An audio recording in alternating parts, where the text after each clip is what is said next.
Waalaikumsalam warahmatullahi wabarakatuh. Warahmatullahi wabarakatuh. Mohon maaf, apakah suara saya sudah terdengar? Terdengar Sudah, jelas? Pak. Sudah, Pak. Waalaikumsalam.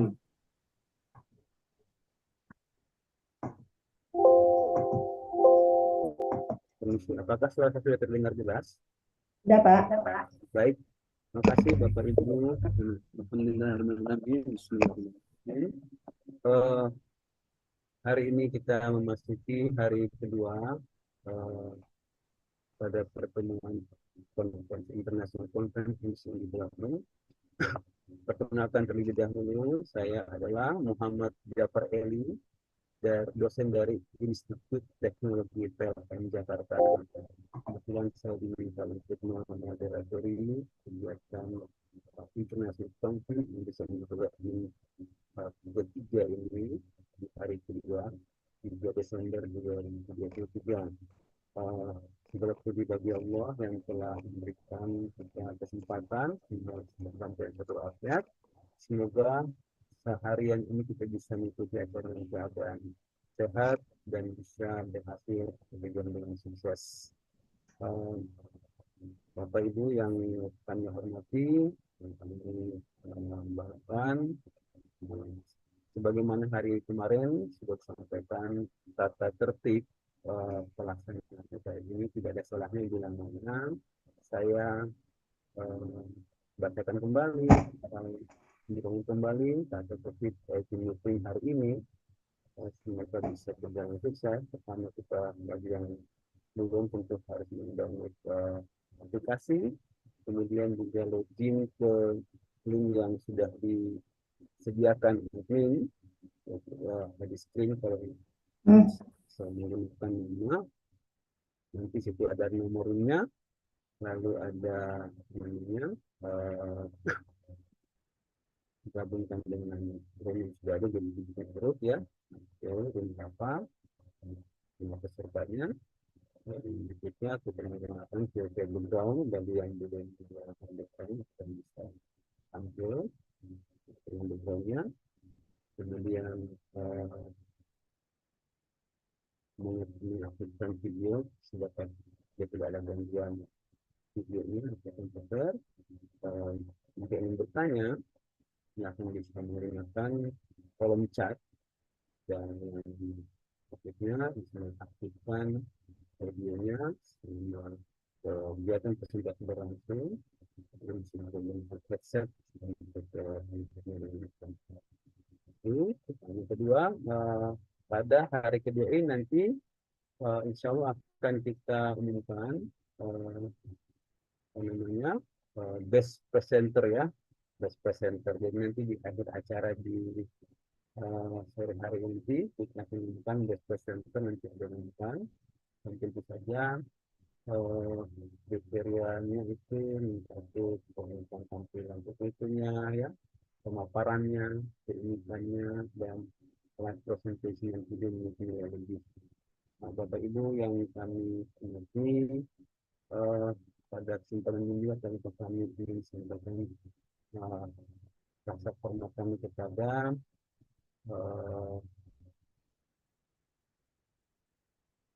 para pendukung acara ini, ya, yang ini diantaranya dengan yang idenya itu, temanya itu, dan the role of research and innovation to improve of SDGs in the era of Industry 4.0 diselenggarakan atas kolaborasi sama dan Pari Semarang sebagai ketua panitia kegiatan. Ada IAI Al-Quran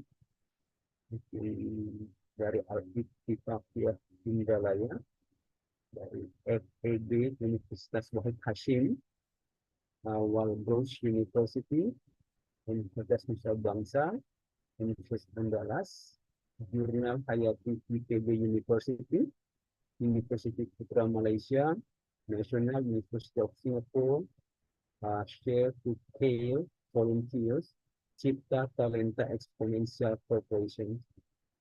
Juga rasa hormat kami kepada Profesor Insinyur Nizam MSc di ICPHD IQS Engineering, Putri Aisyah General Manager of Higher Education, Ministry of Education and Culture Archive, Profesor Dr. M. Zaim, Magister Hukum Universitas Negeri Padang, selaku Presiden of ADPI, atau ADPI, Dr. Apridar, SA, MSc, Syekh Kuala University, Indonesia Advisory Board of ADPI di Aceh, Dr. Citra Juniami, MPD, Dekan Fakultas Tarbiyah Institut Agama Islam Al-Quran Al-Ittifaqiyah, Dr. Hasan, SMSC, Dekan Fakultas Ekonomi dan Bisnis Universitas Wahid Hashim, Yursa Novia, MPD, selaku koordinator program PDPI, Dr. Diah Palutin Tias, SEMSD, selaku Kepala Pusat Penelitian dan Pengabdian kepada Masyarakat, Setiap Paris Semarang, sebagai ketua kegiatan ini, Dr. Dalmiri, Magister Agama dari Indraprasta PGRI University, dan ada invited speaker yang sudah tampil kemarin, antara Profesor Dr. Iman Usmana MSI, IPB University Indonesia, Profesor Madia Dr. Syarifah Nur Khadijah Syekh Ismail, Universiti Putra Malaysia, Public Research Officer, PBK Malaysia, kemudian Dr. Sukpa Prawat Siri Rifat Talanakul, Bangkok University Thailand, Coordinator of IDPI Thailand, Dr. Andrew Howe, National University of Singapore, Coordinator of IDPI Singapore. Bagian kemudian pada hari kedua ini ada dua namanya parallelization ya, itu paper presentation nanti akan ada di nanti oleh session chair-nya. Para peserta kami persilakan untuk sudah hadir, bagi yang belum peserta silahkan nanti menamakan kembali atau mengirim Zoom atau nomor room di belakang nama Zoom masing-masing. Kemudian sesi ini adalah yang ada di 4 sampai 6 ya, ada room 5, nanti ada session chair-nya Dr. Abdaluni, MPD, SPD dari SPD HID Agusari Bukit Tinggi. Mungkin Hadir, Pak. bisa saya sapa, apakah sudah ada Dr. Abdaluni? Sudah hadir, Pak. Terima kasih Ibu. Lalu di room 6 nanti ada session chair-nya Ibu Imelda Kusumastuti, SSMA dari STB Alia Yogyakarta. Sudah adakah hari ini? Oh, ada ya. Selamat pagi Ibu. Sudah hadir Bapak. Ya, selamat pagi. Iya. Terima kasih. Di dalam parallel sesi nanti peserta atau presenter nanti bisa bergabung ya. Kemudian sesi bisa bergabung pada room masing-masing yang tersedia. Lalu presenter pada panitia room 5 dan nanti terdiri utama room ini. Lalu presenter untuk room 6, 8 yang sudah dibuat panitia nanti. Itu yang akan berlangsung hari ini. Untuk pagi hari ini tadi kita mulai jam 9 sedikit ya. Saya serahkan nanti kepada session check pertama yang akan dibawakan itu oleh Ibu Dr. Akdaleni, MPDS dari STB Haji Amir Salim. Kepada Ibu saya persilakan untuk bisa mengambil bicara selanjutnya. Silakan Ibu. Oke, Assalamualaikum warahmatullahi wabarakatuh. Waalaikumsalam warahmatullahi wabarakatuh. Okay, thank you very much for the place and kesempatan yang diberikan kepada kami sebagai session chair untuk room 5. Baik, pertama kali marilah kita mengucapkan selamat datang untuk sesi kita pagi ini pada the third International Conference on Research and Development yang sama-sama kita cintai ini. Baik, kita mengucapkan terima kasih kepada semua yang kebetulan di room 5 ini sudah ada 7 presenter. Saya akan coba panggilkan satu persatu, mudah-mudahan semua kita yang ada yang akan presentasi di dalam room 5 ini sudah ada di sini. Yang pertama, Bapak Win Rinaldi, apakah sudah ada bersama kita? Sudah ya? Hadir, Bu. Hadir. Ya, makasih Pak. Kemudian Ibu Dr. Insinyur Suciana. Assalamualaikum, hadir Ibu. Waalaikumsalam warahmatullahi wabarakatuh. Terima kasih. Kemudian untuk yang ketiga, Ibu Dr. Herlina. Ya, masih unmute. Ya, udah kelihatan Ibu. Terima kasih. Yang keempat, yang keempat dengan Ibu Khanza Suryani. Sudah ada Ibu? Hadir, Ma'am. Iya, terima kasih. Yang keenam, Ibu Surayal Hizmi atau Bapak? Lagi video Ibu. Oh ya, terima kasih. And then the last one, Bapak Arif Kurnia Miharja. Bapak Hadir, Arif? Bu. Hadir. Alhamdulillah, berarti semuanya sudah ready di tempat masing-masing. Oke. Nah, for the first, barangkali untuk menghemat waktu, we directly come to the first presenter. Kita minta kepada Bapak Win Rizaldi dari Institut Transportasi dan Logistik Trisakti yang akan mempresentasikan tentang layout analysis in handling dangerous goods at Green Terminal Container Teluk Lamong, Surabaya in 2023. Sebelumnya barangkali boleh diingatkan waktu kita sekitar 10 menit, Pak. Oke, baik. Waktu kita berikan. Barangkali Bapak bisa langsung present, Pak, atau dengan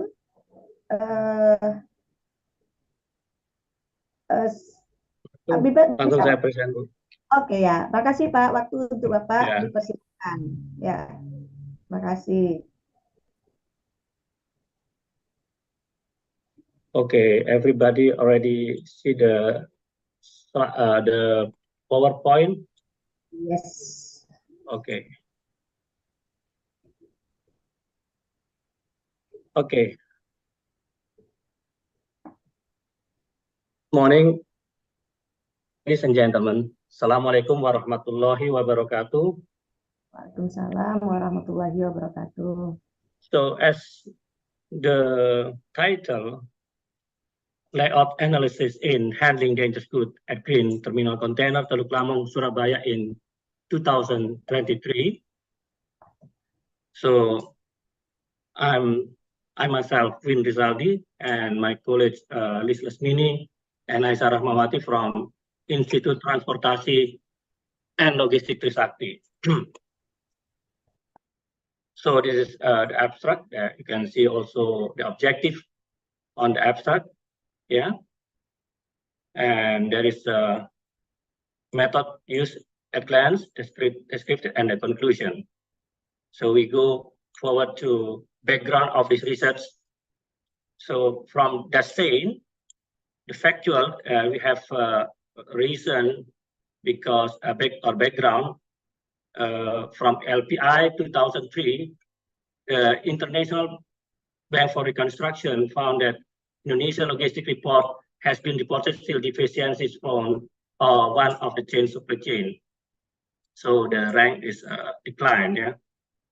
And the sea performance also in several manport have technical condition and performance below the international average, referring to 2021 UNCTAD publication.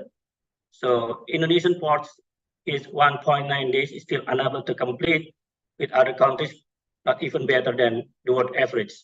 And also the accident, big explosion at the port of Beirut. Yeah, this is required input from competent human resources regulation, and also implementation. So the solent that must be site layout and organization are important management function which influence all aspects of work on construction site, from construction method and sequence to health, safety, and productivity. So this is we have object is Green Container Teluk Lamong Surabaya or Teluk Lamong Terminal. We then do the layout analysis. Yeah. So after we do the layout analysis, still not refer to segregation. So then we do layout and refer to the MDG code, best practice, and literature review. So the main problem, as stated, is current problem of sea transportation and supporting infrastructure, security and safety at the first priorities that need to be considered when handling the receipt of storage and distribution of cargo, especially those related to dangerous goods. So our research question is how to solve the risk and effective handling of the dangerous goods on container terminal Teluk Lamong. Then the objective, I repeat once again, is to analyze the layout of hazardous goods handling at the green terminal container Teluk Lamong in Surabaya in the year 2003 and follow up by relayouting based on the correct reference and rule of DG segregation. The research methodology is collecting data, data preparation, a calculation of field needs taking, yeah, and then we do the layout analysis, yeah, then redesigning new layout or relayout. Research data, there are two data from housing planning, is a form of primary data and also secondary data. Primary data is obtained from a time survey handling containers coming in and out of the stacking yard observation, yeah. And the secondary data is from the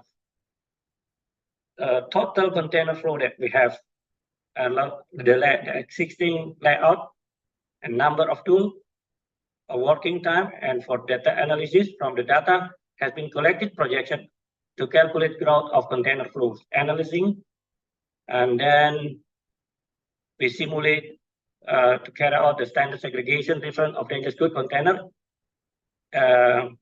interclassification of IMDG code with Microsoft Excel. So then we have determined segregation and conclusion. And the result is, this is actually, we talk about the first finding, actually the layout of container terminal for dangerous goods in terminal Teluk Lamong still not referred to this table 7.24 in IMDG International Maritime Dangerous Goods Code. That's why we saw before this is the layout is dangerous good mixed with general cargo. The dangerous good actually must be separated. So this is also, this occupies the large of terminal 3979 meter per square. So after we relay out, then we split or separated. So the dangerous good itself only occupied 1364 meter per square. So the difference is 2,593 meters square. So this will influence the time effectiveness and work efficiency. And another finding, we found also the ratios between classes of dangerous goods. So the rank from class 9 to 1, then from that we can actually arrange the location which class 9 occupied more than the others. So this is also will affect the average handling of containers. So this is the fixing layout. So we then suggest later on to put fire extinguisher position on the left side and right side, and also DG segregation sign position after layout success. So this is to minimize the risk that might arise later from DG. And the conclusion, the finding of the layout analysis is the modification some position of dangerous goods container, and the implication that there will be recommendation for the terminal container Lamong to implement the layout in the field to solve the risk and create the effective handling of dangerous goods. Suggestion for the future experiment, the layout can be done also in other terminal port in Indonesia to improve their work performance as well as their safety environment. And this is the reference from 10 reference to statute or law and 8 articles. So that is what we found, and the conclusion. I think that's all. Thank you for your kind attention. Okay, Bu. Okay, thank you very much for the presentation. We let the questions, one questions first, if there is, for Mr. Win Rizaldi for the material presented. Okay, we let one questions, please.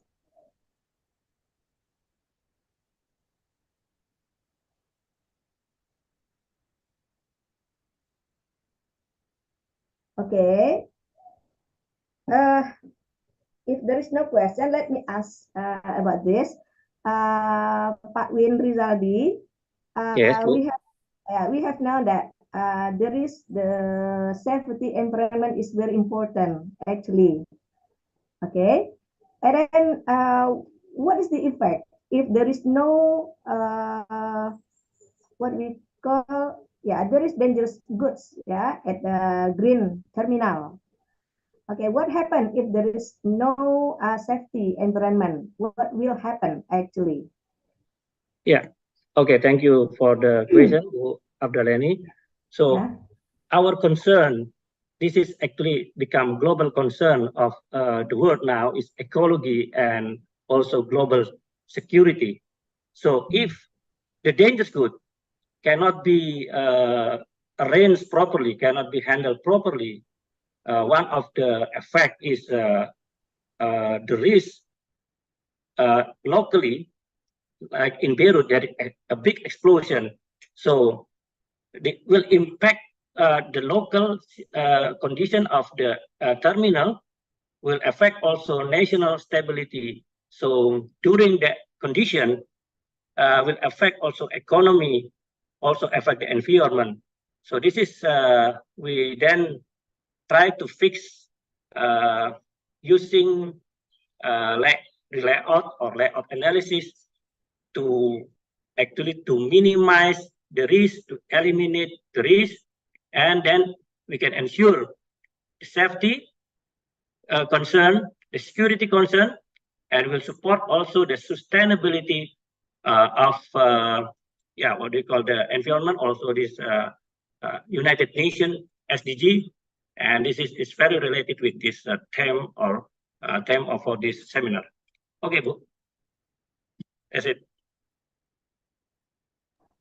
Okay, thank you very much for the answer, maybe for our knowledge, Okay, now we go to the second presenter, Ibu Dr. Suciana.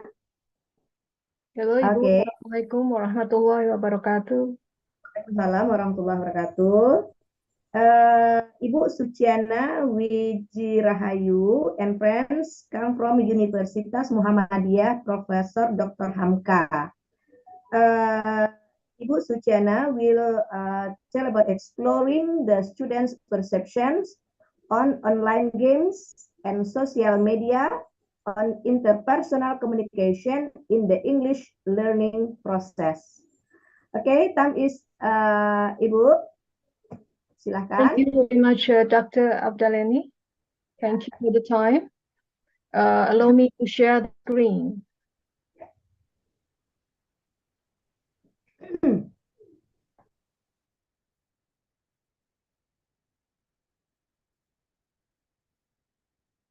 Ladies and gentlemen, good morning. Assalamualaikum warahmatullahi wabarakatuh. Waalaikumsalam warahmatullahi wabarakatuh. In this conference, we'd like to share our study about exploring students' perception of online games and social media on interpersonal communication in the English learning process. So we conduct this research in communication science study program, and the students are learning English and learning interpersonal communication. We conduct the study together with one of the faculty member in communication science and Dr. Eko Digdoyo, and some students from communication science and English education department. Social media make it easier to communicate each other. Moreover, it can also have significant impact, positive or negative, on our academic lives. About online games, addiction is one of the problems happening in many scholars, and is widespread and has become integral part of our daily lives in the digital era. There are 70 millennial scholars from the first semester of communication science participate in this study, and it explored the use of online games and social media on the interpersonal relationship between students and lecturers in campus environment to minimize unexpected effect and maximize the positive benefits of strengthening this relationship. The rationales or challenges of educational-based online games include the involvement of games users in the games, especially in listening and speaking English. The result shows that one's role in the game-based learning impacted in the process of learning English. Since social media has positive and negative influences on interpersonal communication between college students and lecturers, it is ultimately up to the individuals to use social media responsibly and appropriately. Clear communication and guideline can help ensure that social media use that enhances rather than distracts from the English learning experience. There are several factors that cause someone to become addicted to games, and it is about relationship, manipulation, immersion, escapism, and achievement. Relationship relates to desire to interact with the game and the problems and issues that exist in real life. Manipulation about dominating other players, and immersion about the enjoyment in the storylines from the imagery world.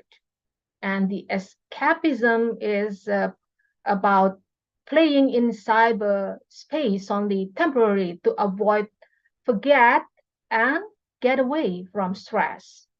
And the achievement becomes strong in the virtual world. This is from Yi, 2005. The impact of games online on learning. When using games, there are many impacts that the users can feel, both positive and negative impact. The positive impact is that it can increase the one's language skill, focus on learning, add friends, and serve as entertainment. Meanwhile, the negative ones are aggressivity and ignorance or form of other academic activities. Those are doing assignment, damaging social relation in society, and can cause game addiction. The influence of reading motivation on writing anxiety, when they release the stress is necessary in language learning, basically. The students selected online games that is informed through the study selected by the respondent in this in several names of the game, including vocabulary games, Dota 2, Higgs Domino, Call of Duty Mobile, and then Clash Royale, and then Mobile Legend, and others, including e-football. Millennials love this kind of games. A game online and reading comprehension. When the respondents are asked about using online game, the answer is 77.8% play online games. So it means that not all of the respondents play games. And when they are asked about watching and trying to understand English text in the game rules, whether it increase their reading comprehension and focus on the message of the text. So the answer is more than 40%, more than 50% use the rules in the game to understand English text. Okay, and game online and vocabulary mastery. Information about this habit in playing online game is important for the lecturer, especially English lecturer. When they are asked, have you ever searched for words in the game so you can play even better? The answer is around 50% of them say that they search words for vocabulary. And then about the listening to the rules in the game helps them in improving their vocabulary mastery. And there's still around 50% of them to use that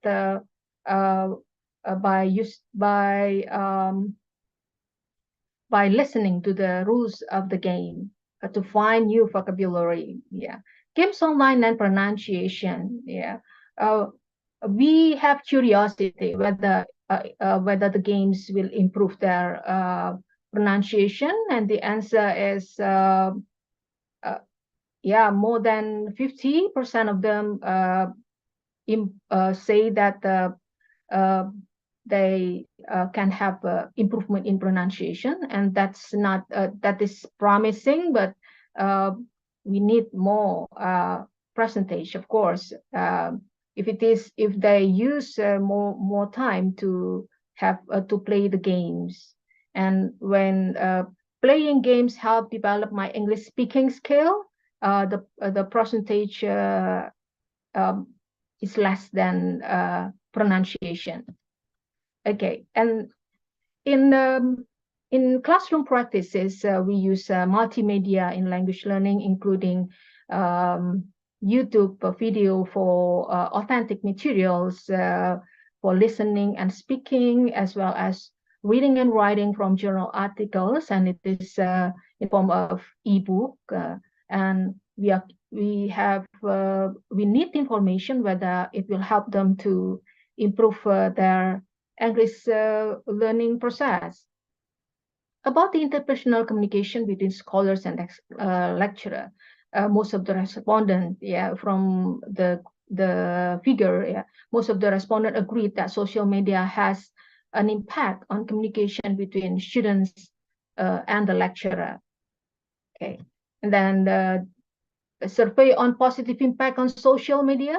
It showed that social media did not always have positive impact, actually, but most of them say that it has positive impact. 8.6% admit that it has negative impact. And about the style of communication, not everyone agreed that social media affect the style of communication between students and lecturer. About the access to educational resources, all of the students agreed social media could facilitate access to educational resources and material for college students easier. And then about the social media that enhance learning and discussion, 91% of the respondents say that social media has potential to enhance learning and discussion between students and lecturer, and this is a big percentage, of course. And then about speeding up response time, improving communication efficiency, most respondents agree that social media influence to speed up response time and improve communication efficiency between students and lecturer. Yeah, students lack attention, and their focus on direct interaction with lecturers is a negative impact of excessive use of social media, and 94% of them also admit that they have lack attention and focus because of this too.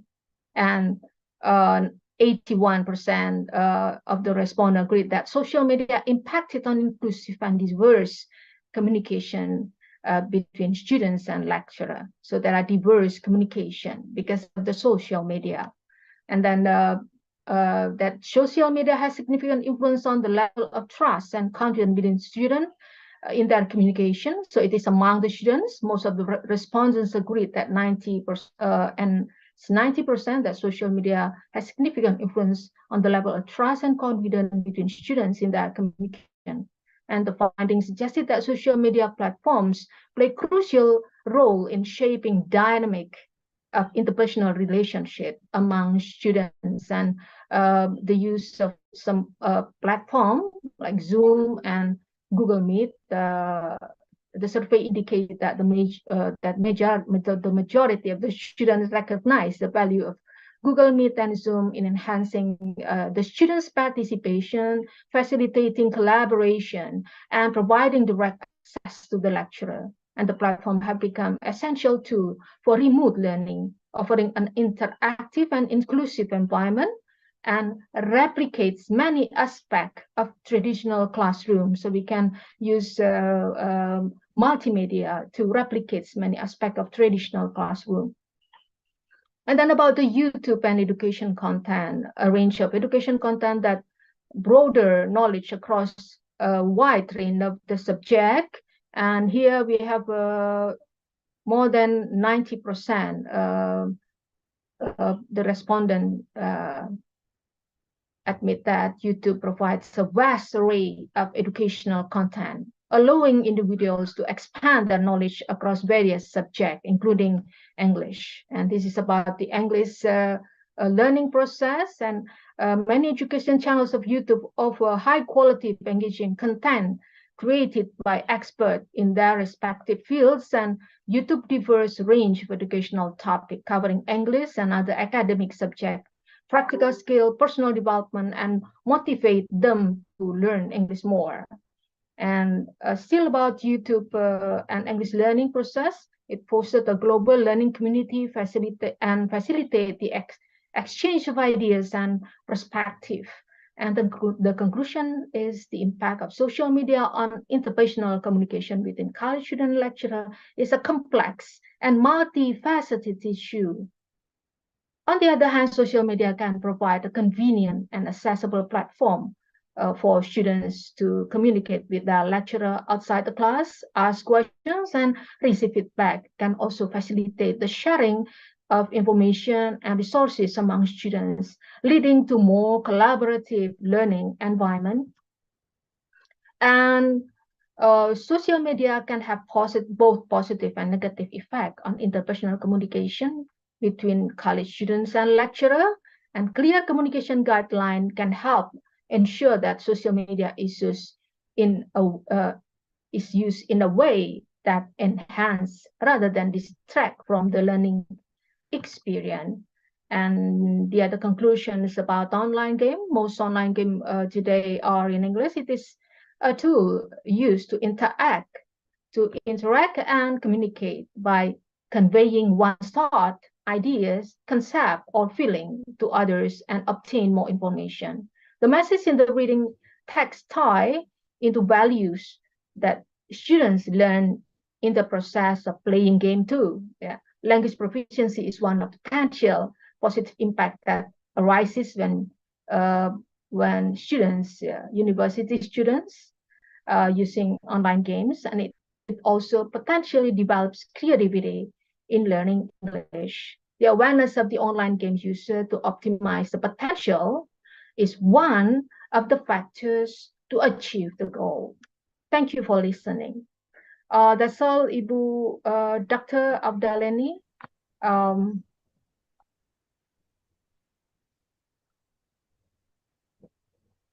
May I stop the share, or should I still use it? Okay.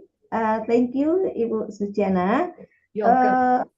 Yeah, okay. Thank you for the presentation. I'm sure that this is a very interesting topic for us, especially for the teachers, and that most especially for language teachers. Yeah, and then we know that there are some positive and negative impacts. That mostly they are of positive effects. We know that.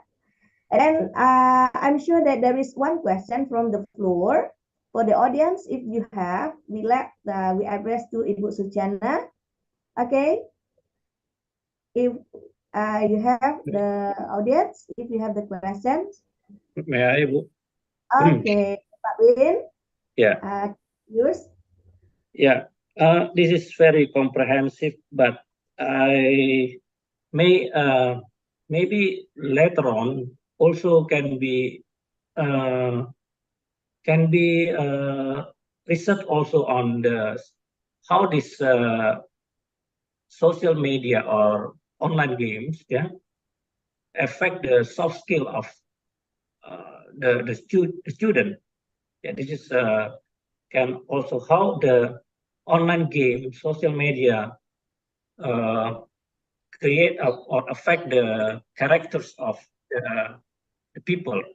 So this will be interest if the research also can include these factors, because not only language but also the soft skill, the characters also has important role on the what do you call character building on for the people. I think this is only maybe just feedback, or maybe if you have any comment for this. Valuable feedback. May I respond, Dr. Abdalini? May Yes, I? you time, please. I think valuable feedback, Bapak Win. If we continue the study on online game and social media and usages about soft skill, and it is beneficial and completely challenging. Perhaps we can use not only a survey, but also qualitative and quantitative research method in exploring the impact on soft skill of the students. Thank you, Pak Win. Thank you. You're welcome. Melanie. Okay, now we let to go on first because of the time limitation, and then yeah, you're welcome. And then we come to the next presenter. It will be Ibu Dr. Herlina from Pertiwi University. Ibu Herlina, you are here now. Okay. And then with the topic of enhancing TOEFL scores through heterogeneous grouping. Okay. Time is yours, Ibu. Thank you. Thank you so much, Ibu Dr. Afdaleni, for the time and place. So I'd like to share my screen. Yes.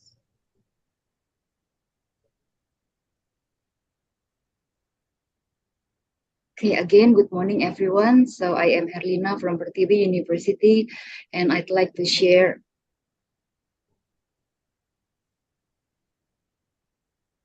the research that I have conducted in my TOEFL preparation class. The title of my research is Enhancing TOEFL Scores Through Heterogeneous Grouping. As we all know that TOEFL, or Test of English as a Foreign Language, is an internationally accepted standardized test with a wide range of uses, both in academic and professional settings. It is a test that is used by schools, universities, and businesses to provide a standardized level of English mastery for a specific level. Here are some examples of institutions that use certain benchmark of TOEFL as an entrance or as an exit requirement. For example, in the Ministry of Public Works and People's Housing, or it is well known as PUPR, the TOEFL requirement is 450. In the Ministry of Energy and Mineral Resources, the same score, as well as the Ministry of Home Affairs. For the Ministry of Industry, it has a higher score, it is 500, and the same. And for Ministry of Foreign Affairs, it is 550.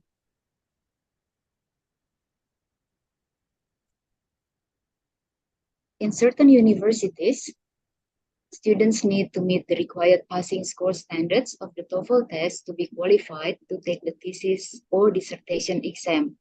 For example, for bachelor's degrees, some universities set 450 before the students can have the thesis exam.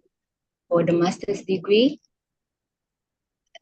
they set 475, and for doctoral degree, they set 500.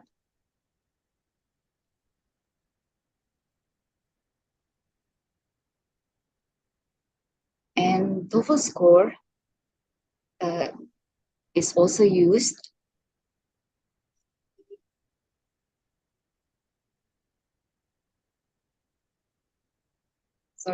TOEFL score is also used for overseas education admissions. For example, if you want to go abroad for undergraduate program, then you must have TOEFL score at least 500 until 525.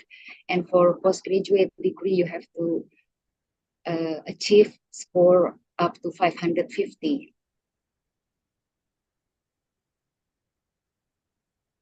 So because of those requirements, it is typical for someone to take a test preparation class before they take TOEFL test. The preparation class is usually preceded by a pre-test and followed by a post-test to assess the improvement in score and the effectiveness of the class preparation itself. So this is the average time required for the score improvement in TOEFL. If you only need 5 points or less, then usually 1 month is already sufficient. But if you need 10 points, usually you need a few months of regular training. And if you need 20 points or more, then you usually need a couple of months or usually years to achieve this increase for 20 points. Now, my class, my TOEFL preparation class, is actually a highly motivated class, highly motivated students. But the problem is that some students have a very low score and some students have a very high score. You can see here that there are some students who only score around 400. Even the lowest is 417, but there is somebody who gets 640. So it is almost a perfect score, as we know that for paper-based tests, the highest score that person can get is 677. And the average score is 528.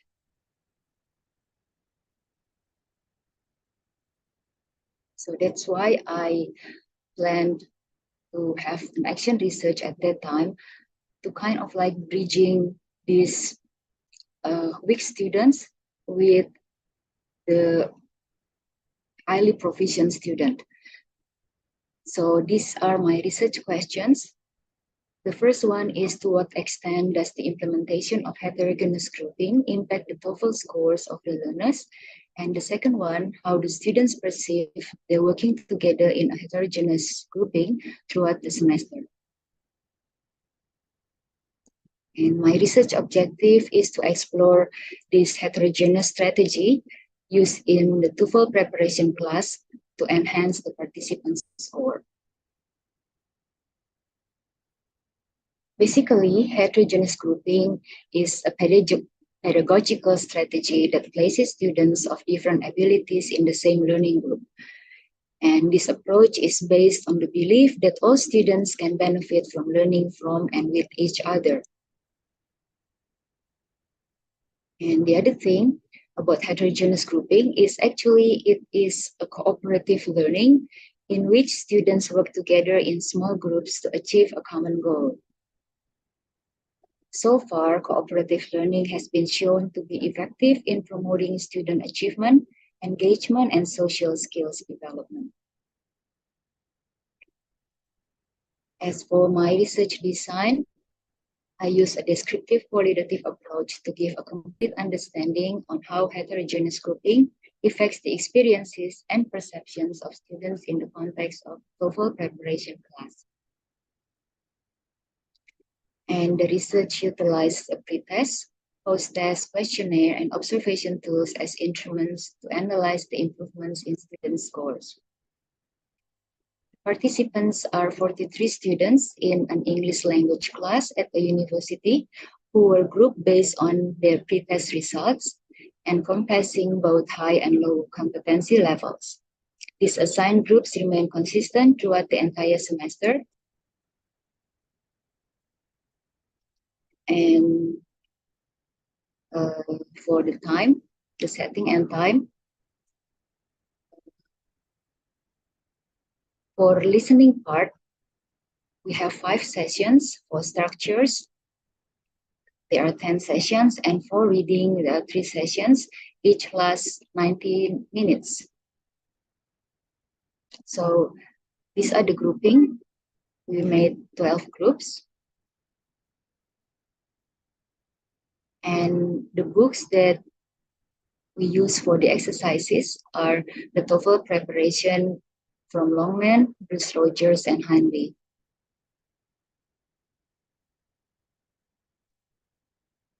So after the semester ended, these are the results of the post-test. As we can see here, the improvement is quite significant, except that, sorry, Ibu, I have to recharge my battery. If you excuse me for a moment.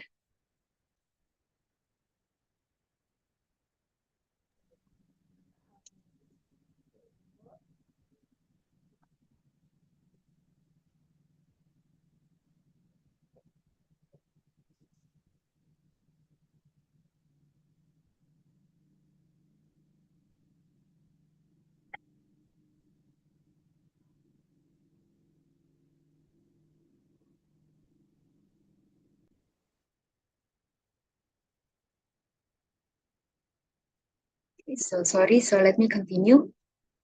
But there are, of course, some students who did not have an increase in score.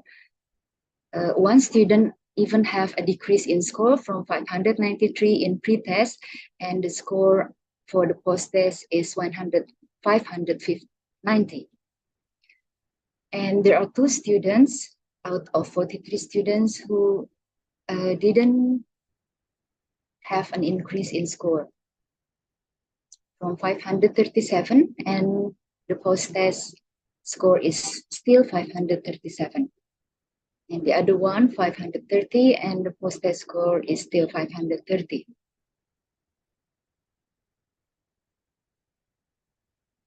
But in general, as we can see here, there is an improvement from the post-test score to the, from the pre-test score to the post-test score. The highest score in pre-test score was 640, and the highest score in post-test score is 660. And for the lowest score in pre-test score is 417, and the post-test score is 507. And the average also increased from 528 to 587. So based on this result, I think the heterogeneous grouping is quite beneficial to be used in the TOEFL preparation class.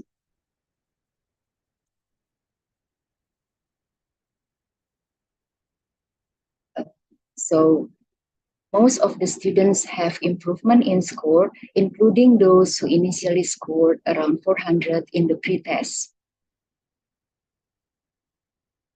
And also these are the results of the questionnaire. Based on the questionnaire, most of the students think that being placed in a heterogeneous group is beneficial. And some of the benefits of heterogeneous groupings are improved understanding of the materials and exposure to diverse perspectives. But of course, there are some challenges. The students said that the challenges of studying in a heterogeneous group are the differences in learning pace and the difficulty in finding common grounds. So it brings me to my conclusion, which suggests that even students with lower starting competency, that is in the pretest, can still achieve positive results through the implementation of heterogeneous grouping in the TOEFL preparation class. But of course, based on the survey, there could be another research. My suggestion is to enhance differentiated instruction strategies to meet the needs of high-achieving individuals within a group. Okay, so that is all from me. Thank you so much, everyone. And I am going back to you, Ibu. I'm going to stop sharing. Okay, thank you very much, Ibu Herlina. We know that the topic is so important for us, for the students to get a job, to continue education, and so on. And then I'm sure that there is a question from the floor, and we can give one only question if we have, because we have a limited time. Okay. Okay, if not, let's in general, Ibu Herlina, based on your presentation, we have that we know that we have the heterogeneous students. Okay, Yes. but it is our for English department or for general. What do you mean by non-English department? Actually, it is for a non-English department, Ibu. Department. So we know that it is a heterogeneous. Okay. Yes. Yeah, we hope that it will be the beneficial for us to know that to improve our students' total score next time. Okay, thank you, Ibu. Thank you so much, Ibu. Yeah. Now let's see. Come to the next. The fourth, Ibu Hanza Suryani. Yes, ma'am. Okay, thank you. Now we come to Ibu Hanza Suryani and friends, Ibu Nur Hayati, and so on, from Universitas Al-Bros with the topic of analisis kebutuhan pembelajaran bahasa Inggris khusus, English for specific purpose, bagi mahasiswa kesehatan. So we hope that it is not more than 10 minutes, Ibu. Okay, thank you. Time is yours. Ibu. Thank you, Ibu Hanza Suryani. Excuse me, ma'am. Our presentation using the video. Okay, will you present it? Will you? Yes, ma'am. Allow me to share screen. Yeah, okay.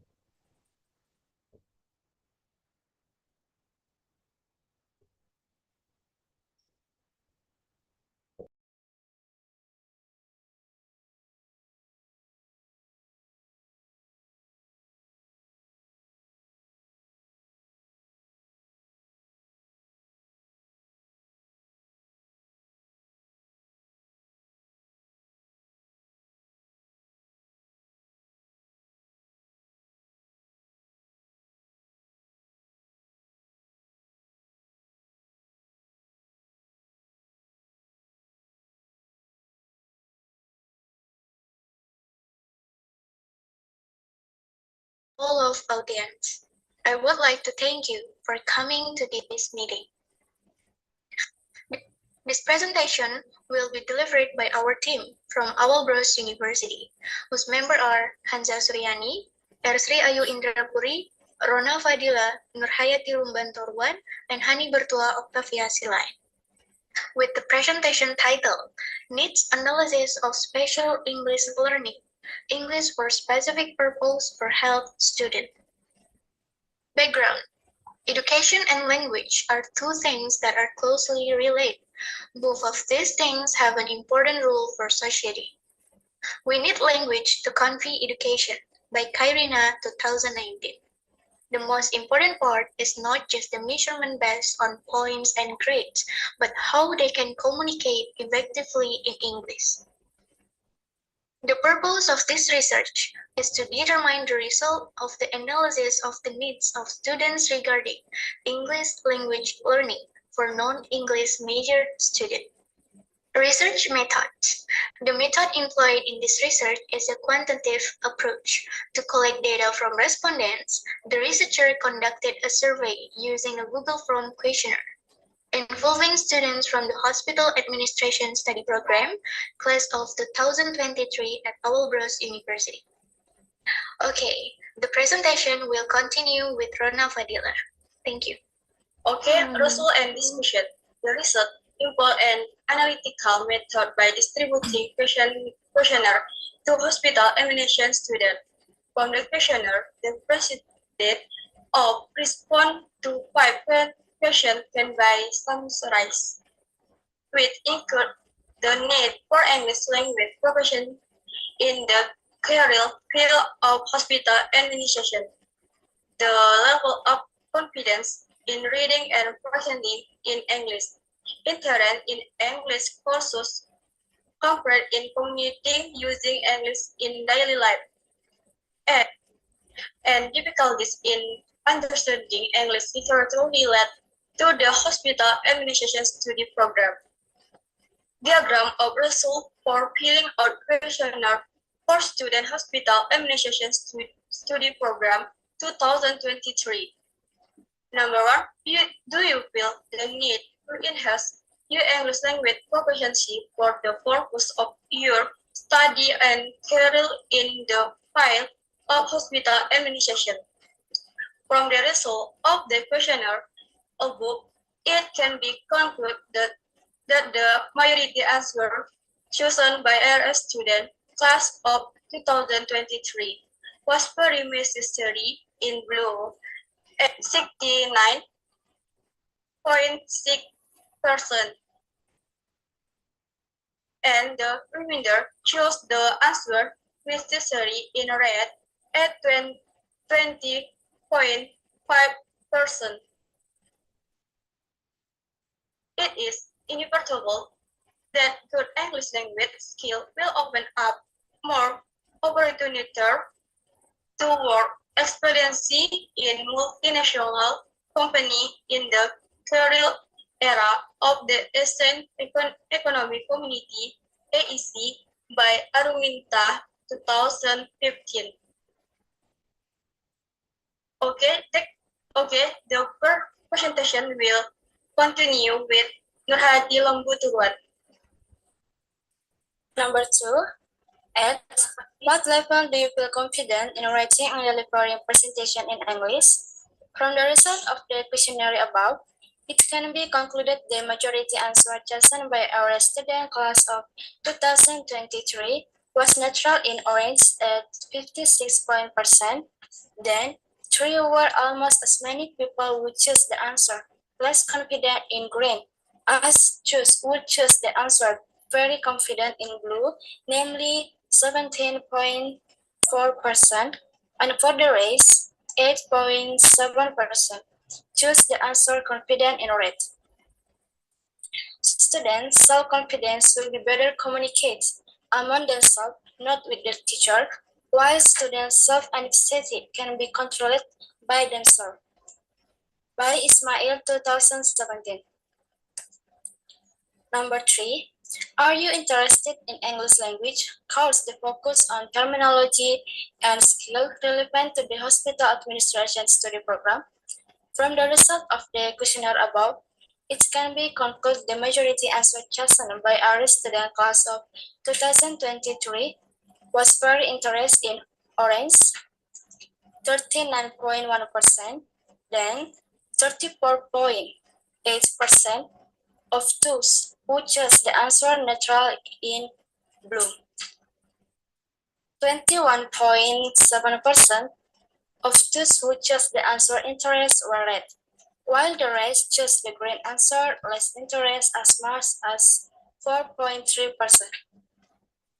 As English language learners who do not have deep knowledge in their field, ESP learners have the potential to produce a variety of responses in learning process by Xiaomin 1925.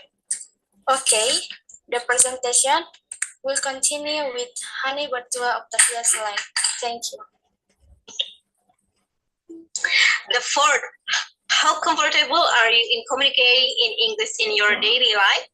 From the results of the questionnaire above, it can be concluded that the majority answer chosen by IRS students, class of 2023 was neutral in orange at 42.2%.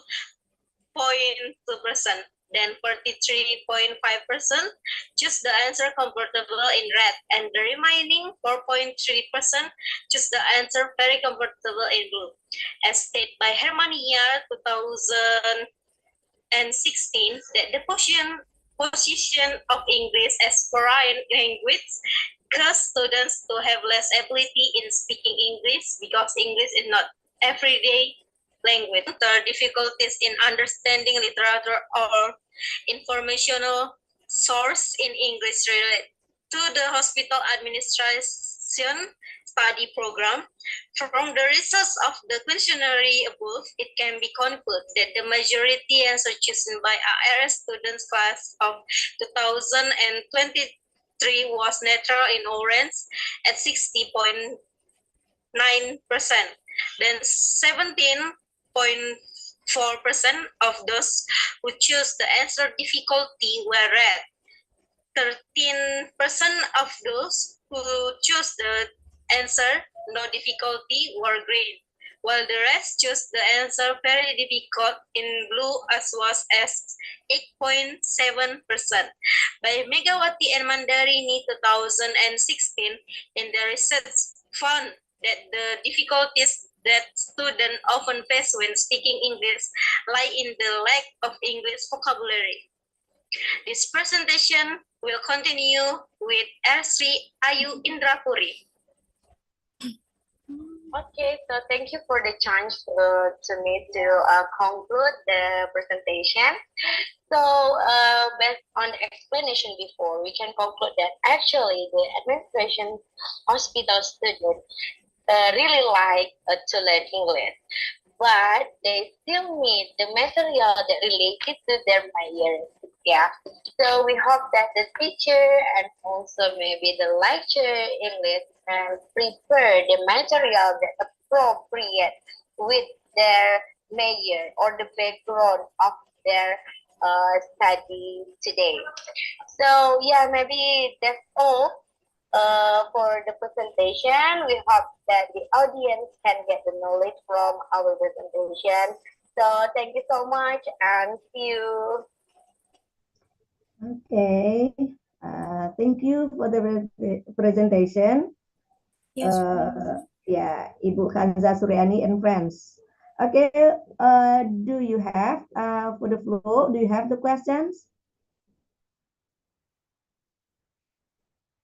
Okay, we know that ESP is very important because most of students should take it, and then it will help them for the future actually.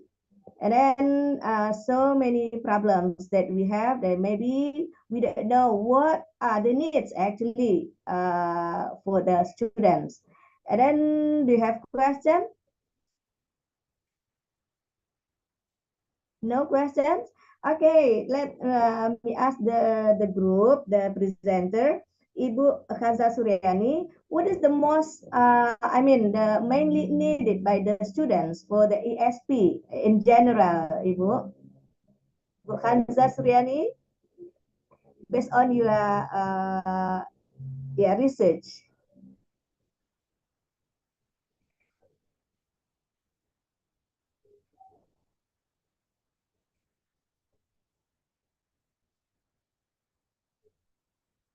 Eko Ibu Kanza, mute please. Still unmute. Ibu Kanza. Excuse me, Ibu Kanza Suryani.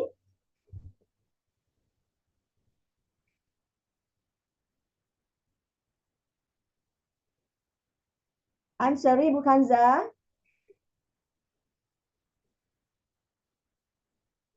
Oh yes, ma'am. Iya, ya. Silakan.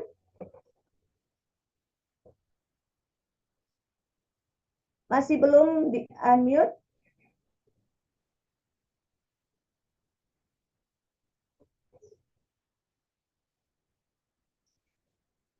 Halo, Ibu Kanza. I'm sorry. We can hear you. Yes, excuse me. In English for specific purpose, students need a deep understanding of vocabulary and specific terms related to their field, and effectively communication skills in a professional context and writing skills to their specific needs. Okay, so the main one is a vocabulary. Okay, yeah, in general. Okay, thank you, Ibu Kanza Suryani. Yes, And ma'am. now, yeah, thank you. Next, we go to the next presenter, Ibu Profesor Dr. Haja Anita Rahmawati. Excuse me, Ibu Anita. Halo, Assalamualaikum warahmatullahi Excuse me, are you wabarakatuh. here, Ibu Anita Rahmawati? Yes, I am, ma'am.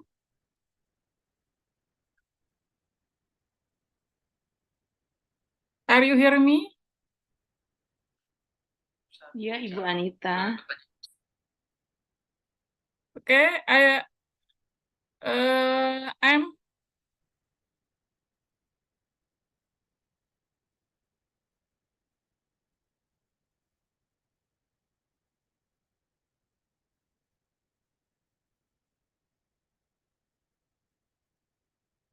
excuse me. Are you hearing me?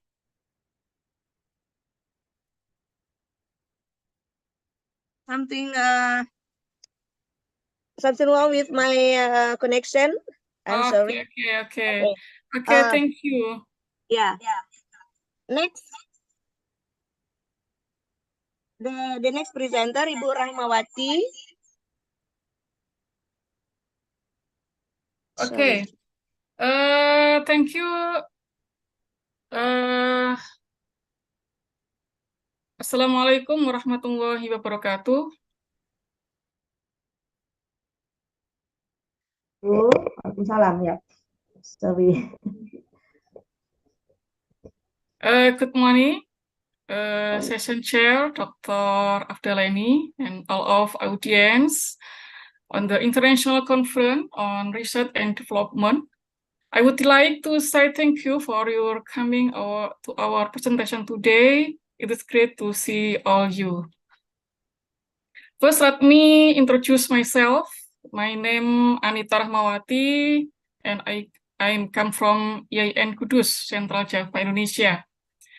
In this conference, I would like to present my paper by title Islamic Financial Literacy, Promotion, Product Quality and Saving Intention, Customer Trust as an Intervening Variable. Excuse me, allow me, I will take share screen. Ya, silakan Ibu.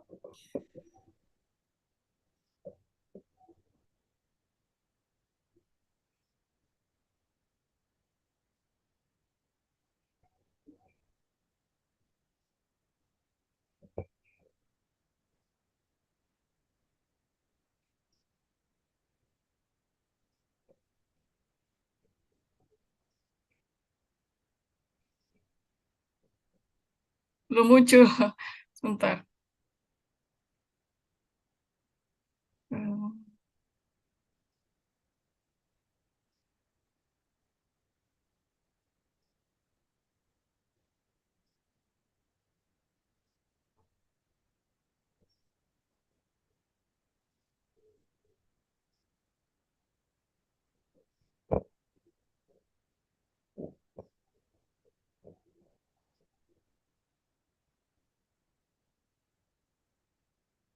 Okay.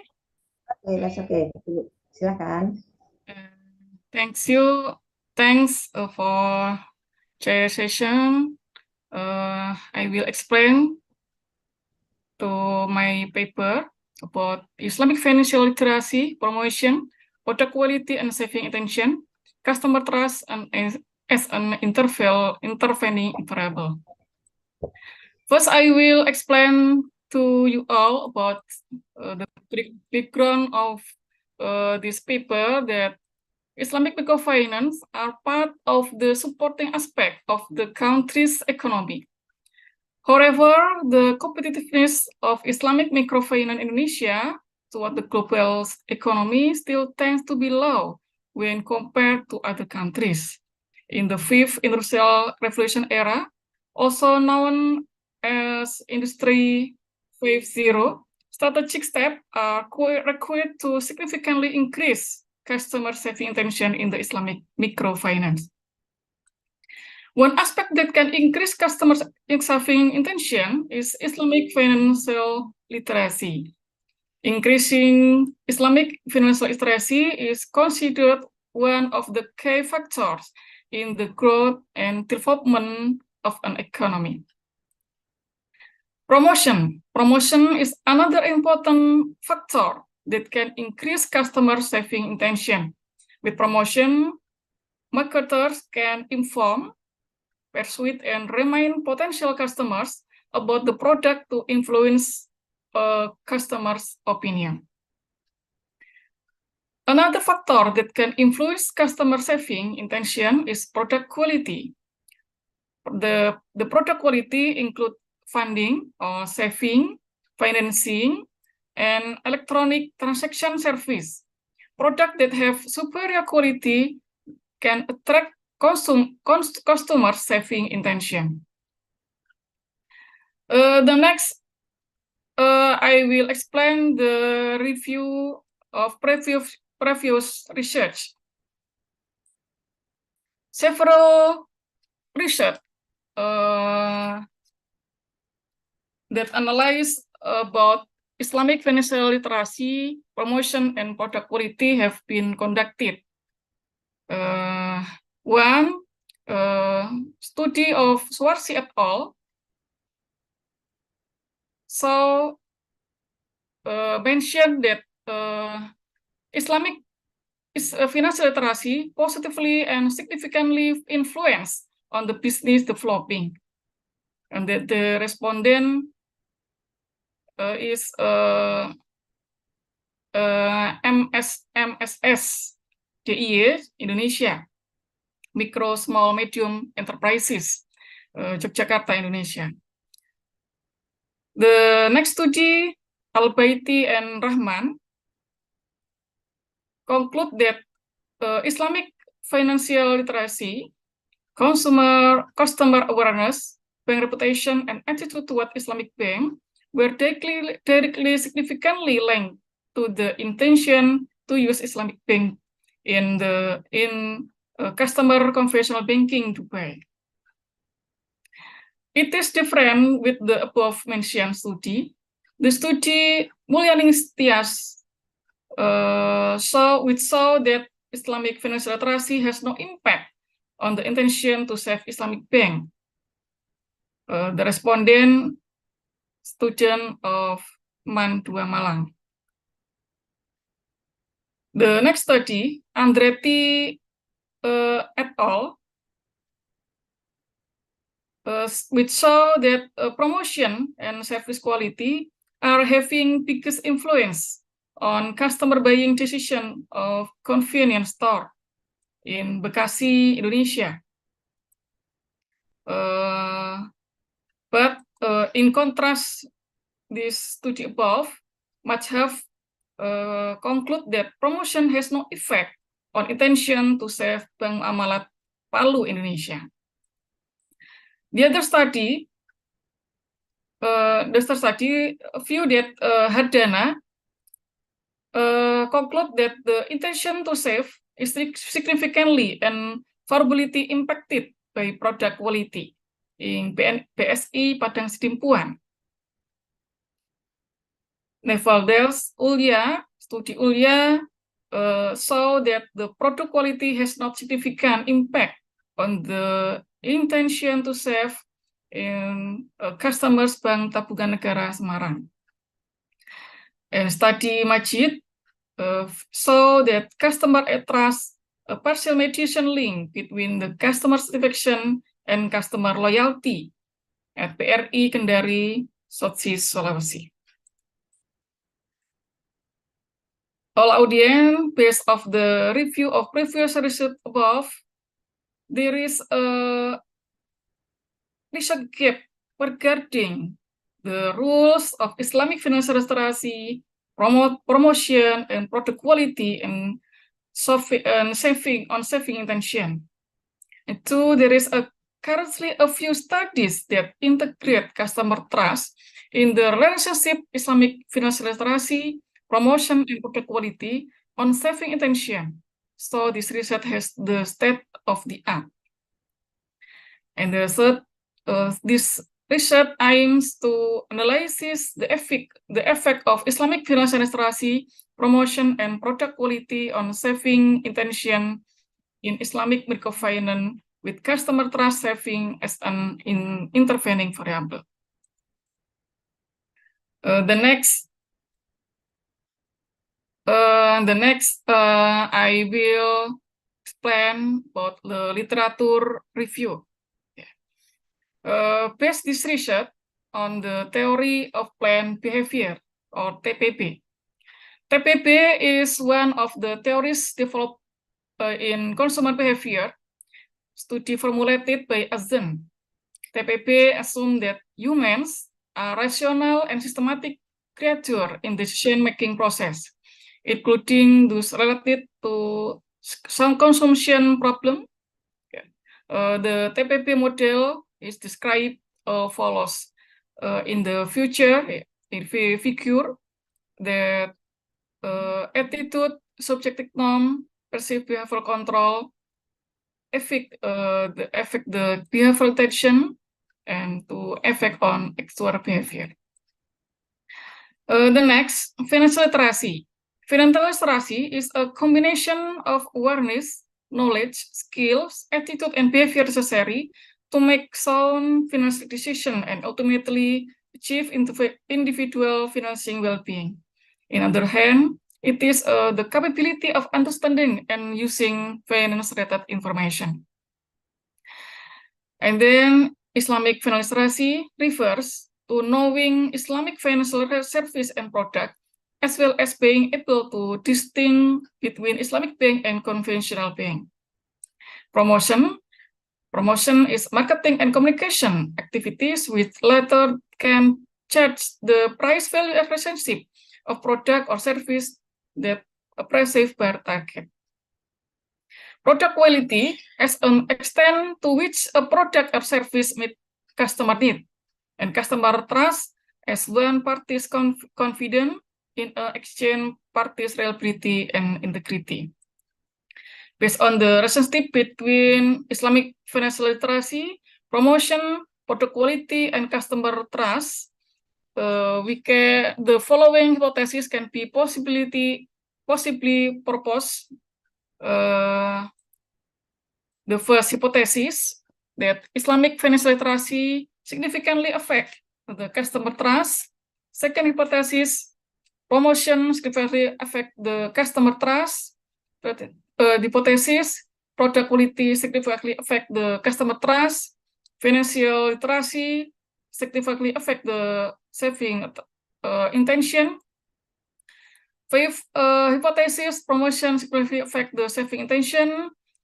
Sixth hypothesis, the product quality significantly affect the saving intention. Seven hypothesis, customer trust significantly affect the saving intention.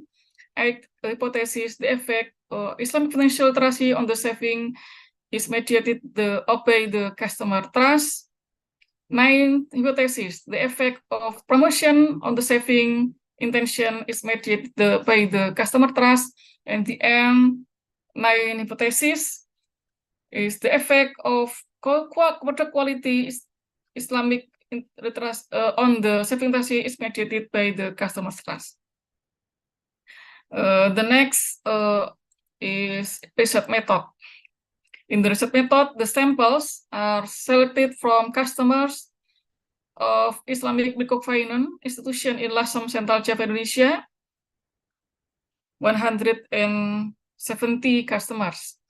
The data were collection using the questionnaire and the partially square structural question model, PLSM, as the data processing tool.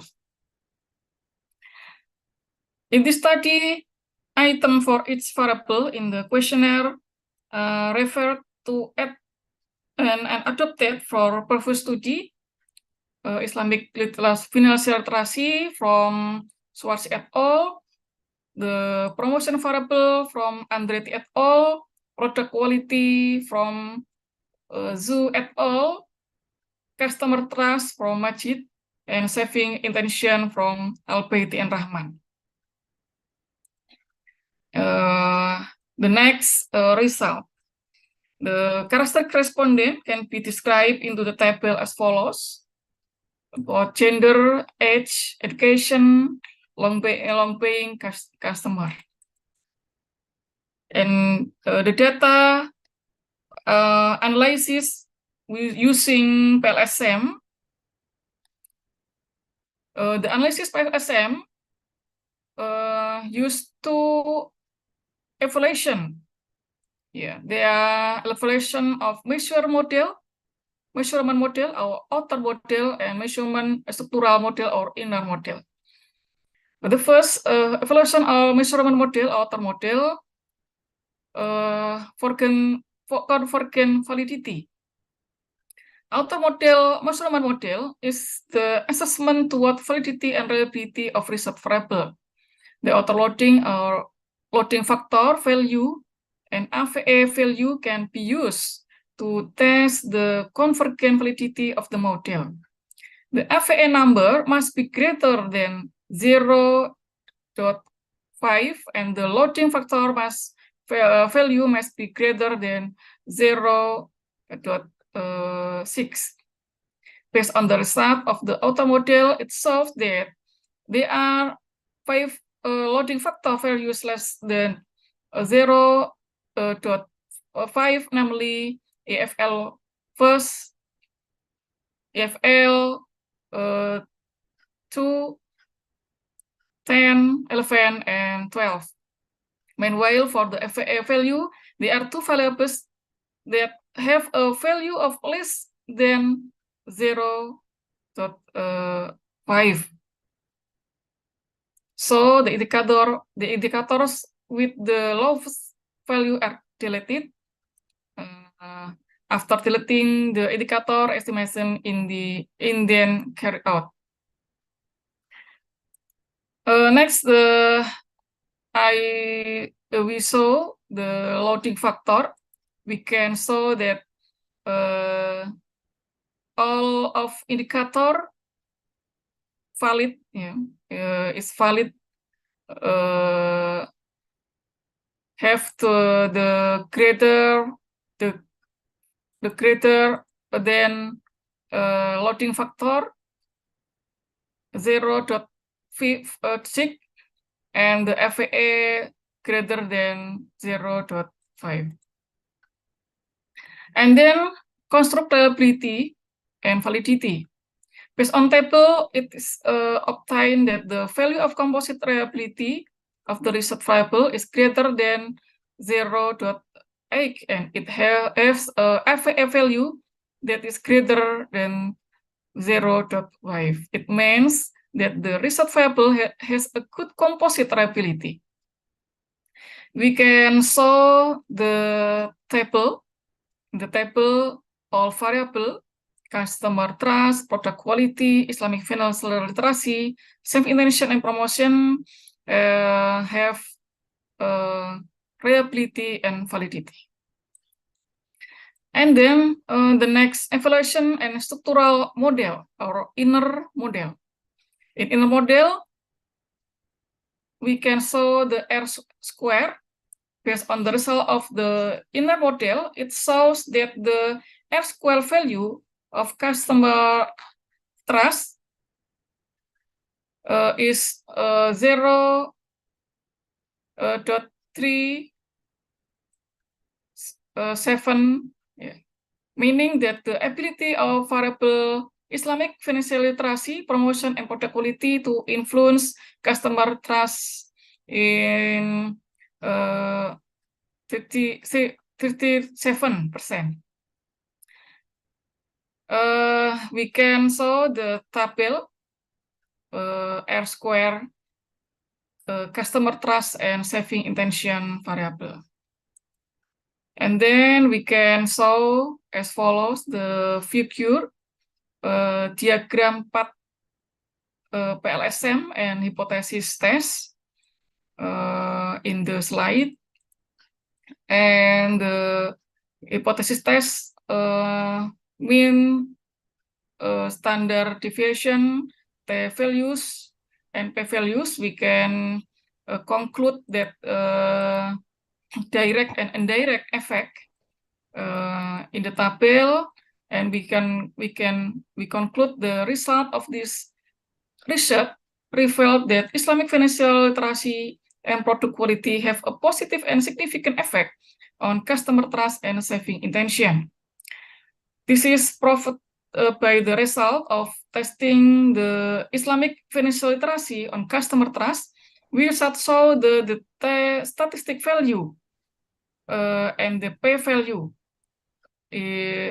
Thus, it can be concluded then that Islamic financial literacy significantly influence customer trust, and the first hypothesis is accepted. Likewise, the testing result of the product quality on customer trust, Islamic financial literacy, promotion, product quality, and customer trust on saving intention, so the statistic value is more than the table value, and the P value is lower than 0.0 that alpha. Thus, hypothesis, fourth hypothesis, fifth hypothesis, sixth hypothesis, and seventh hypothesis are accepted. The next promotion failed to have significant direct effect on customer trust. Likewise, the testing result of the consumer trust did not serve as a significant mediator for the effect the promotion on saving intention. Thus, third hypothesis and ninth hypothesis are rejected. The result of indirect effect revealed that consumer trust mediate the effect of Islamic financial literacy and product quality toward the saving intention of Islamic product in Islamic microfinance. Okay, and the conclusion is this paper. The Islamic financial literacy and product quality have a positive and significant effect on customer trust and saving intention. However, the promotion failed to have a significant direct effect on customer trust. Customer trust mediates the effect of Islamic financial literacy and product quality toward the saving intention of Islamic product in Islamic microfinance. Nevertheless, customer trust did not serve as a significant mediator for the effect of the promotion on saving intention. Therefore, Islamic microfinance practitioners are encourage to enhance saving intention by focusing on Islamic financial literacy, promotion, product quality, and customer trust. Moreover, the promotion need to be developed using appropriate strategies to increase customer trust. Of ITN, the session chair, Dr. Afdaleni, I think thanks for the end. That is the end of the presentation. And thank you for your attention. Assalamualaikum warahmatullahi wabarakatuh. Waalaikumsalam warahmatullahi wabarakatuh. Thank you very much for the explanation. And then we have just now the question from, I'm sorry, you raised from the chat room. There is the question just now. I'm sorry, from, I can't see it. From Bapak Danunugroho. I'll read it. How do the intricate interconnections between Islamic financial literacy and promotional strategy and so on? And then we let Ibu Anita Rahmawati to answer the questions in chat room. I'm sorry. Okay.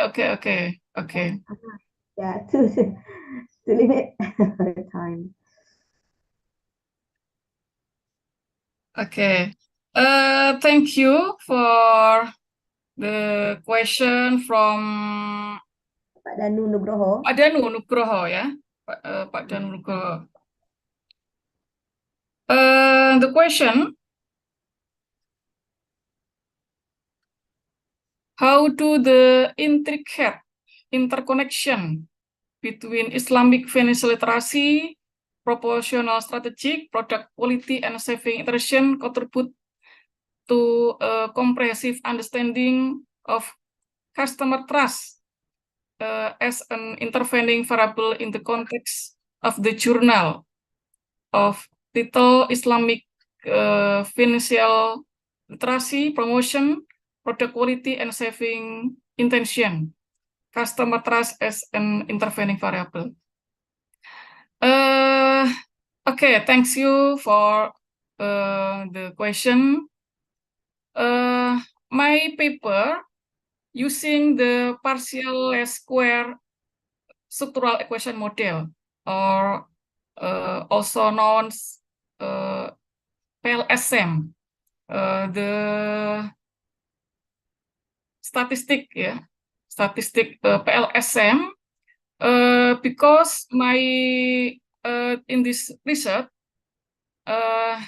there are 5 variables. They are Islamic financial literacy, promotion, product quality, serving intention, and customer trust. And customer trust as intervening variable. In my research, we can summarize that Islamic financial literacy and product quality positively and significantly influence on saving intention by mediated customer trust, but customer trust did not save significant to the effect is promotion on saving intention. Maybe that my answer. Thank you. Okay, thank you very much for Ibu Anita Rahmawati. Now, thank you. Yeah, we come directly to the next, the sixth, the sixth presenter will be. I'm sorry, the sixth presenter will be Ibu saya Surayal Hizmi.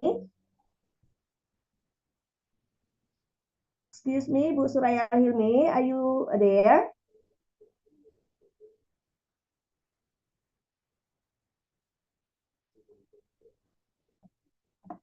Excuse me, Bu Suraya Hizmi and friend.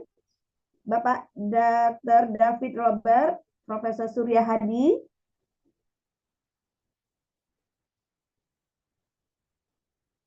Excuse me. Assalamualaikum warahmatullahi wabarakatuh. Thank you very much for giving us an opportunity to present our research result. So let me share our presentation. Okay, so for our research is about the bioremediations of mercury by the freshwater macroalgae called Eugenium intermedium from Indonesian artisanal small-scale gold mining wastewater. We focus on one of the areas in Indonesia, which is in West Lombok, called Skotong. The artisanal small-scale gold mining or in Skotong is using improper equipment to extract gold causes detrimental health and environmental consequences. That's why we take this research. According to several data from the activities in Skotong, most miners use the mercury amalgamation methods in gold extractions. The mercury amalgamation methods is used in ball mill plants as shown in the pictures to crush ore, and each plant consumes approximately 200 to 500 kilograms of mercury per day to extract the golds. So according to the WHO, the higher concentrations of mercury can cause many detrimental health issues, such as carcinogenics, mutagenesis, high blood pressures, lower reproductions, toxicity, and lower immunity because of the mercury contamination in adjacent waterways. So we need some methodologies to reduce the numbers of the mercury contaminations, especially in waterways. Recent research has considered a number of potential biomass sources to support the bioremediations of metal contamination, especially in SGM's operations. And one of the significant potential remediation solutions is using algae. The fresh green macroalgae called Eugenium intermedium, shown in the picture, is currently targeted as a bioremediation group for wastewater. This kinds of algae has proven to be an effective means of removing a range of metals from the wastewater. However, several metals such as mercury and timber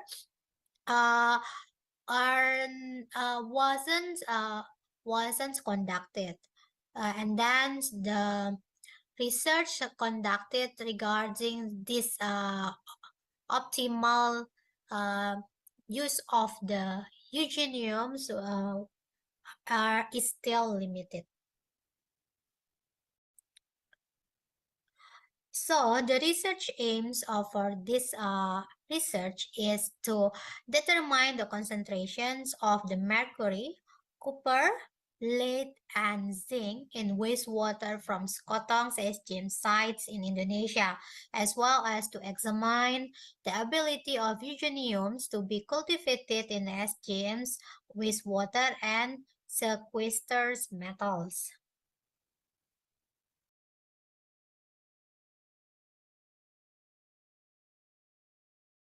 The study used several methods. Sampling programs was undertaken in the several streams in the Skotong Barat district to determine the concentrations of a range of metals in wastewater from SGM sites. A total of 28 samples of wastewater were collected in Skotong, and the concentrations of the copper, mercury, timber, and zinc were checked in the laboratory.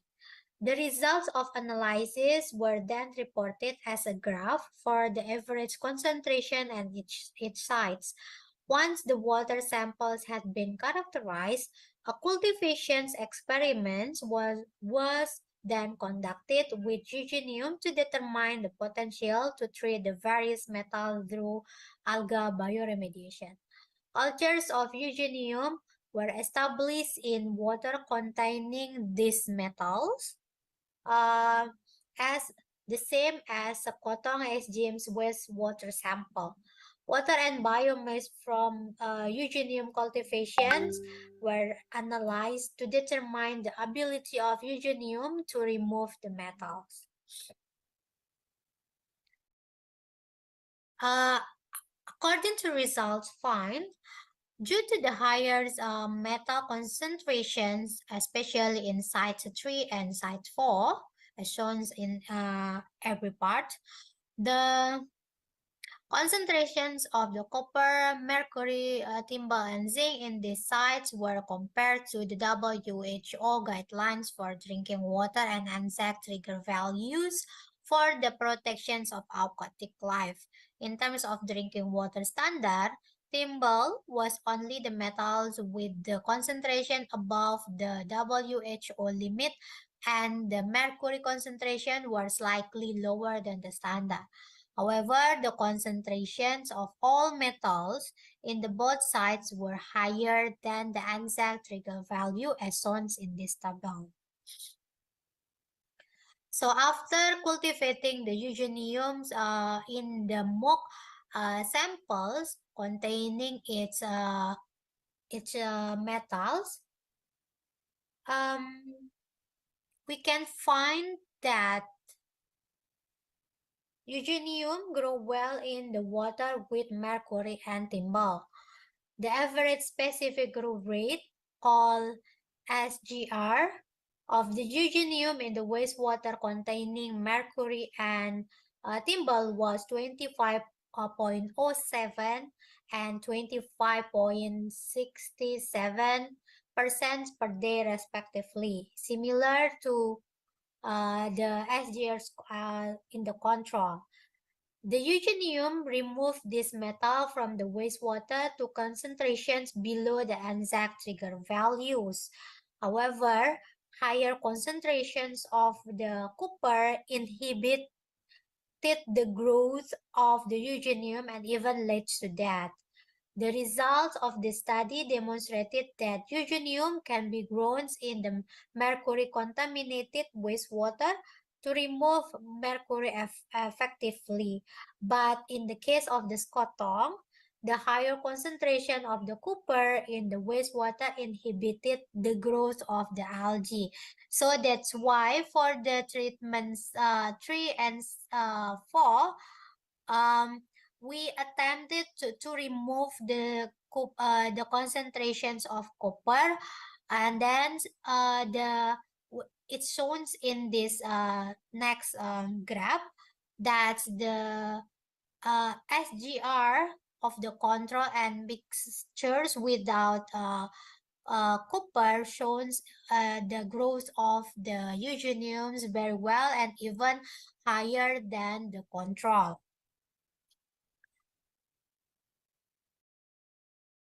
And it's also shown in the concentrations of the biomass of the eugenium after we remove it from the alga culture, where it shows that the eugeniums concentrations of the mercury, timber, and zinc were in the final is quite high, means that it can absorb effectively the amounts of these metals.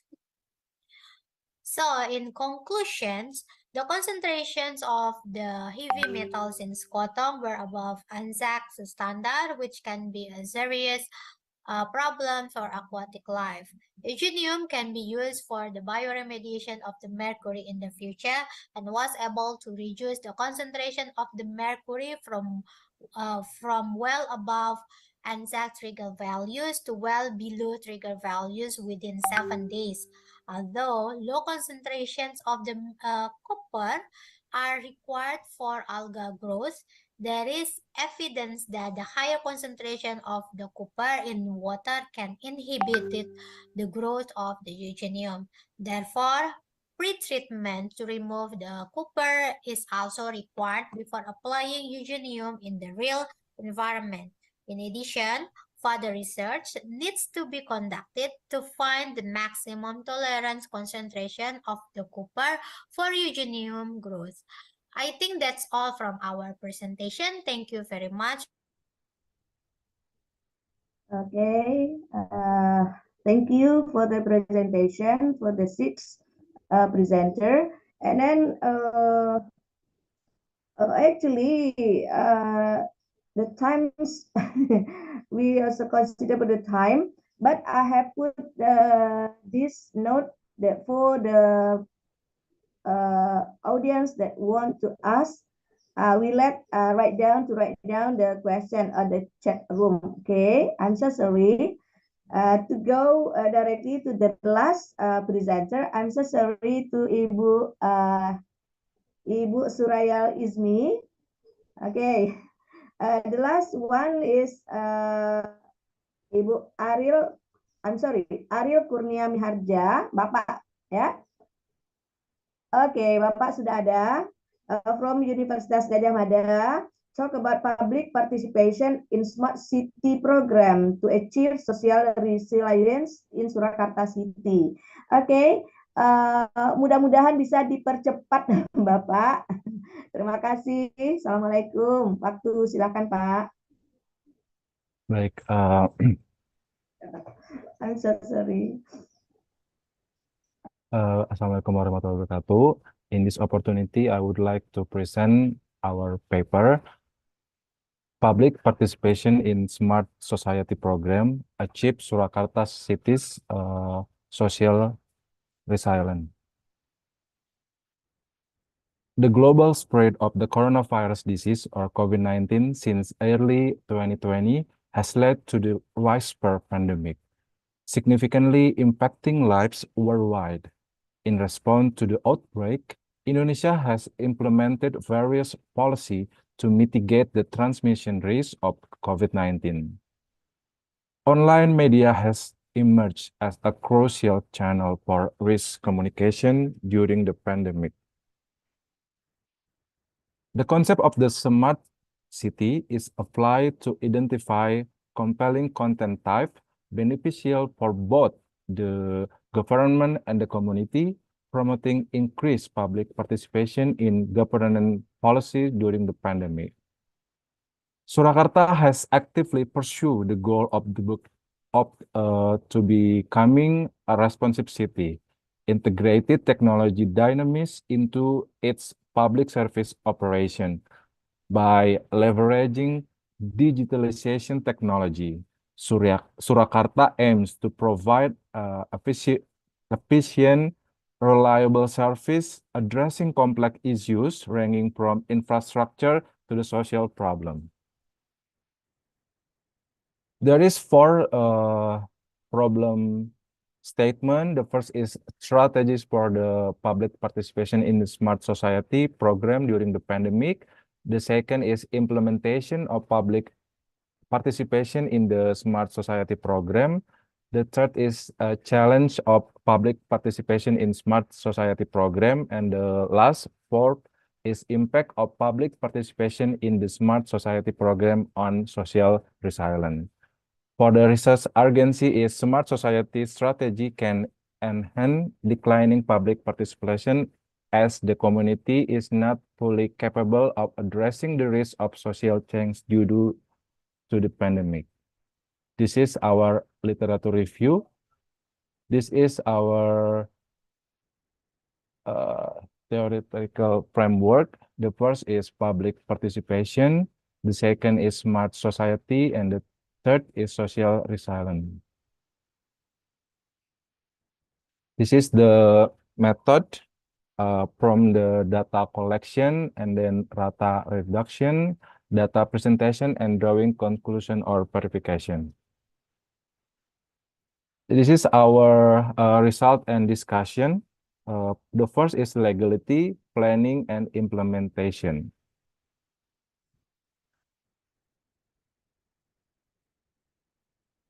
This is the public participation strategies, consists of three. The first is government, the second is technology, and the third is society. The government component, the local governments of Surakarta City implemented public participation policies in according with those stimulated in the master plan, roadmap, and major regulation.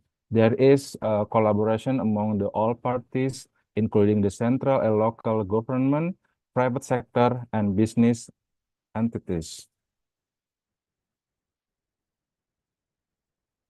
The second is technology. Surakarta City government innovated maximized technology as the core of the smart society, thereby supporting development of infrastructure such as high-speed internet networks down to the village level. And the last is society. The high lighting service in Surakarta City implemented a smart society during the pandemic era is that the community has a channel to report their complaint about city service, monitoring by the mayor, and respond by promptly by relevant authorities through the solo data.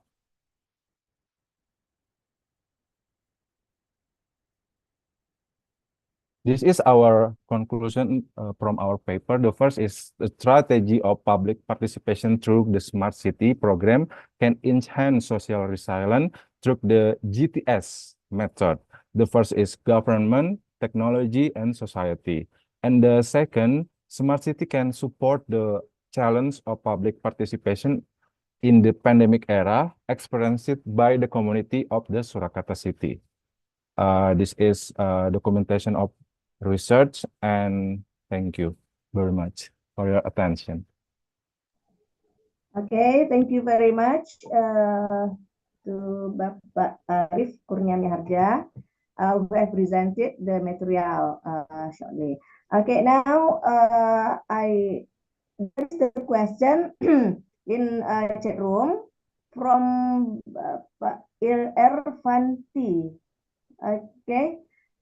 As Surakarta City integrates the Smart City program, how does it manage the potential digital divide, ensuring that vulnerable population, and so on, Bapak? Please answer this. I'm sorry. Yeah. Okay. Thanks for the questions. Yeah. Surakarta City take a proactive and inclusive approach to address the potential digital divide associated with the integration of the Smart City program. Recognizing the importance of the equitable access to the participatory process, the city acknowledged that leaving vulnerable population behind would undermine the overall goals of enhancing social resilience. To manage this, the digital divide, Surakarta City implement a series of the targeted initiative. Firstly, the city invests in the infrastructure to ensure widespread access to digital technologies, particularly in area with higher concentration of a vulnerable population. This include the establishment of community center equipped with computer and internet access, providing a space for residents to engage in smart city initiative. Moreover, Surakarta implements a digital literacy program aimed at empowering a vulnerable population with the necessary skill to navigate and participate in the digital landscape. These programs are designed to break the knowledge gap and empower residents to take full advantage of the opportunities presented by the smart city initiative. The inclusive approach adopted by Surakarta City contributes significant to the city's goal of achieving a higher social resilience by ensuring that all segments of the population, regardless of socioeconomic status, have the opportunity to participate in the Smart City program. Surakarta City builds a more resilient community that draws strength for its diversity. Inclusivity, Inclusivity becomes a social cohesion, fostering a sense of belonging and shared responsibility among the residents. This is approach not only aligns with the principle of the society equity, but also position Surakarta City as a model for sustainability and inclusive urban development. Thank you. Yeah, welcome, Bapak. And then for all, I'm so sorry that not all of the presenters have been given the time for answering, questioning and answering activities. But we let the audience or whoever who want to ask the questions, please direct your questions directly to the presenters with chat room or directly contact the presenters. For all, I'm so sorry that all mistakes that I have made, that we can meet the time that allotted for us. But actually, this is for our idea that it is for our benefit for all. I'm sorry. And then we let the host or the committee to take part in this session. I'm sorry. The committee, the host, I give the time for the host, the committee. Thank you very much for this session. And we come back to the committee. I'm sorry. Thank you. Assalamualaikum warahmatullahi wabarakatuh. Waalaikumsalam. Waalaikumsalam warahmatullahi wabarakatuh. Thank you very much. Thank you. Panitia langsung diambil alih oleh room 7 atau bagaimana? Iya, itu panitia gimana ya? Langsung saja mungkin ya, Bu ya. Saya izin mulai ya. Baik. Ya, baik. Terima kasih. Assalamualaikum warahmatullahi wabarakatuh. Good morning or good afternoon, ladies and gentlemen. Welcome to the room 7 for the oral presentation of the third ICORAD. Let me introduce myself. I am Dian Isti Anggraini as the session chair for the room 7.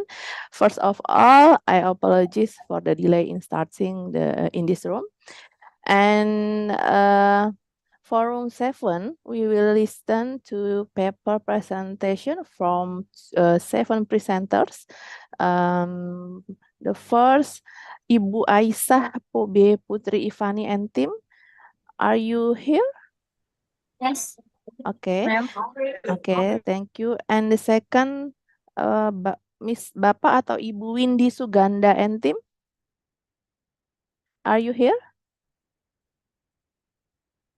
Oke, Bapak atau Ibu Windy Suganda and team. Oke, I continue. The third, Ibu Dr. Windy Novia Ratriwardani. Are you in this room? Are you here? Not yet. Okay, and the fourth, Ibu Ulia Uti Fasrini and team. Yes, present. Okay, thank you. And the fifth is Bapak Uwin Rizaldi and team. Are you here? Yes. Okay, Present. thank you. And the sixth, Ibu Ima Kusuma Manti and team. Are you here? Yes, we are here, ma'am. Okay, thank you. And the last, Ibu Witri Elvianti and Ibu Witri Elvianti. Are you here, Ibu Witri? Not yet. Okay, we continue. And I will read for the rules for our oral presentation this afternoon. First, the presentation time is about 10 minutes and the question and answer time is about 2 until 5 minutes. And then If participants have question, please ask them directly by raising your hand or writing in the chat column. Okay, we will immediately start with the oral presentation. The first is Ibu Aisyah Pube Putri Ivani and team. Okay, your time to present about 10 minutes and the time is yours.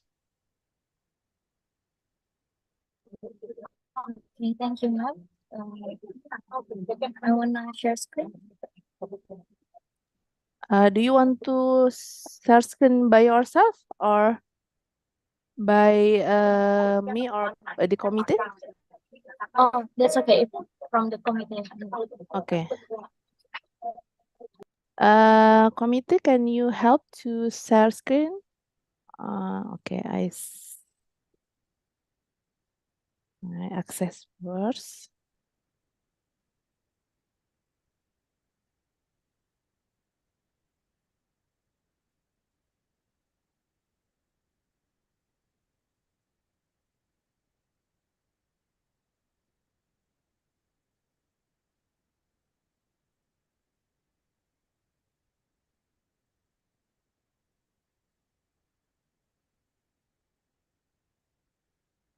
Wait for a second.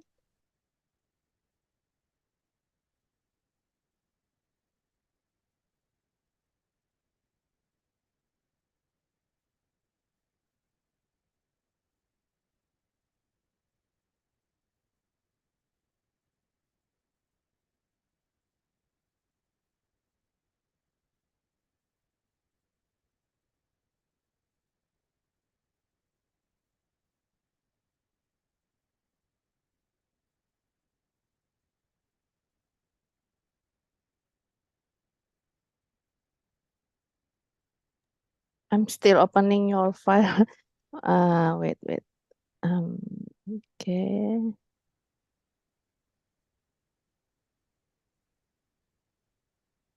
Okay.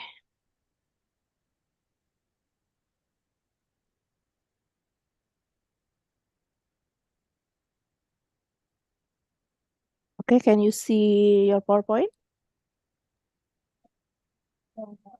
Yes. Okay, please. Okay. Ya, Assalamualaikum warahmatullahi wabarakatuh. It is an honor to be present during this international conference on research and development 2023. I am Aisyah Ivani, as author from Albers University of Bandung City. This paper title is Development of Health Education in Bookless Media for Women of Childbearing Age. And now we are going to move on to the main presentation. And these are my team. They are Aisyah Fitri, Rifda Nabila, Fitri Syahira, and Eka Fitri, and Amina Atina. Okay, next.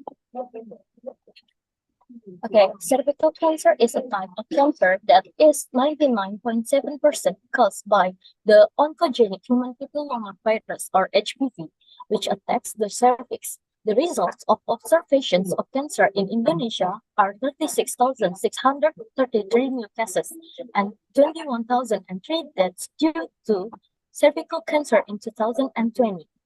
Based on the analysis, there are 50 incidents of cervical cancer every day with approximately 2 deaths every hour. The estimated cervical cancer is 17 out of 100,000 women, and this cancer is the second most common cancer in women in Indonesia. Next.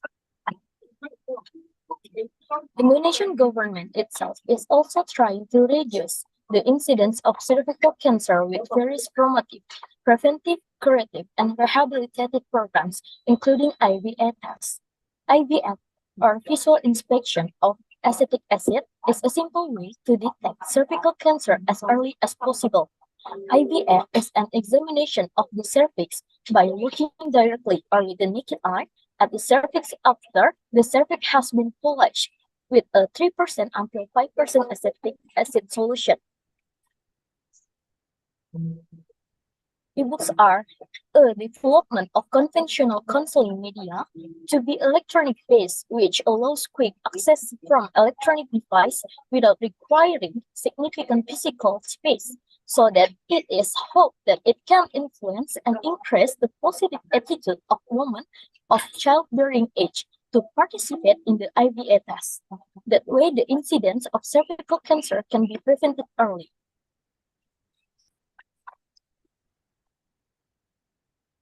This research uses a quasi-experimental research method, namely looking at the relationship between the independent variable or counseling using booklets and the dependent variable or attitudes of women of childbearing age.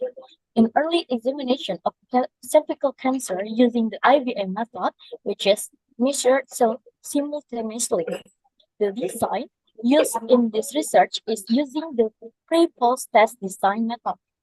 The population in this study were all WES who live in the Sungai Pancur Community Health Center work area. From this population, samples were taken using proportionate random sampling technique. To obtain a total sample in this study was carried out on women of childbearing age who live in the working area of the Sungai Pancur Community Health Center who met the inclusion criteria. The data collection technique in this research was carried out by collecting WES at one time, then giving a pre-test before being given the treatment, and a post-test after being given counseling using a booklet media. Then the data is analyzed and tested. To process the research data, the researcher carried out a normality test first and then tested the research results using the Wilcoxon test.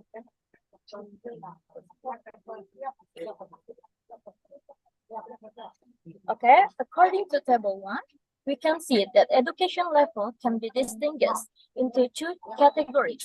Lower education, it's like kindergarten, elementary school, junior high school, senior high school, and higher education, it's like diploma and bachelor. It is shown that the educational background of 90% of the respondents fall into the second category, namely lower level education, and only 10% fall into the first category, higher level education, and 30% of the respondents are working, whereas the other 70% are not. Okay, next. Based on table 2, it shows that the group that was given counseling using e-booklet media experienced an increase in the average positive attitude with a value of 41.3% before being given counseling on e-booklet media and after being given counseling on e-booklet media. Okay, next.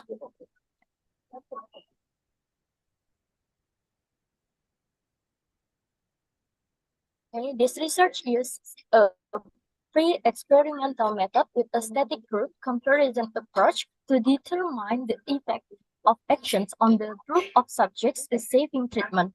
The research results showed that e-booklet counseling was more effective in improving attitudes toward IVA examinations compared to conventional counseling alone, with a significant increase in attitude scores. This is in line with previous research, which shows that education about IVA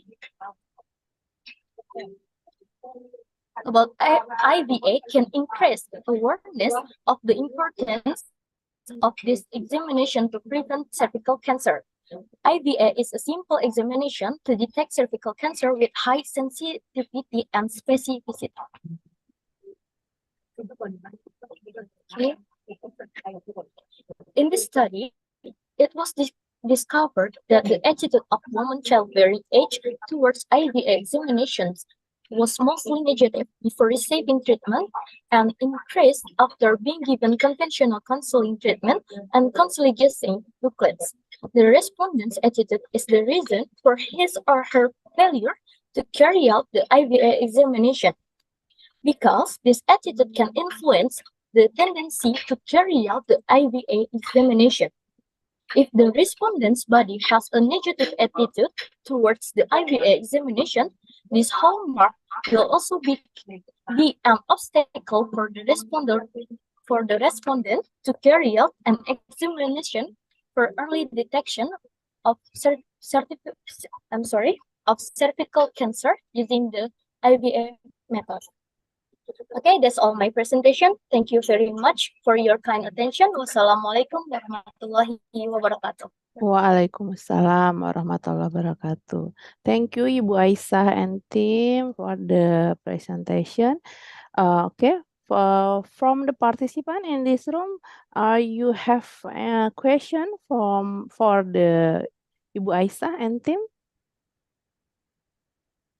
No, okay. In chat room, there's no question. Maybe I want to ask Bu Aisyah. Bu Aisyah, the ebook, uh, uh, you made by your team or you make it from the others ministry from the ministry or the others the others researchers?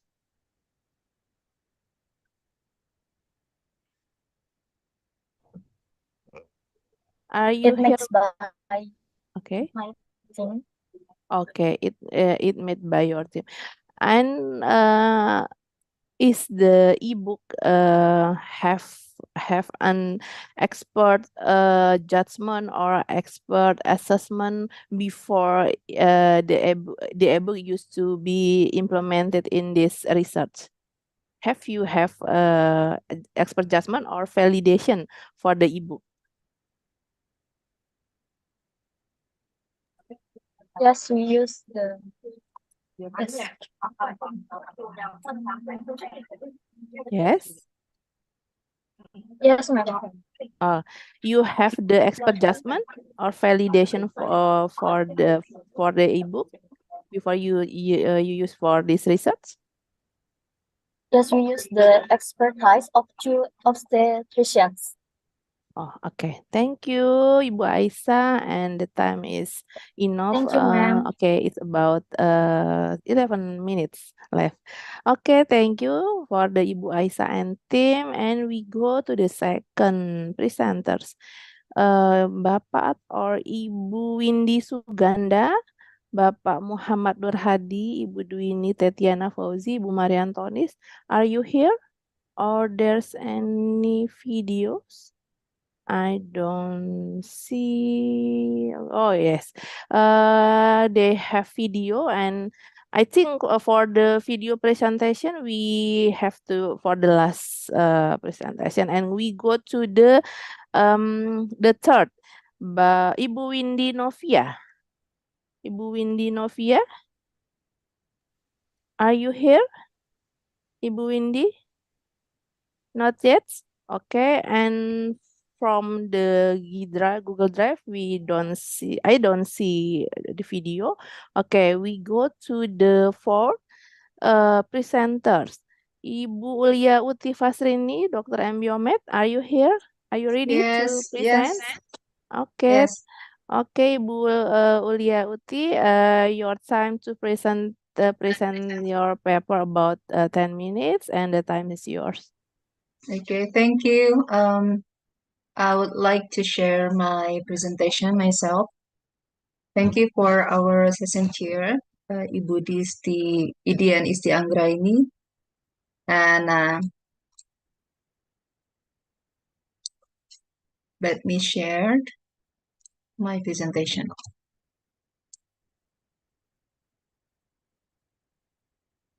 Okay.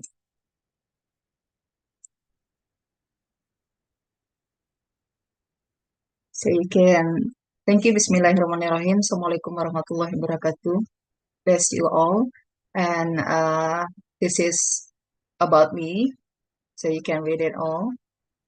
And today we will have nutrition goals in children's cognitive function as an analytic view that I will share everyone in this room. So hopefully that we can give some insight for our teacher generation. Our team is me, Uliauti Pasine, and Prof. Nur Indrawati Liputo, and also Dr. Jose Rizal Suriji. And it is a part of a larger research, and we will discuss of the background, the study aims, methodology, results, discussion, and also some conclusion or some recommendation. So what about children cognitive function and why we need to discuss about it and make a narrative review of this topic? Because cognitive development is one of a fundamental aspect that needs to be pondered or pay attention to by our government, parents, educators, and also health profession. Because preschool age mark a critical period in cognitive development. Before a child entering their school, they will need some preparation, and this will lay the foundation for future learning academic success. If this cognitive development is not going toward their age, it will have some learning barriers and it will affect the academic success of the children. So this cognitive function is come from the cognition. Cognition is understand about our surroundings, about ourselves. So this kind of influences their ability to understand, engage, and contribute to the sustainable development goals or SDGs. So this cognitive development, it will shape their capacity to understand complex issue, and later on it will meet their global competencies so they can challenge the world and also give their best effort and to express themselves. So what nutrition have with this? And we found that nutrition is essential during this formative stage, and some cognitive aspects that are largely discussed is about language acquisition, memory, and problem-solving skills because we are talking about preschool age. So in our study, we aim to explore the nexus between nutrition and preschool cognitive development. We try to understand more about what specific nutrients that's responsible or have pivotal roles in shaping cognitive outcomes. And we also want to provide insight into how nutritional foundations, how nutrient will impact the cognitive domains, and which cognitive aspects is influenced by these nutrients. So overall, after we finish this, we hope that this result will contribute a valuable insight for educators, healthcare professionals, also policymakers. So what we do to find the literature that will support our narrative review. So we do our systematically examine and synthesize the existing literature. We find anything that could relate as nutrition, also children cognitive functions. And by that, we then comprehensive search of electronic databases. And in this study, we use LENS. And we seek the associations since the maternal nutrition during pregnancy and through early childhood dietary influences. And until then, we try to focus on understanding cognitive aspects in preschool and also the nutrition impacts on language acquisitions, memory consolidation, and so foundational problem-solving skills. Even though we also found some other cognitive aspects that we could discuss later. So what we have found? We found that cognitive aspects is not just about language, memory, and problem solving. There are more to it, like attention and concentration. Cognitive is also like mathematical skills, social cognition. There are also executive functions, creativity, concept formation, also metacognition.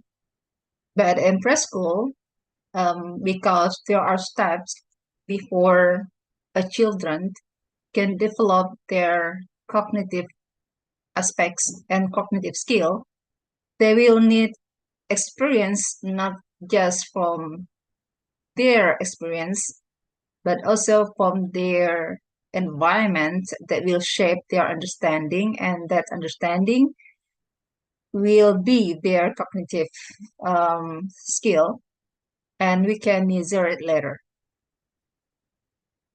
In understanding something, children need to understand the language, what their environment said or what the environment showed them, and then recall it in their memory.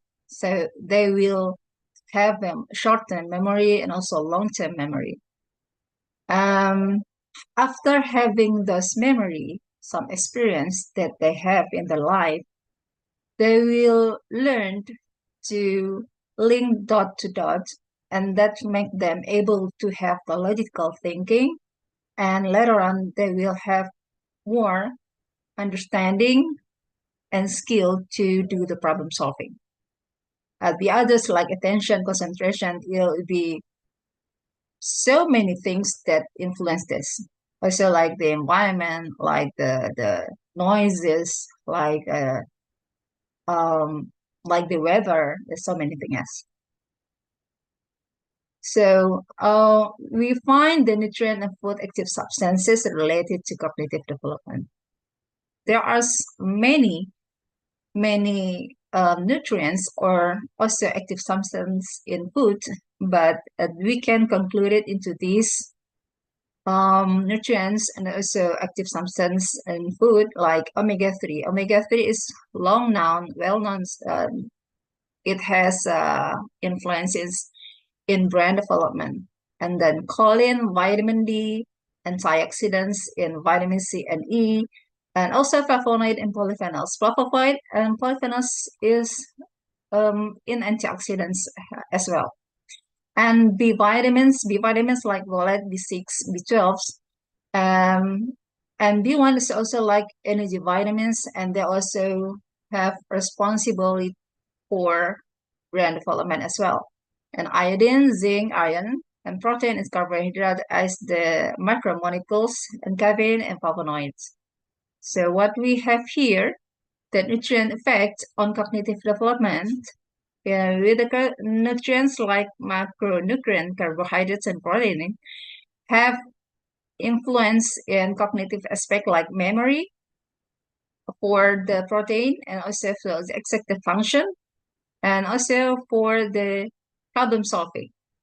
While carbohydrates, as the brain primary energy source, is responsible, or it has a better roles in information processing and also in attention. While omega fatty acids has a role in memory, like we said before, that memory is some fundamental for cognitive function, and also the executive function itself, and in this problem solving.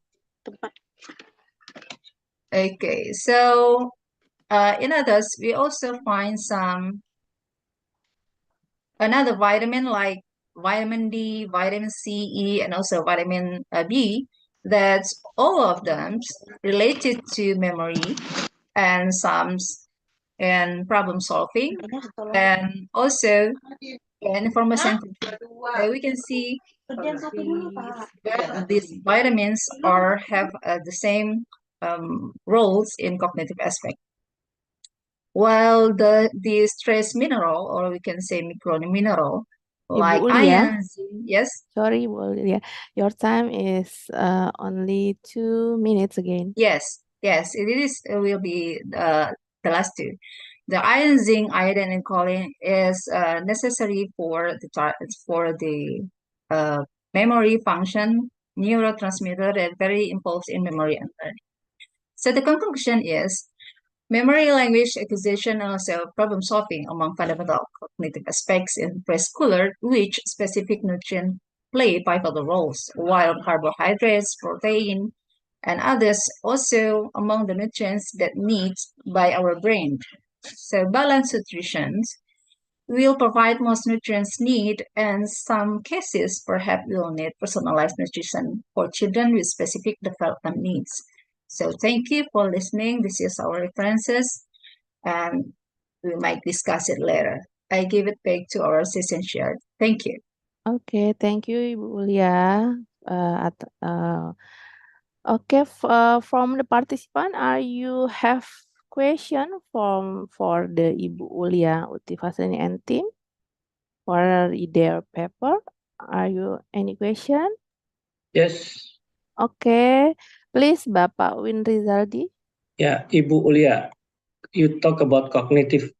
This is related also with what do you call intelligent question as well. Is affect also IQ about this nutrition, isn't it? That is my question. Pardon, could you please pardon me? Sorry. You are talking about cognitive. Is it related with the intelligent quotient or IQ? Or this is also affect also the IQ development of the children? That is my question.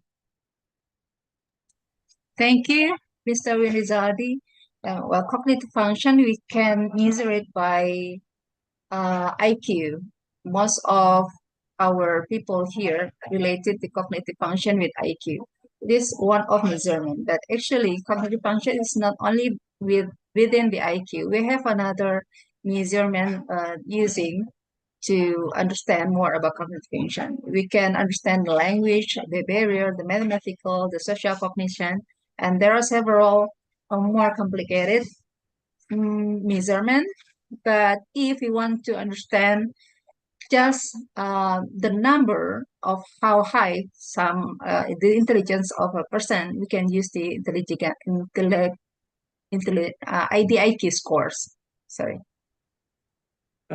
I mean, how many percent the nutrition affect the IQ for this research?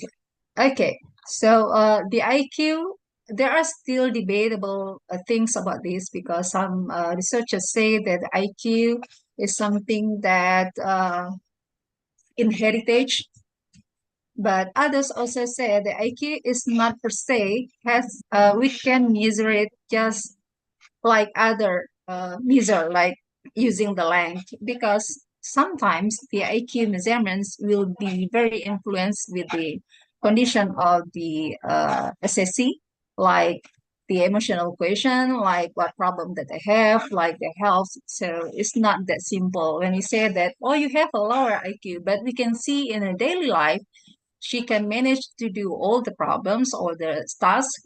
But when we do the IQ test, why she has a lower IQ? So we have to dig more to it. Thank you. You're welcome. Okay, thank you. For the last, Ibu Ulia, do you have any suggestion for us how to optimize the children cognitive function? Okay, thank you, Ibu Dian. So this is my dissertation that's still ongoing. So it's not just about nutrition, but also how that nutrition goes into the body. Like parenting, that how the parents interact with their children is for the preschool, and if they are going to the school, so the environments in the teacher and the friends, peers will affect their cognition as well. If they feel safe, the cognition might be bursting into the best potential. But if they are not feeling safe, like bullying, like they are not in a good environment, it will decrease their function or their ability to understand what happens in their environment, and it will cause them a lack of cognition ability according to their age, because the cognitive development is also depend on their age, also depend on their maturity in their brain. So I hope they can answer. Thank you. Okay, thank you, Ibu Ulia. Okay, we go to the third presenters, Ibu Dr. Windy Novia, that will be represented by Ibu Fitria Rohmatika. Ibu Fitria, are you ready? Hello, Ibu Fitria. Are you ready? I cannot hear your voice. Are you still have a trouble with your sound? Okay. Let we go for the next presenter first. Yes. For the fifth presenters, Bapak Win Rizaldi. Are you ready, Pak, to present your paper? Yes, I'm ready. Okay. Okay, your time is about 10 minutes to present your paper, and then we go to the discussion session. Okay, the time is your, Pak. Okay, everybody already see the slide? Oh, yes. Okay. Good afternoon, ladies and gentlemen.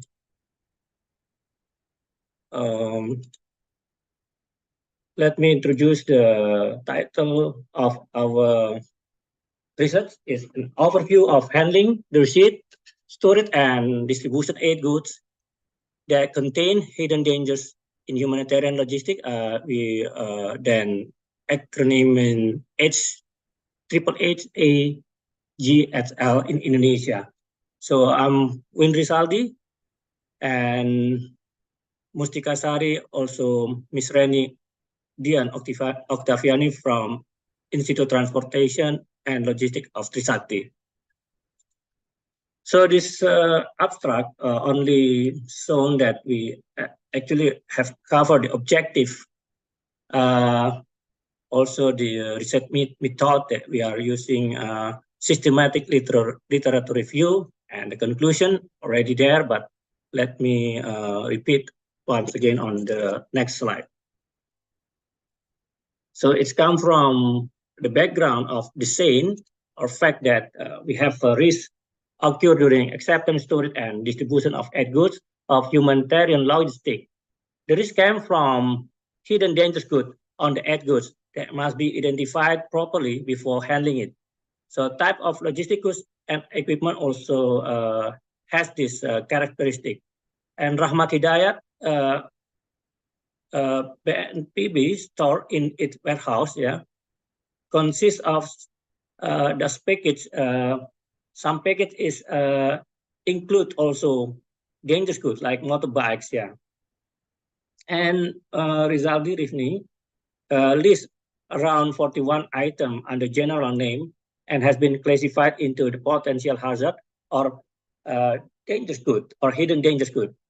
So then the solen of this research is mass and Baltic and Beimon identify characteristics of humanitarian and aid logistic that differentiate it from commercial logistic, and experience has shown that when shipper offer packages containing the following commodities or goods, they must be asked to check their consignment against the class definition and special provision in the regulation, and confirm by endorsement of the airway bill or transfer document that no part of the packet content is dangerous good or not restricted.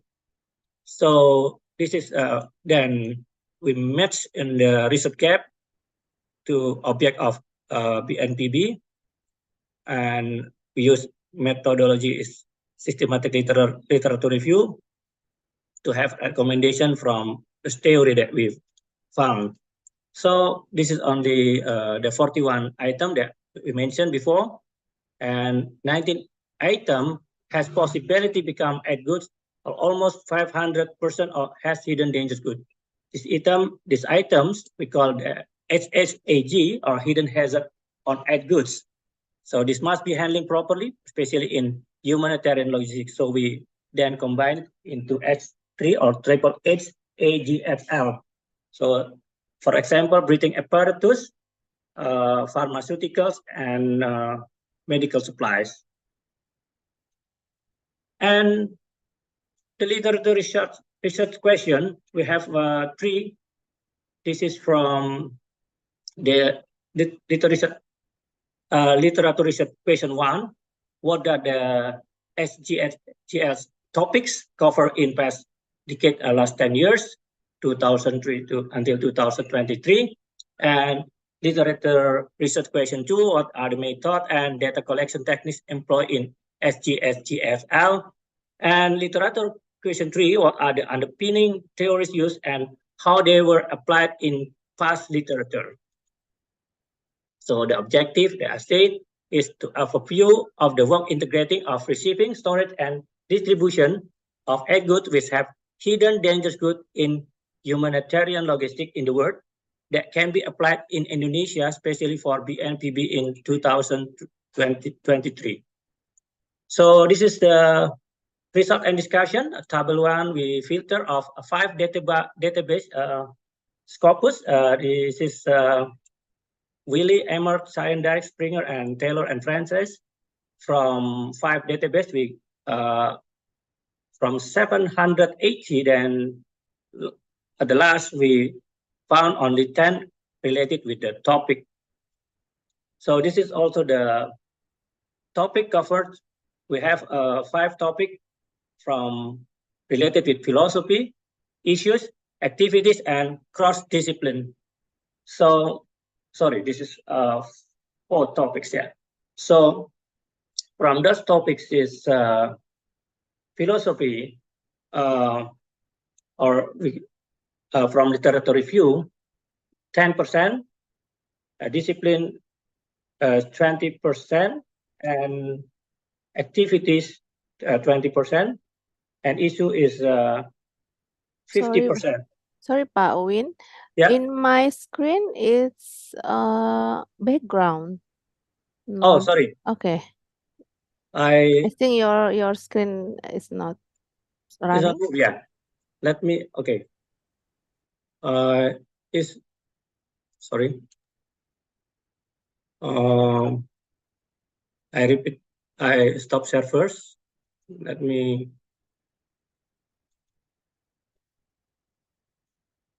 Is it okay now? Yeah. Yes. This is now. Yeah. You can see result and discussion. Okay. Okay. Result and discussion. Part Okay. 2. And part 3, yeah, result discussion. The method used. We use the method is from those 3 articles: literature review, empirical, and others. So from that, empirical 60%, literature review 30%, and conceptual 10%. And data collection, quantitative, we use the survey online, and metadata analysis 20%, qualitative, multiple case interview and quality survey 30%, and mixed method is 50%. And how the theory are used? How the theory are used? This is we then use differentiate into 1, 2, 3, 4, 5 from explain a phenomena, support challenge, construct variable, explain the relationship, and justify the finding. Then we sequence it in from paradigm, management, model, and operation. And then the finding out of 780 articles, so only 1.28% or 10 articles have theory closely related to SGFGFL on the last 10 years. So the systematic literature review reveals 5 ways of how the theories were applied in the research.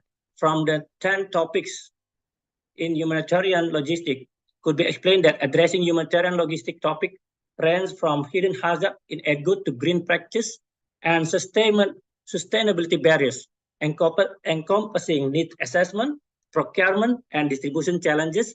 Focus extend to COVID-19 medical equipment, sustainability, vaccine manufacturing, and the effect of ambiguous product characteristic on children, understanding of household chemicals.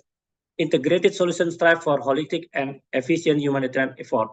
So 2, this explanation of challenge above has been supported by previous study, integrated risk government paradigm, then followed by management and model of waste management, logistic model, finally implemented by operation is of lack technical knowledge. pre-processing communities to face challenges in disaster relief operation by using emerging biochemical infrastructure and anticipate effect of ambiguous product of household chemical. All must comply green humanitarian supply chain for significant aspect of a sustainable environment when or upon handling hidden hazard or of aid good in humanitarian logistics. So the 10 theory above can be further transformed into 10 variable either as 2 independence, 3 independence, and 5 moderating. So the variable constellation of theories could be described like this, but should be noted that the constellation could be varied because some theories can be more than one variable type. So the variable type constellation explain the cause and effect relationship that the paradigm of integrated risk governance and waste management can influence the effect ambiguous product of household chemical, green humanitarian supply chain, and significant aspect of sustainable environment by using suitable logistic model, anticipate risk of lack technical knowledge, preposition communities and storage, green humanitarian supply chain principle practice, and face the challenge in disaster relief operation. The successful of handling hidden hazard of aid good of humanitarian logistics may include on those 3 dependent variables could be determined by proper value of the 5 monitoring variables. The research also provides justifiable explanation on the finding of particular research. The finding highlight the multifaceted nature of effective handling hidden hazard in aid good during humanitarian logistic operation. The research provides actionable insight for improving protocol, enhancing technical capabilities, and fostering collaboration to strengthen the resilience of humanitarian supply chain. And the conclusion from the finding, we then found we can overview the HGLL contain hidden dangerous good. Yeah, there is 1.28% reference related. Yeah, and this conclusion implicate the handling hidden hazard of dangerous good on aid good, especially in humanitarian logistic properly in Indonesia, because there is also integration research among literature review, conceptual and empirical with composition 316. And the implementation of this SGSGL could be on philosophy, support, construct, relationship, and finding with composition 14212. The suggestion for future experiment to evaluate whether this finding can be implemented partially or fully on the real humanitarian logistic activity, especially in Indonesia for BNPB storage or warehouse, and got the result of implementation to know what is the effectivity of the formula above. So that's all. This is the reference. Okay. And thank you very much for your kind attention. Sorry for confusing. Thank you, Pak Win. Yeah. Okay. For the participant in this room, are you have any question for Pak Win, Rizaldi, and team? Okay, not yet. Maybe I want to ask question. Based on this systematic literature review, what are your next research plan, Pak Win, to this based on this SLR? Yeah, this is become my dissertation preparation proposal that we will combine this systematic literature review, include also this some finding into the model, the theory of what do you call multimodal dangerous good transportation based on the freight train, because this is still seldom. So we will combine not only systematic literature review, but we also combine quantitative research or method. So then we use actually mixed method later on for this. So this is only what do you call just in the beginning, just warming up. Yeah. Warming up. Okay, thank you, Pak Win. We hope that your dissertation goes to well. Thank you, Okay, thank you. thank you, Pak Win. And we go to the next presenters. We go to the third. Ibu Dr. Windy Novia and Tim, are you ready? Ibu Fitria or Pak Dimas Madu? Yes, ma'am. Okay. Okay. Are you want to share your material by yourself or me? Let me try first, ma'am. Okay, thank you, please.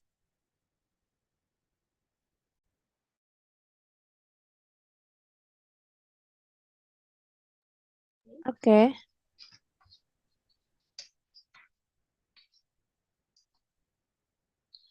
Bismillahirrahmanirrahim. Assalamualaikum warahmatullahi wabarakatuh. Waalaikumsalam warahmatullahi wabarakatuh. Good morning, ladies and gentlemen. Honorable Dr. Dian Isti Anggraini, as a moderator in this presentation from Lampung University. First of all, in this insightful, allow me to thanks for opportunity that has given to me to us that to person. Let me introduce myself and our team. My name is Fitria Rohmatika, and our team is Windy Novia Ratriwardani, Ratih Pratiwi, and Dimas Madu Nasrullah. Today, I'm thrilled to present the finding of our research on Buttonscraft brand credibility and self-image congruent toward purchase behavior with brand knowledge as a moderating factor. In recent years,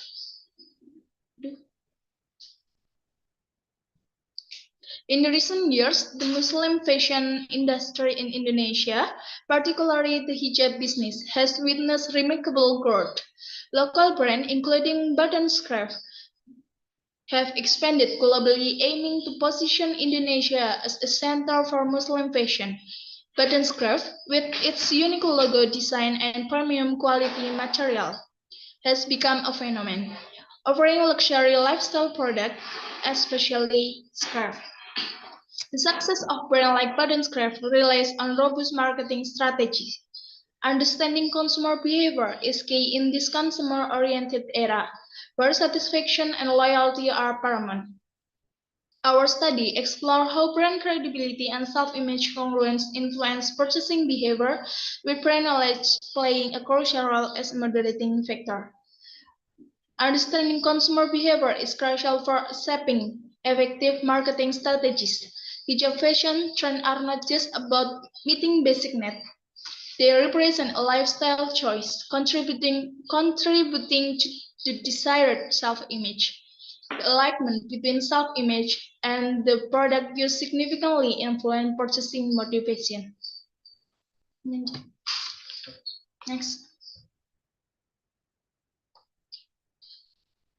This research employ an explanatory research approach with data collection using questionnaire.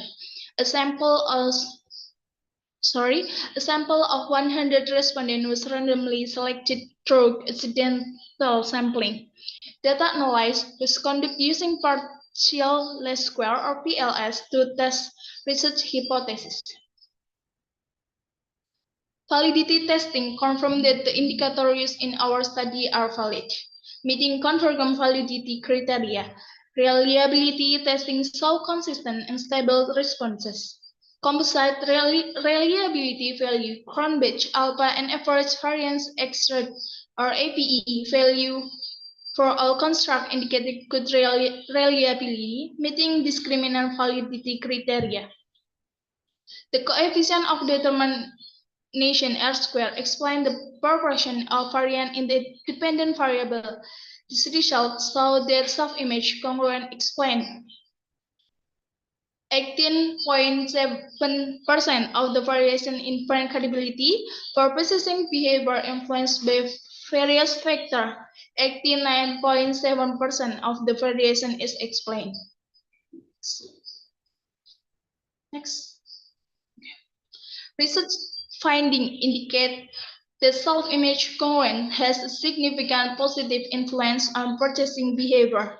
This means that the higher the alignment between self-image and the product, the higher the tendency to make a purchase. Additionally, self-image congruence also has a positive influence on brand credibility, supporting the idea that shopping comfort motivates the consumer to shop for a long time and repeatedly. Brand credibility also has a significant positive influence on purchasing behavior. Consumers tend to buy products from from brand perceived as credible, and the level of brand credibility correlate positively with purchase intent. Interestingly, the findings show the brand knowledge doesn't moderate the influence of self-image congruent and brand credibility on purchasing behavior. This indicates the customer knowledge about the brand does not strengthen or weaken the impact of this factor. Overall, this research showed the purchasing behavior is positively influenced by self-image congruence and brand credibility. However, brand knowledge does not play a role. Thank you for your attention. If there are any further questions or discussion to be had, I'm happy to answer them. I hope this presentation is beneficial to us all. Thank you and may we all have a great day. Wassalamualaikum warahmatullahi wabarakatuh. Waalaikumsalam warahmatullahi wabarakatuh. Thank you for Bu Fitria and team.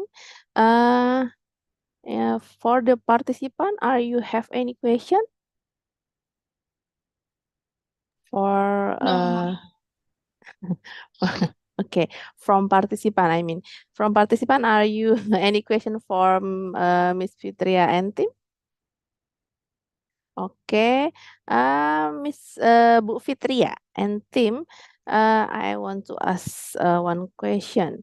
In your paper, you say that the what's the brand knowledge? The brand knowledge is not influence, yes. In your opinion, what the reason the brand knowledge is not influence the behavior to choose the button scarf?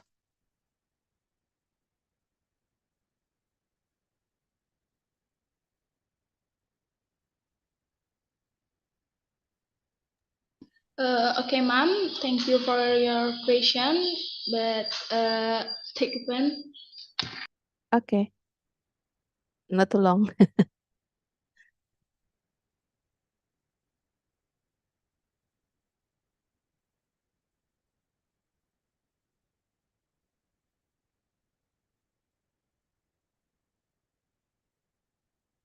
Okay, maybe you can write your answer in the chat column next.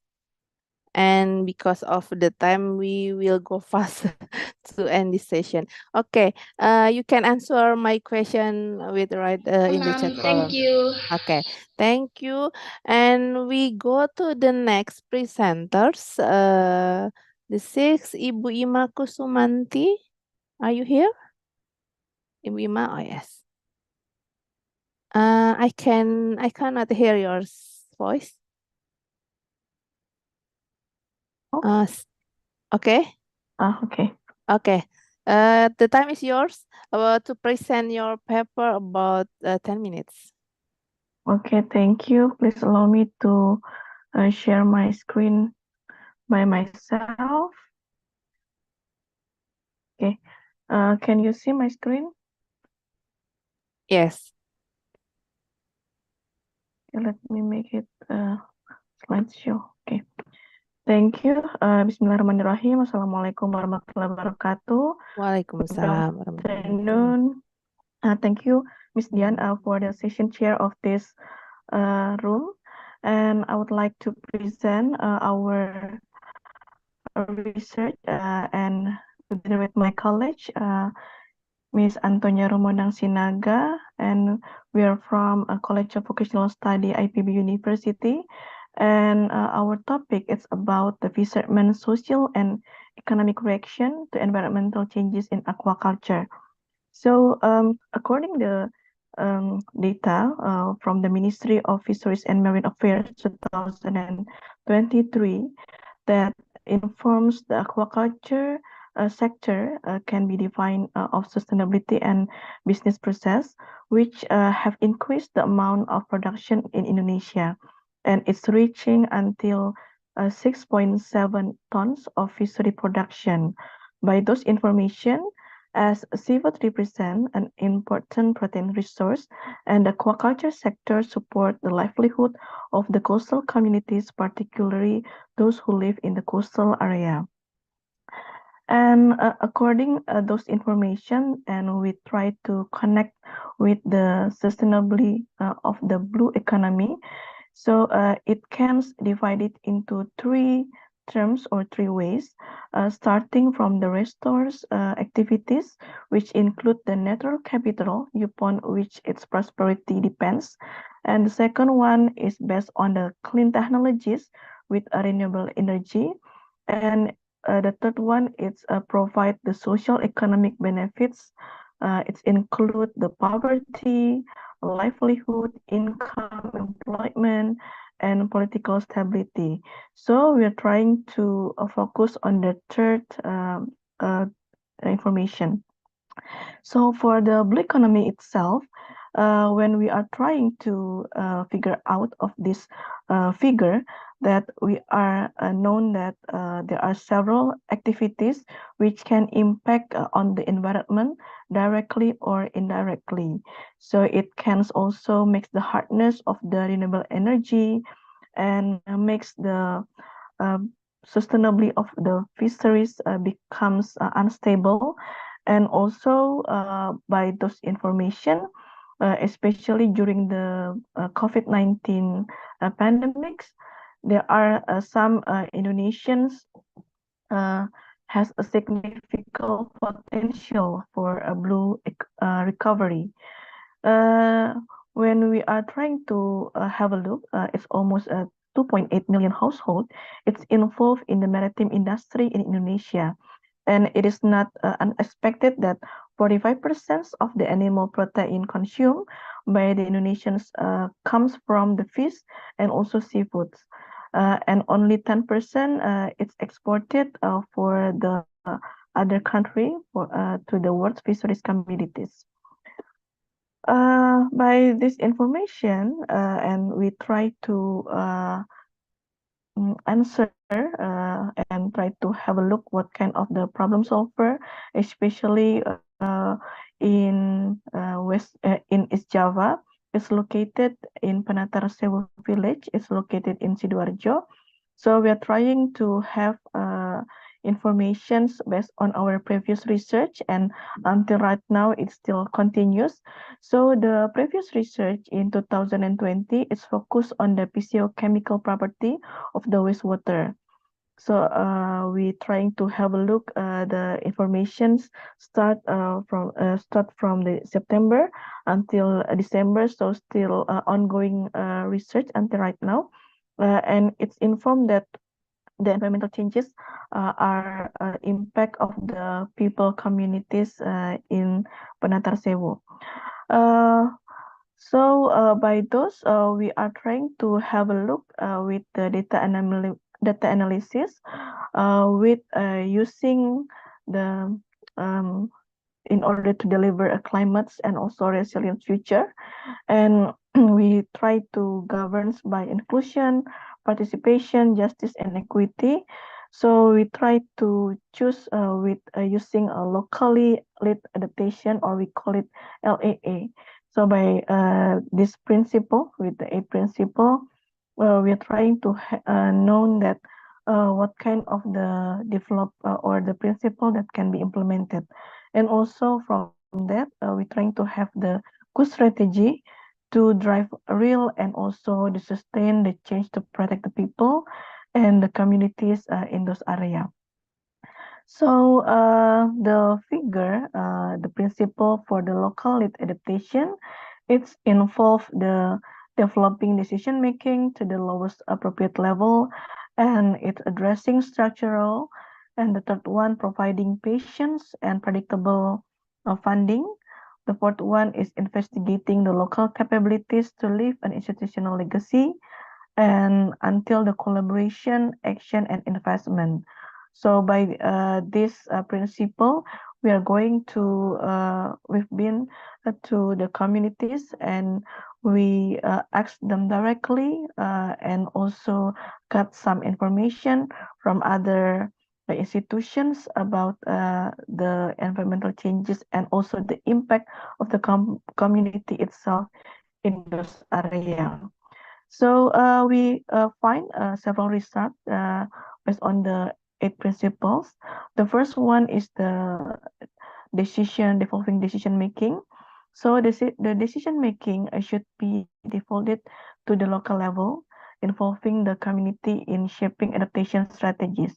So the local residents, especially who those engaged in the fish processing and also farming, have a deep understanding of the ecological changes and their impacts. So they exchanging them in decision making, ensure that the strategies are tailored to their specific needs and condition. And for the second one, for the addressing structural inequalities, it needs that the report highlight need to consider various factors, including education level, gender, access of credit, and not only for women, yeah, but also the youth and also the indigenous people to active participate and benefit from the aquaculture activities. And the third one is the providing patience and predictable funding.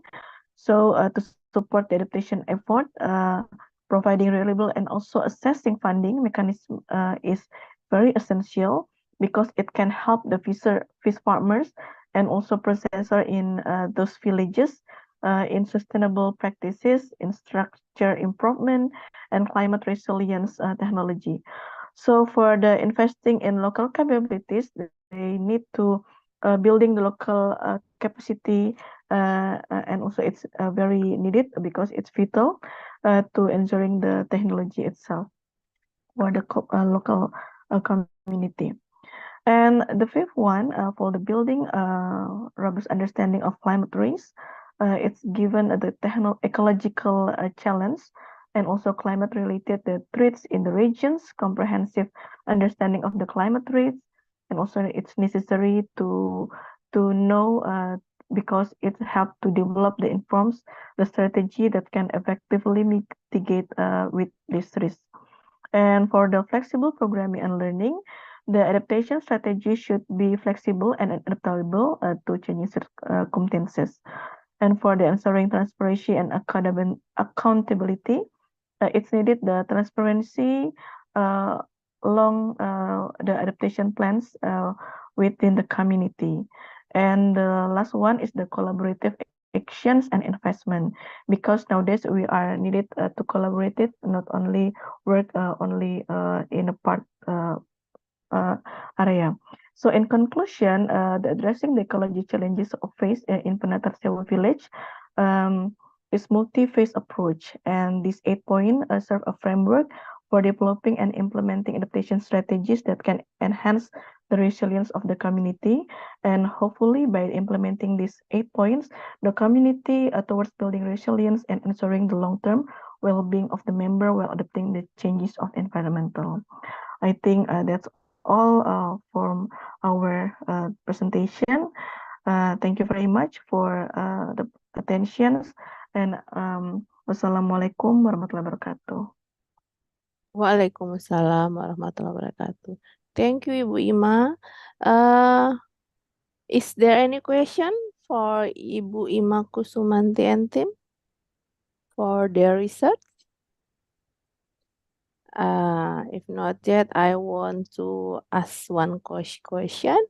Ibu Ima, what are your plan, your next plan to implementing the X factor to reach the factor that you say that before? Okay, thank you, Ibu Dian, for the question. Regarding with our research, we are trying to make some framework that can be implemented not only in the Penatar Sewu village, but also in several villages which are located in East Java, because they have a strong impact with the mud, we call it in several years ago, like the environmental changes in the area in Sidoarjo. So hopefully it can be implemented in not only in this village but also in other places. And because we've made other models before with the different framework, so we want to compare with the sustainable livelihood framework and with the eight principle framework that we are making. Okay, nice.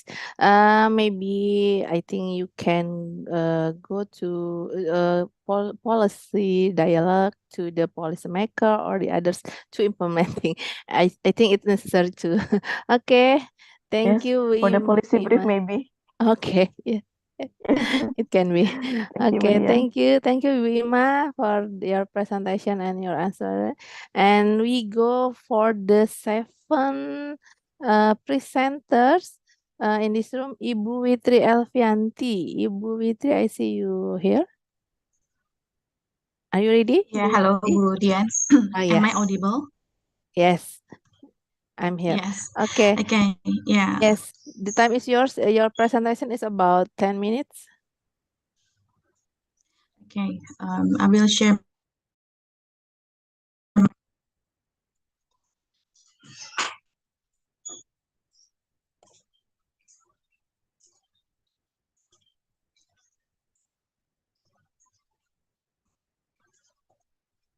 Is it visible now? No. Not yet. Yeah. Okay. Not yet. But now is it visible? Still going. Still going on. I'm a bit afraid if the connection is unstable because I turned on. Actually, I did not turn on my camera. Yeah, but I hope there will be no problem. So, is it visible now, Bu?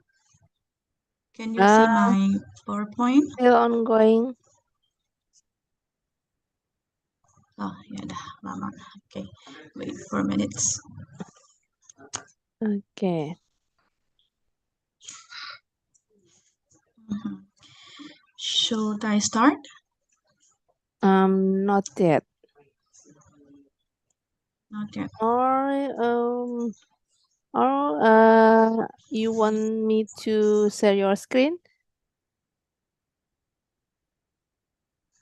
You can send your material presentation in our WhatsApp group or this chat room.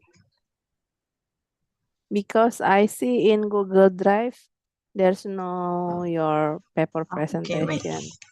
But it's still not. Yes, in my screen it's still ongoing. Yes. I was late to register to the conference. Okay. Ongoing, yeah. Yeah. Or you can stop your share screen and you start to share screen again. You stop and you start again. Yeah. Wait.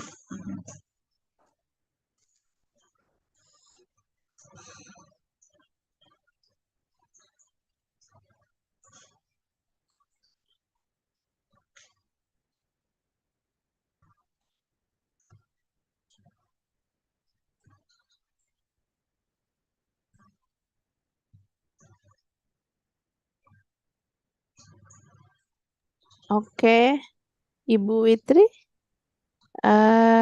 Wait. Ya, sebentar Bu, masih loading Oke, lama ini. masih loading Mohon ya. maaf ya Bu. Oke, wait for a minute. Yes.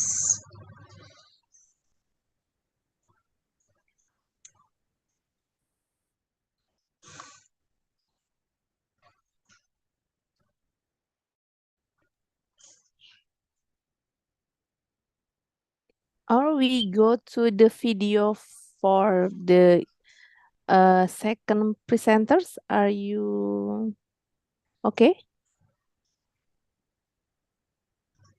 And I myself, you I preparing don't have your problems yet. I'm still working with my connection. Yes. okay.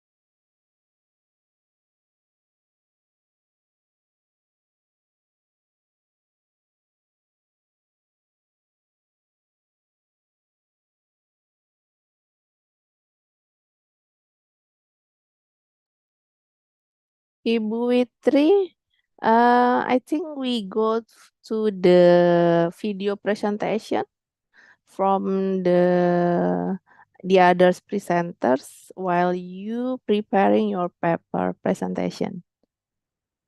Okay, ladies and gentlemen, we go to see the video presentation from Ibu Windy Suganda and team from the Awal Bros University. Okay. Okay.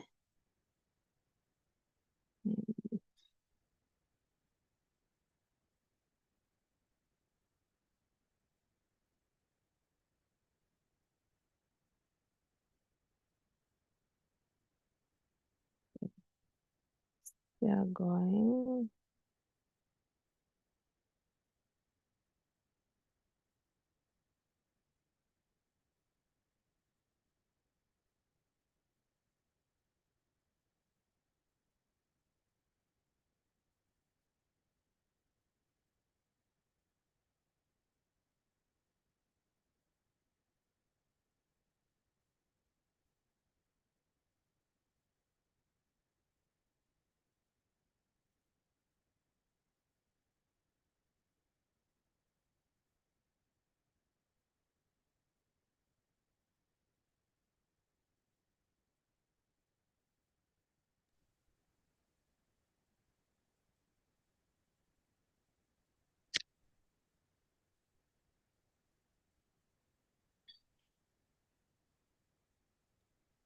Sepertinya caranya belum ter-share itu, Bu. Ya. Oke. Mungkin waktu di-share-nya bisa dipilih juga share audio di bagian bawah sebelah kiri.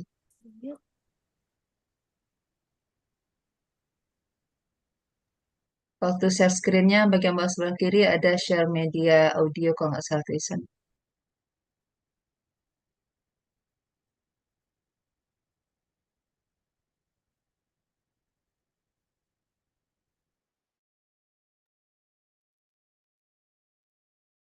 Of digital.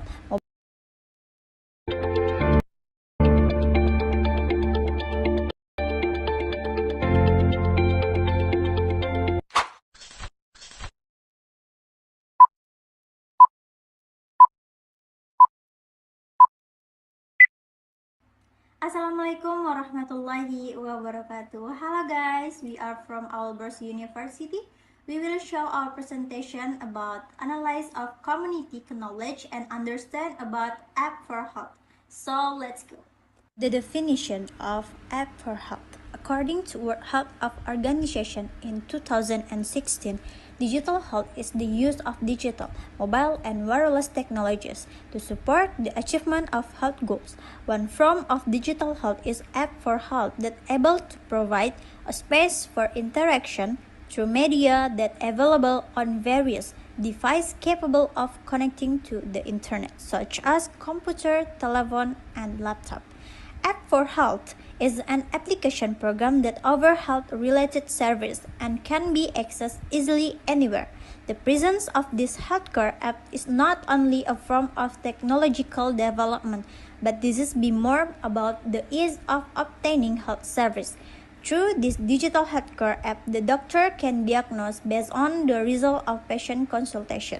These doctors are trusted and professional, and they have official medical license, so there is no need to worry consult on the application. Next, there are 318 healthcare apps available in App Store worldwide, with more than 200 new apps for health every day. This slide about kind of healthcare apps. The first one is general health and wellness apps. This is healthcare apps to track nutrition and help us count calories, find out sleep patterns and stress management. The example, Fat Secret, MyFitnessPal, and Sleep Cycle. The second is telemedicine app, used for patients who wants virtual treatment. For the example, HelloDoc, AlloDoctor, SehatQ, and others. And third, health management apps. This type of app has three uses: intent, for health service to share and report personal medical data, help track medicine consumption, No. and help individuals monitor user condition such as heart disease, diabetes, pregnancy, mental health, and so on. No. The next slide is about the importance of No. app for health. The first one is awareness and educational facilities. This app for health very important for disseminating various information about health. The dissemination of this information is intended to provide No. education and increase No. awareness about health. The second is diagnostic facilities. Healthcare will be important because with online consultation, the doctor can diagnose and provide treatment to patients remotely. The third is patient support. The use of this app does not only stop at determining the diagnosis but is also used to support further patient care. Example include controlling the patient condition after being given medicine, reminding them to take medicine, and schedule nursing. The last is confidence. Apps for health are created to provide confidence to the public in the health sector. Next, about types of healthcare apps. The first, healthcare for consumer. This service is aimed at the general public or is often called customer informatics. Some of the services available include doctor consultation, online pharmacies, laboratory tests, home care, online ambulance, and booking appointments. The second is medical or clinical informatics. This app is intended for healthcare providers. The scope of features include the health facilities, health practitioners, and health education institutions. For the example, employment, electronic medical records. The last, bioinformatics, healthcare app research, and academics. The information in this app is used for health data processing, management, and distribution. From the explanation that has been explained, so we did this research for analysis of community knowledge and understand about app for health. And this was a quantitative study using primary and secondary data with the 55 community sample. That results showed that the community knowledge and understand about healthcare app was still lacking because of there are used technical barriers related to unstable internet access and low digital literacy in the community. So, in conclusion of this research is the community knowledge and understand about app for health use of healthcare media is still at low level.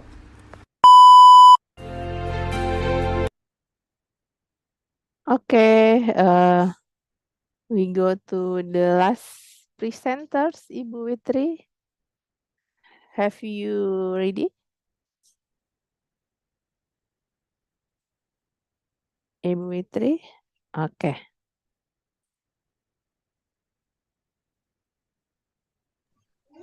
Okay, so can you see my slides, Budian?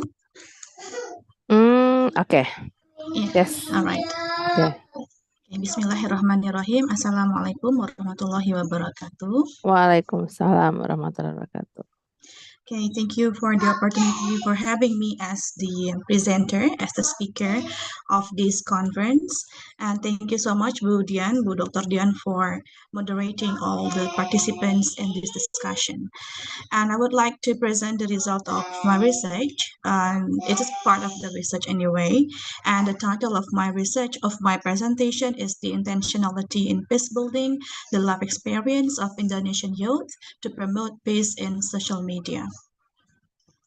Okay, we go to the next slide.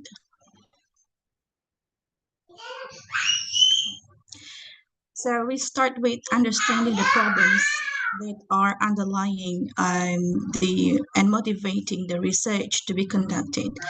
The first problem that we observe is the increased social media, regarding the potential role of the ICT in the escalation and the prevention of conflict.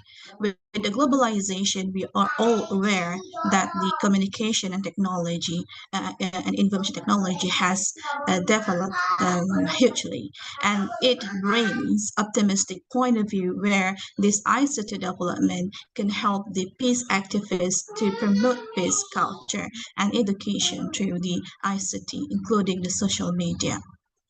So in this context, we are aware with this promise, because we motivated to find out in what ways that social media can be used to disseminate the idea of peace or peace as a culture through this online technology, this digital technology. Now, what we see is that it's a bit contrary to our idealisms or our expectation, where we are all based on some research already find out that the social media is one of the effective tool to disseminate non-peaceful contents. So the internet is helping the distribution of the violent groups in order to disseminate its propaganda, in order to brainwash, or in order to affect psychologies of the social media users through their extremist religious teachings. So we could see from the case where, for example, in macro level in two Southeast Asian countries, especially in Myanmar and in the Philippines, where the trend of shaping public perception toward violent extremism in social media is evidenced.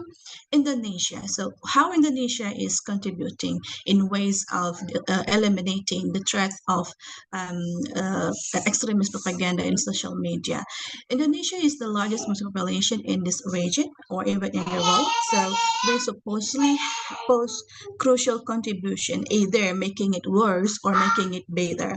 So in January 2022, there were nearly 200 million of Indonesian population actively use social media.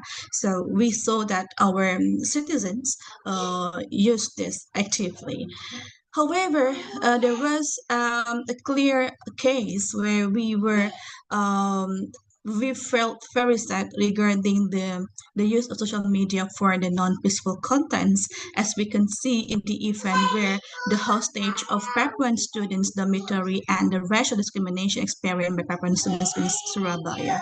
So a lot of negative commentaries widespread easily during this time in order to discredit and discriminated Papuan students by calling them monkeys, because of this is triggered by the police statement at a time that tried to unjustly treated the Papuan students at a time. So in response to this hostage, Indonesian government decided to shut down the internet and blockade internet use in the Papua itself.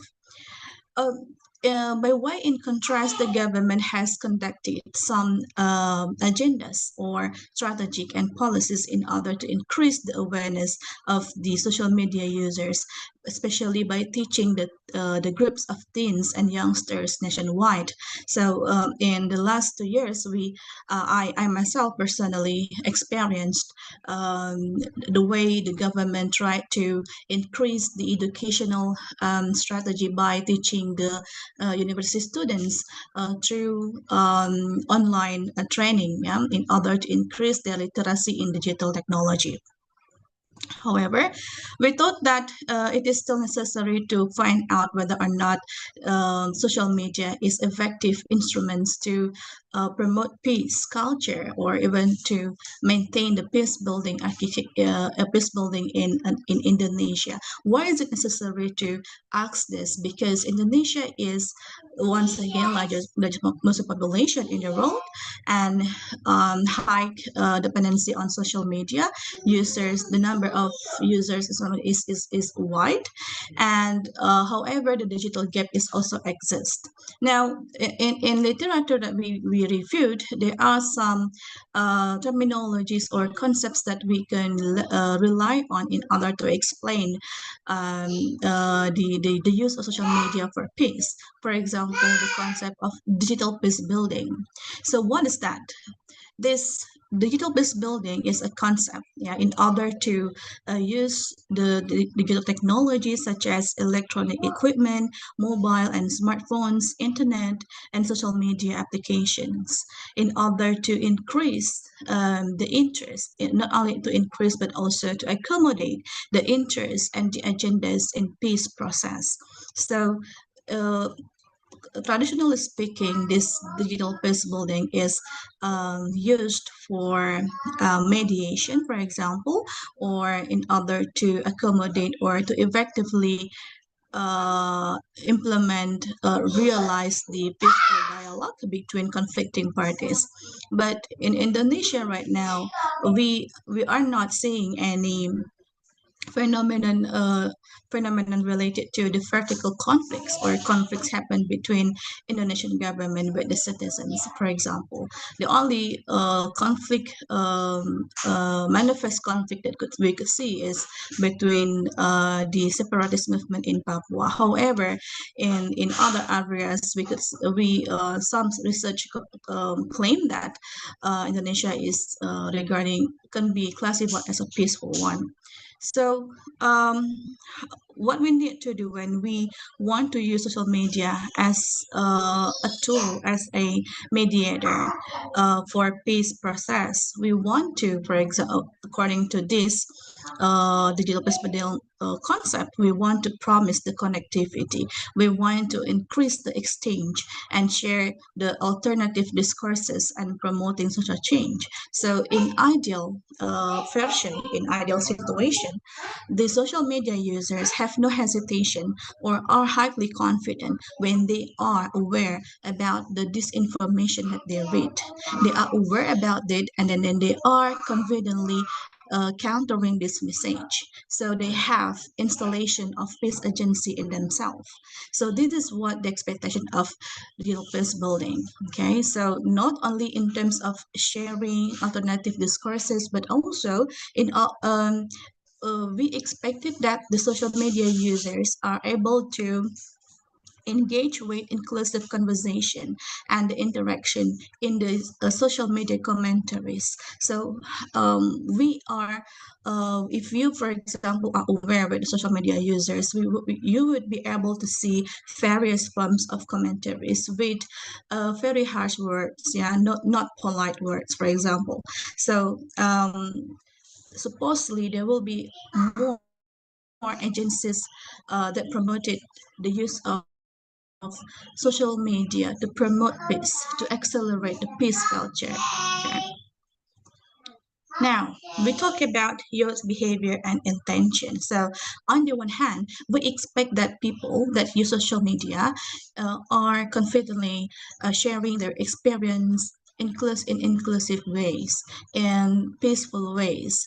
But how we know that people's behavior or intention to do this? So then we refer to the behavior and intention. I observed some presentations in this conference that some presenters also use the same theory, which is theory of planned behavior. So here we use this concept, this theory, behavior and intention, in order to accommodate that our curiosity, our interest, yeah, by finding out our curiosities to find out whether or not the social media users, especially the young people, have intention to spread positive message in their social media. So now we first define what we mean by peaceful behavior. So why we need this peaceful behavior? Because the emergence of conflict can be too personal, since it is deeply rooted in individual perception and the patterns of behavior, according to Martin in 2022. So from this statement, we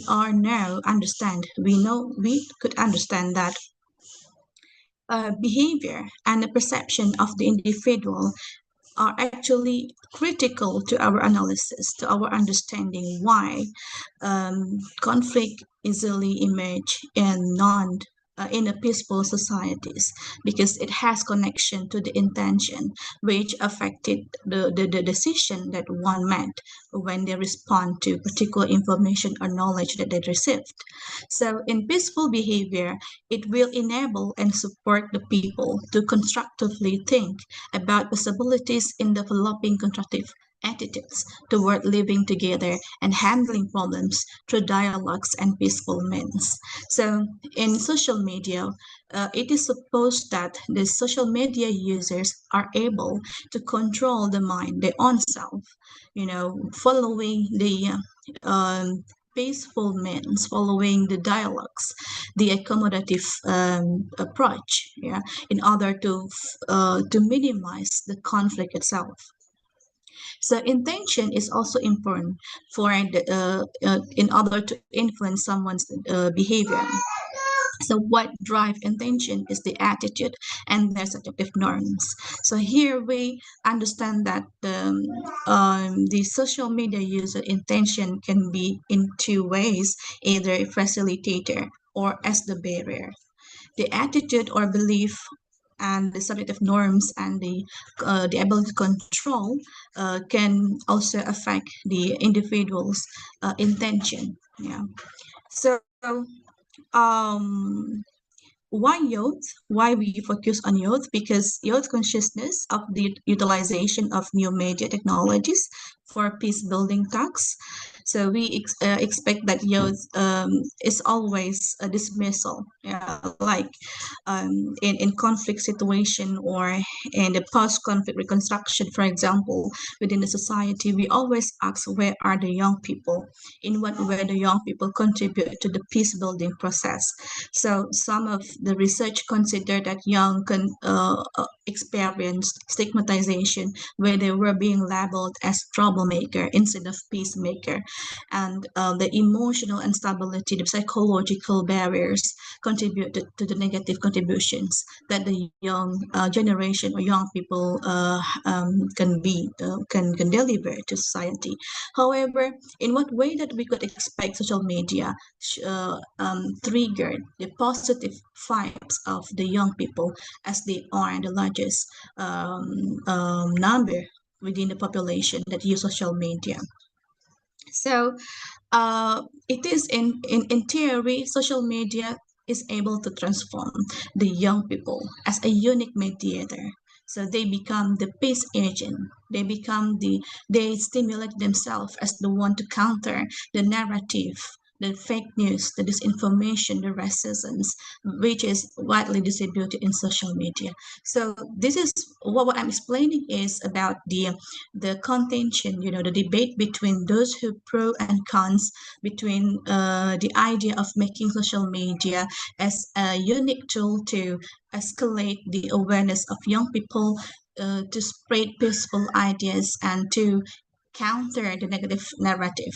However, we need to look at whether or not this is true. So we conducted this research by employing the phenomenology. Why phenomenology? So unlike the other research that use the same, Witri, yeah. sorry, your time is 1 minute left. All right, okay, I'm going to make it fast.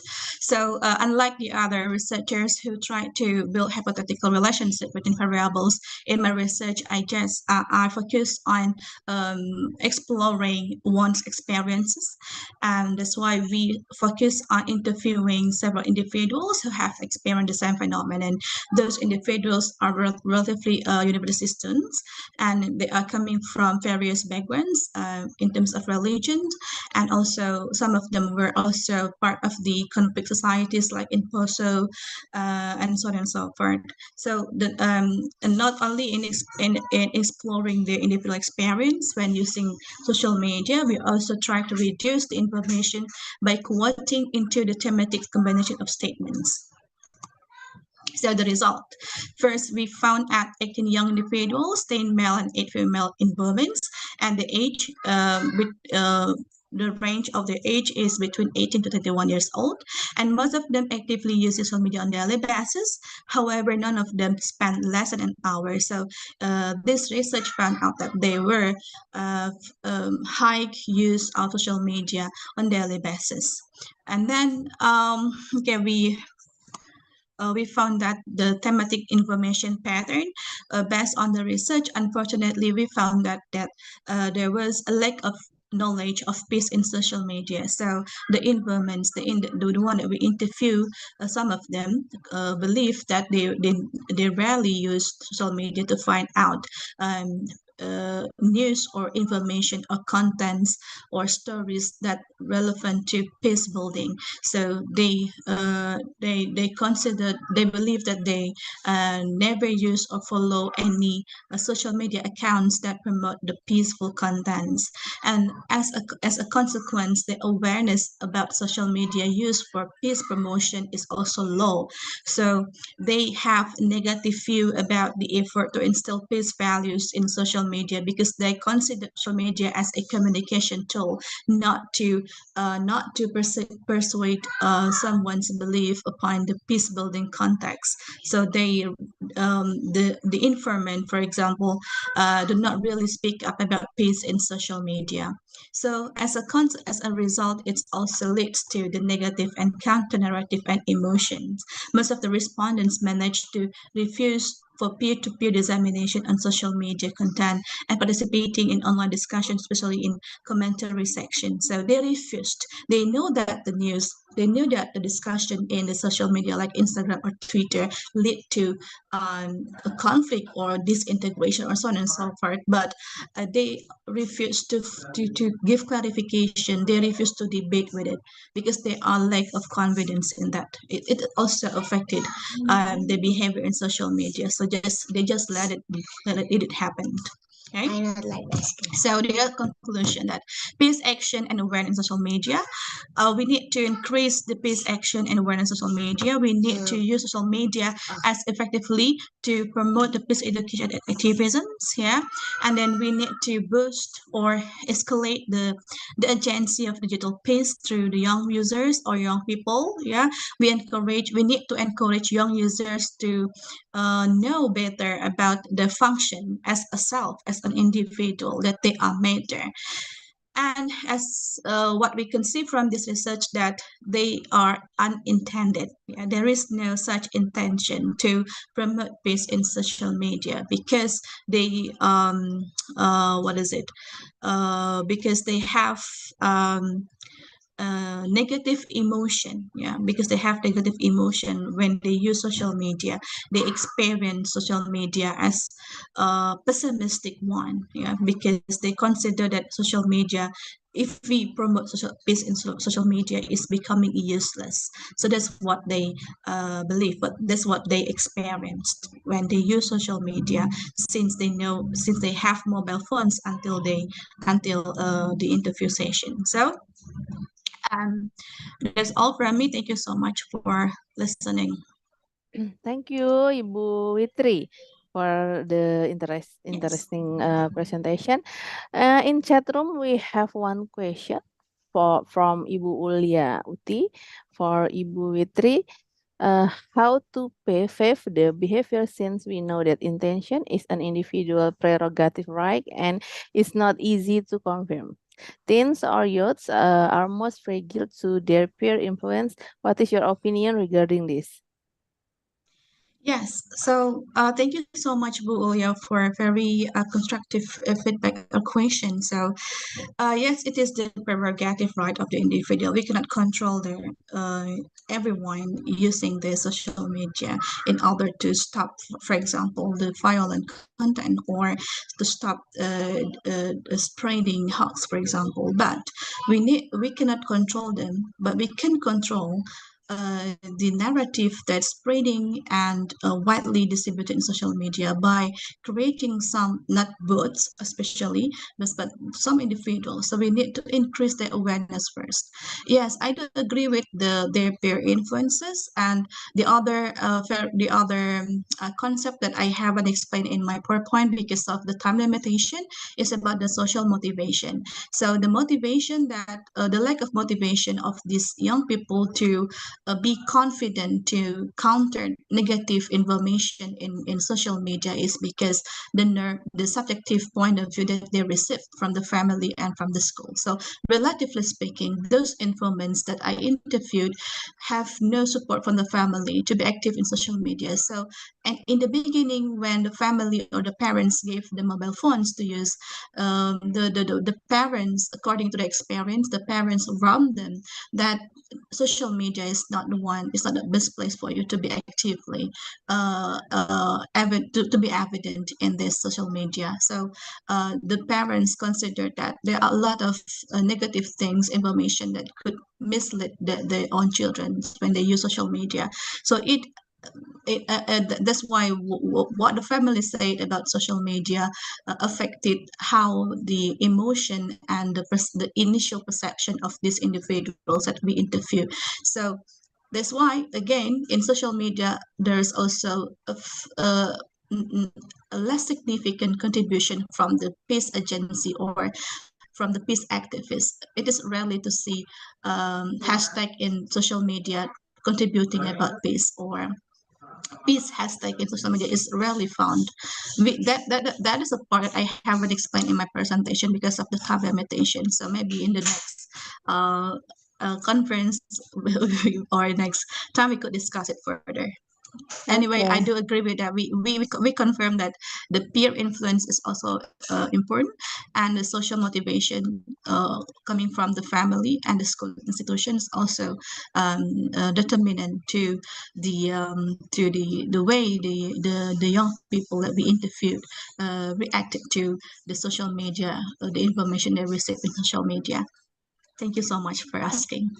Oke, thank you Ibu Witri dan and Bu Ulia. I think we we are at the end of this session. The time is over, and I'm as a moderator. I apologize if there are any shortcomings and mistakes. I ask Allah for forgiveness and thank you for your attention and cooperation in this room 7. And see you next time. Now it's time for a break, and we'll be back again at 10 minutes past 1 p.m. for the next oral presentation room. Thank you. Good afternoon. Assalamualaikum warahmatullahi wabarakatuh. Waalaikumsalam. Waalaikumsalam. Thank you, Bu. Thank you semuanya.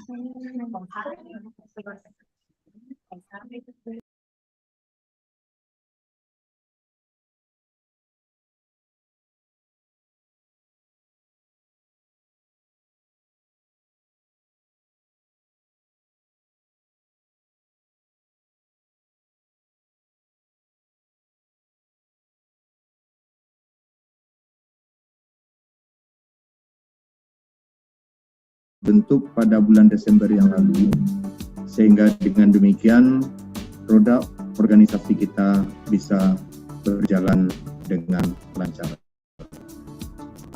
Baiklah Bapak Ibu sekalian, izinkan saya untuk mengukuhkan kepengurusan periode 2019-2023 ini. Pada hari ini, Jumat 17 Juli 2020 akan dilakukan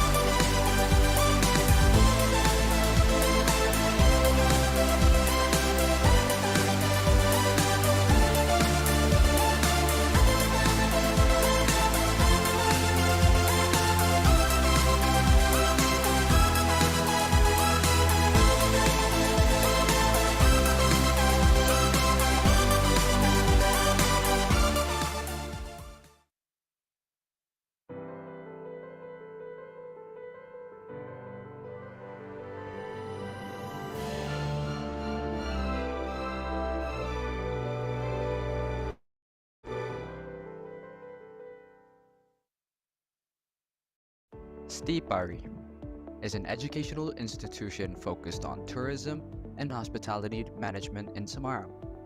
Located in Benangisor, Sampangan, Semarang, at the campus Perdunan Hijau, Stipari is a renowned private college known for its exceptional quality and competence driven by the spirit of the leader in tourism education.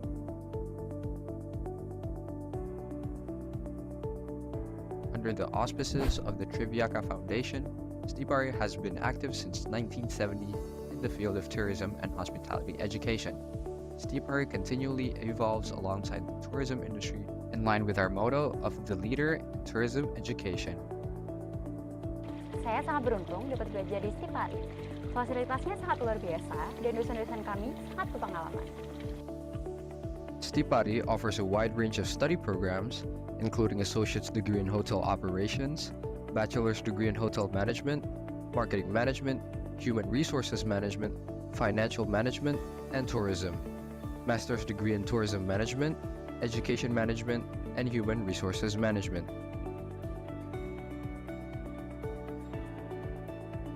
The core activities for Stipari students involve practical lessons in bartender skills,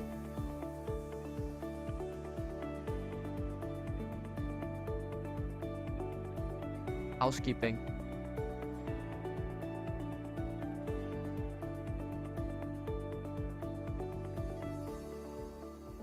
restaurant service,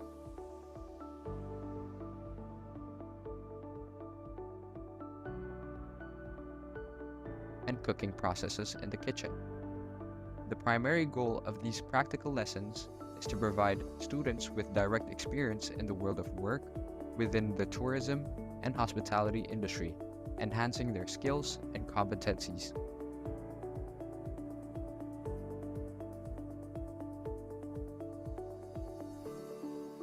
Stipari Semarang offers a wide range of student activities, including research by both faculty and students, international collaborations, entrepreneurship student clubs, dance and music clubs, and sports clubs.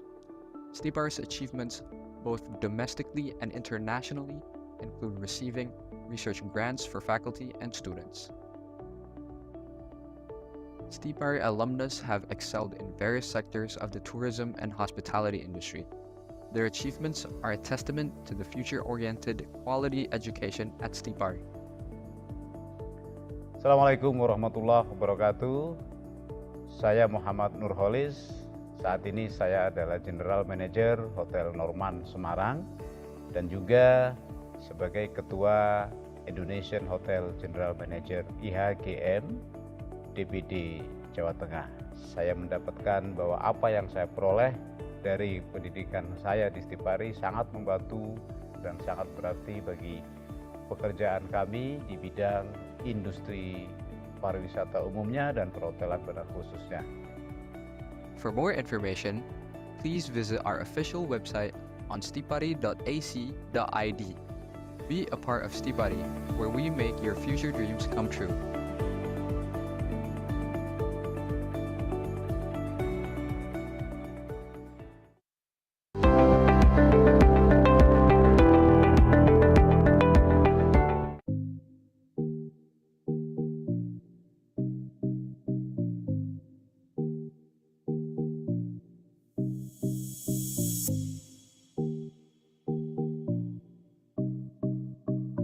Nusa Bangsa University is one of the best private universities in the city of Bogor.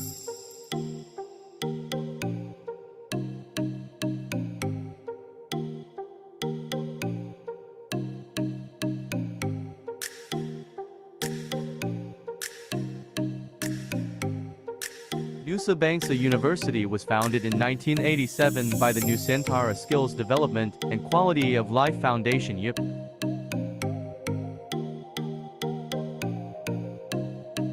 Nusa Bangsa University is well accredited and all study program are accredited by BAM-PT.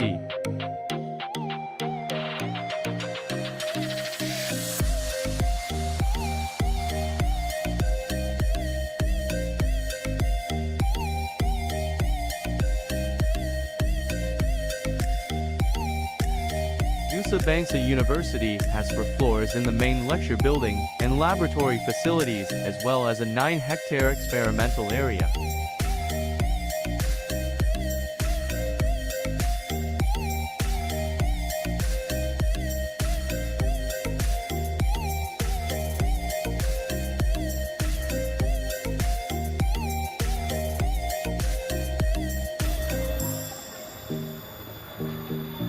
Halo, saya Rizky Maulida, mahasiswi Universitas Nusa Bangsa.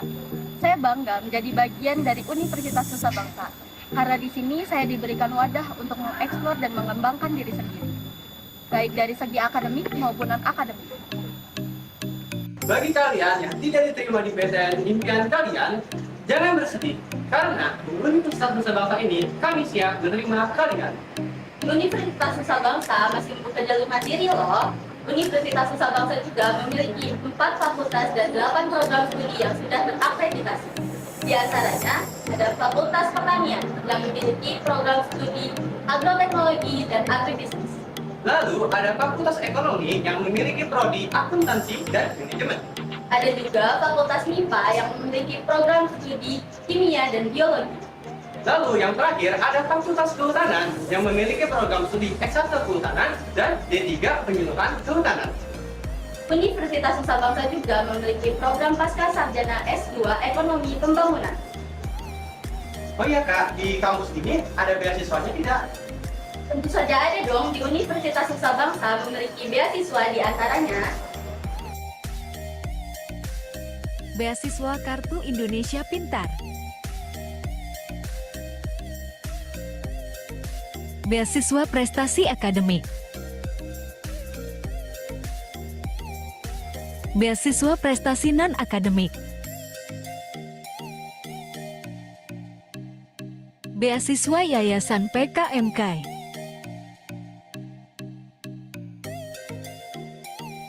Beasiswa PP Adikti,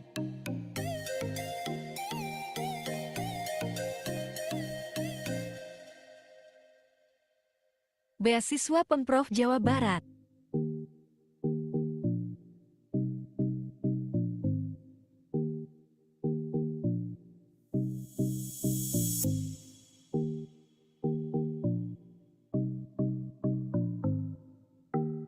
Nusa Bangsa University has the lecture classes Regular Class A and Employee Class B.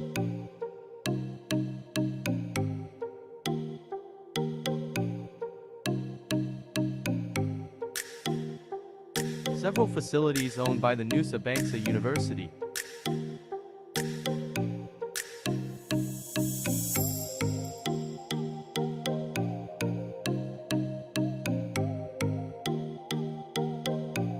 Gedung Penerimaan Mahasiswa Baru Universitas Nusa Bangsa,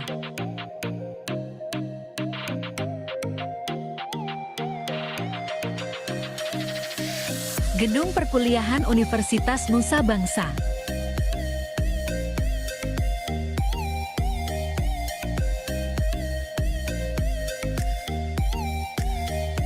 Lahan Percobaan dan Rumah Kaca Universitas Nusa Bangsa,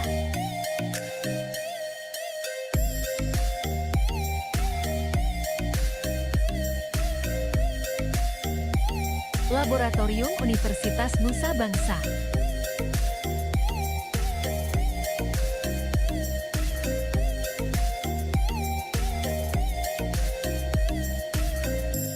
Ruang Perkuliahan Universitas Nusa Bangsa,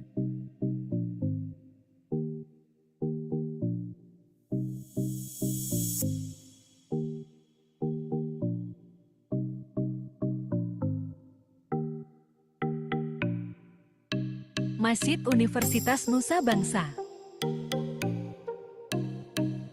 Auditorium Universitas Nusa Bangsa,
Mari bergabung dengan Universitas Nusa Bangsa dengan mengikuti langkah ini.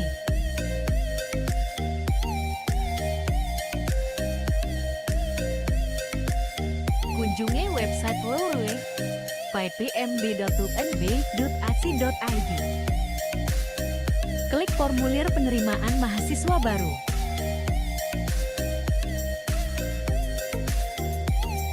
Mengisi daftar formulir penerimaan mahasiswa baru. Atau kalian bisa langsung ke Sekretariat Penerimaan Mahasiswa Baru Universitas Nusa Bangsa di Jalan Kang Hasoleh Iskandar Kaam 4, Tanah Sarel, Kota Bogor. Untuk informasi lebih lanjut, silakan menghubungi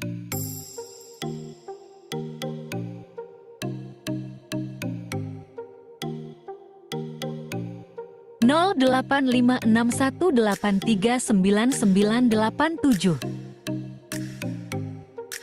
@situs resmi UNB.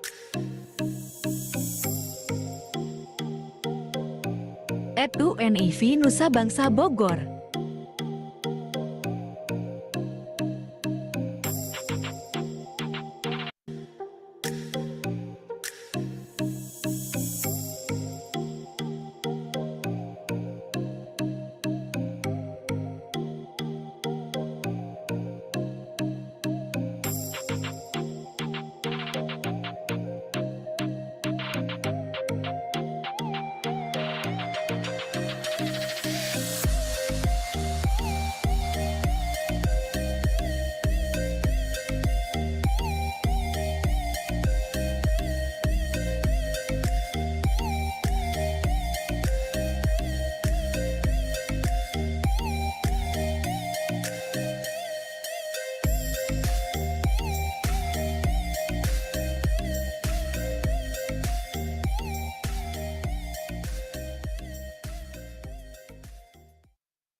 Selamat datang di Universitas Leadership Semarang.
Universitas Politeksnik Semarang, intelektual yang berkarakter. Universitas Politeksnik Semarang.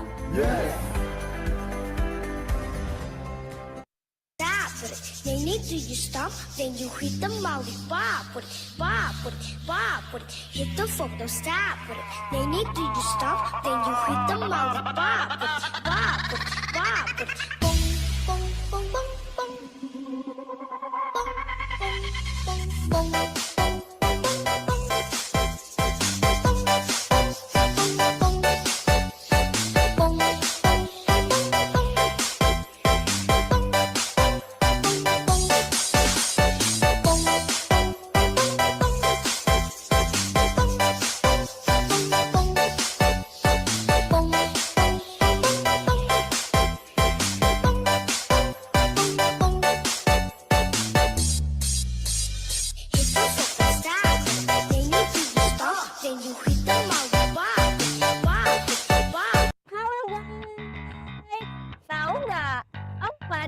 Dengan prospek kerja tertinggi dalam 5 tahun ke depan itu diisi oleh DKV, sistem informasi, aplikasi, dan kesehatan loh.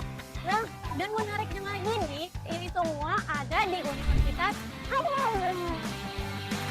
Selamat datang di Universitas Al-Azhar.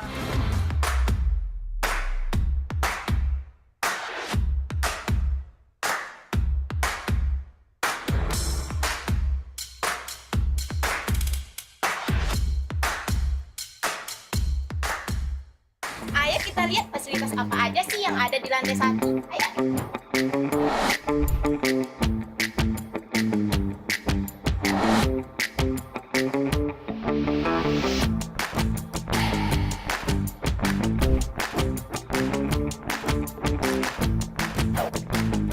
Di sini juga ada laboratorium radiologinya juga loh. Di sini menjadi sarana praktek bagi mahasiswa agar menghasilkan keterampilan sesuai dengan kompetensi. Sekarang kita udah di lantai 2 nih. Yuk ikut saya ke perpustakaan. Di perpustakaan ini kita bisa mendapatkan informasi dan referensi.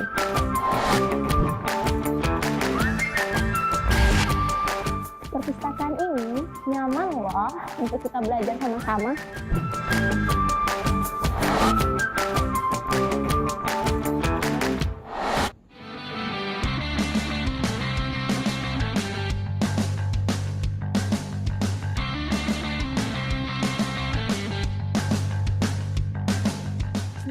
Selain ada rumah sakit awal bros yang besar, di kampus juga punya mini hospital juga loh. Ayo.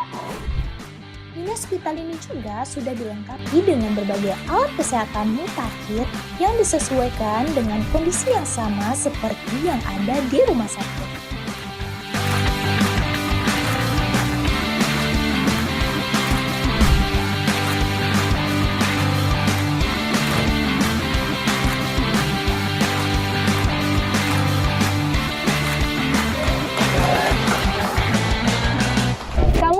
Kesempatan loh untuk mendapatkan beasiswa, salah satunya beasiswa Pemprov, KIP, Yayasan, dan Basnas. Selain di Pekanbaru, kita juga punya kampus di Batam loh, dengan jurusan sebagai berikut.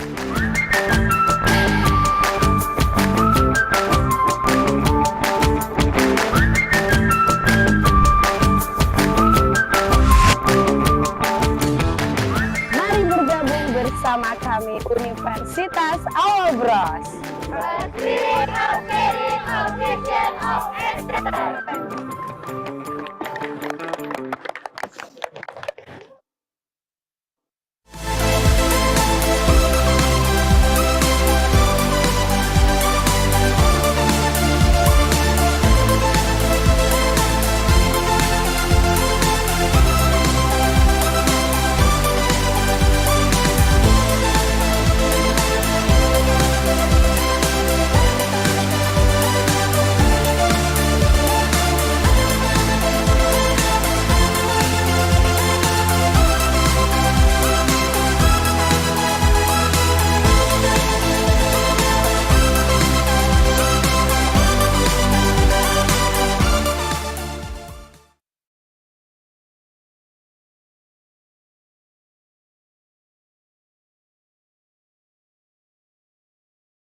Good afternoon, ladies and gentlemen, and we are going now for presenting for all the presenter in room 9.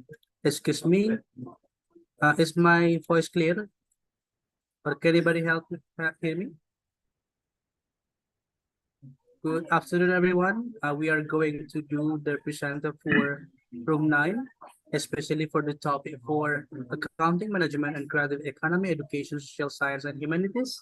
In room 9, all the presenter need to present all the papers in English. And let me introduce myself. My name is Marulud Barnabas Manjuta.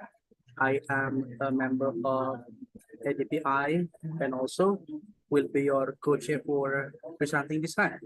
And I need to make sure that for all the presenters are here, especially for affiliated in Wahid Hashim University, Institute Agama Islam Al-Quran, Awal Turus University, IPB University, Awal Turus University, and Sekolah Tinggi Ilmu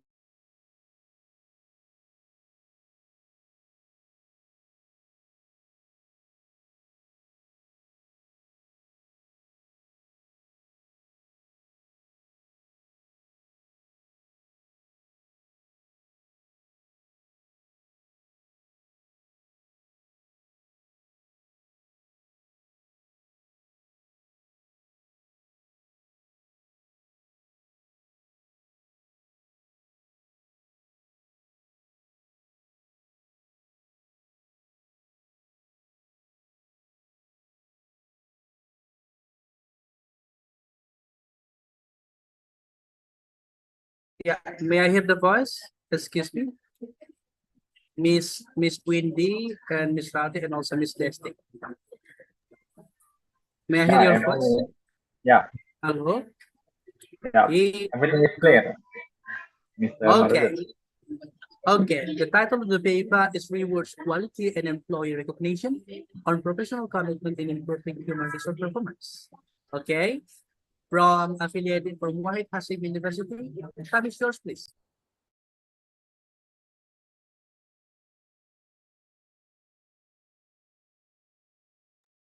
Excuse me, may I call again?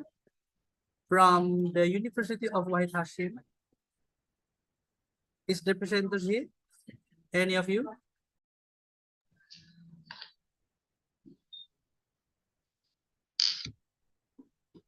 If that's so, excuse me to call the next presenter. Miss Desti Andini. Miss Desti Andini. I think it will be your paper, Miss Desti. Hello. Hello. Yes, Mr. Yeah. Yeah, I'm ready. Okay, please, you can start your presentation now.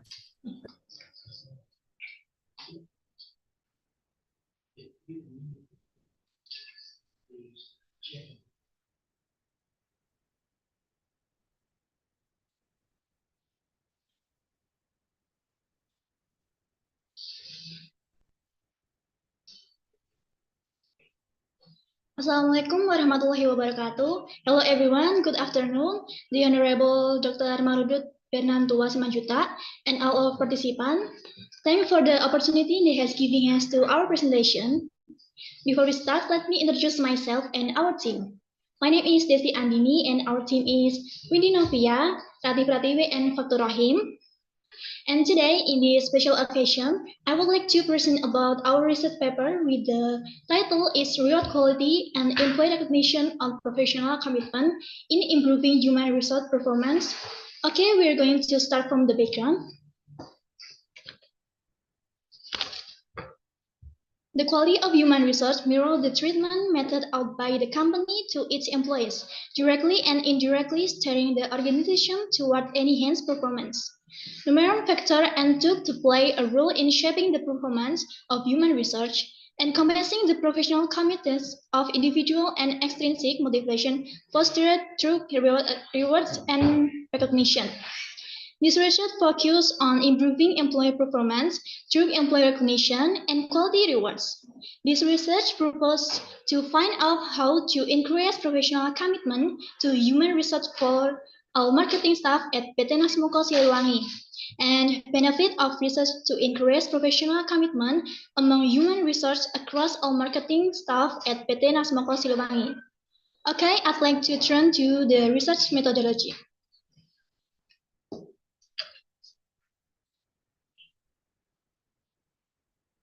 The research methodology employed is explanatory research, which is explanatory in nature.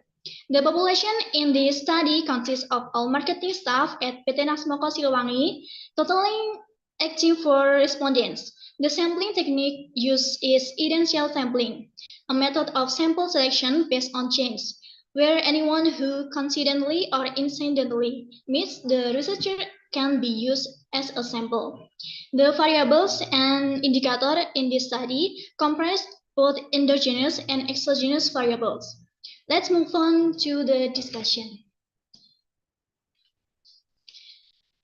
Okay, what is reward quality? Reward serves as a form of compensation in the realm of company management. It represents the remuneration extended by the company to its employees for their contribution. The reward based on upon employees exert a significant impact on their performance. In essence, reward acts incentive or recompense, whether financial or otherwise, encouraging improved performance. What is employee recognition? Encompasses professional attention from superiors to subordinates, expression of interest, approval, and appreciation when tasks are performed well. Employee recognition is provided as a form of interpersonal reward linked to commendable job performance, manifest through personal expression that elevate to employee standing. When employees receive positive recognition, such as award and appreciation for their work and achievement, they feel a sense of belonging to their organization and are motivated to give their best effort to the company. And then what is professional commitment? Professionalization involves the process of improving the qualification and capabilities of individuals within a profession to meet the ideal standard of performance or behavior set by the profession. This commitment is demonstrated through three key characteristics. An acceptance of the goals and value of the profession, a strong desire to contribute effort for the benefit of the profession, and a willingness to maintain and uphold membership in the profession. And then how to improving human resource performance. Human resource performance signifies the accomplishment of employees in their assigned tasks and their contribution to the organization, spanning elements like output, quality, and quantity, timeliness, workplace presence, and comparative demeanor. The establishment of professional commitment and high performance within the realm of human resource is indirectly linked to how a company acknowledges and values its personnel.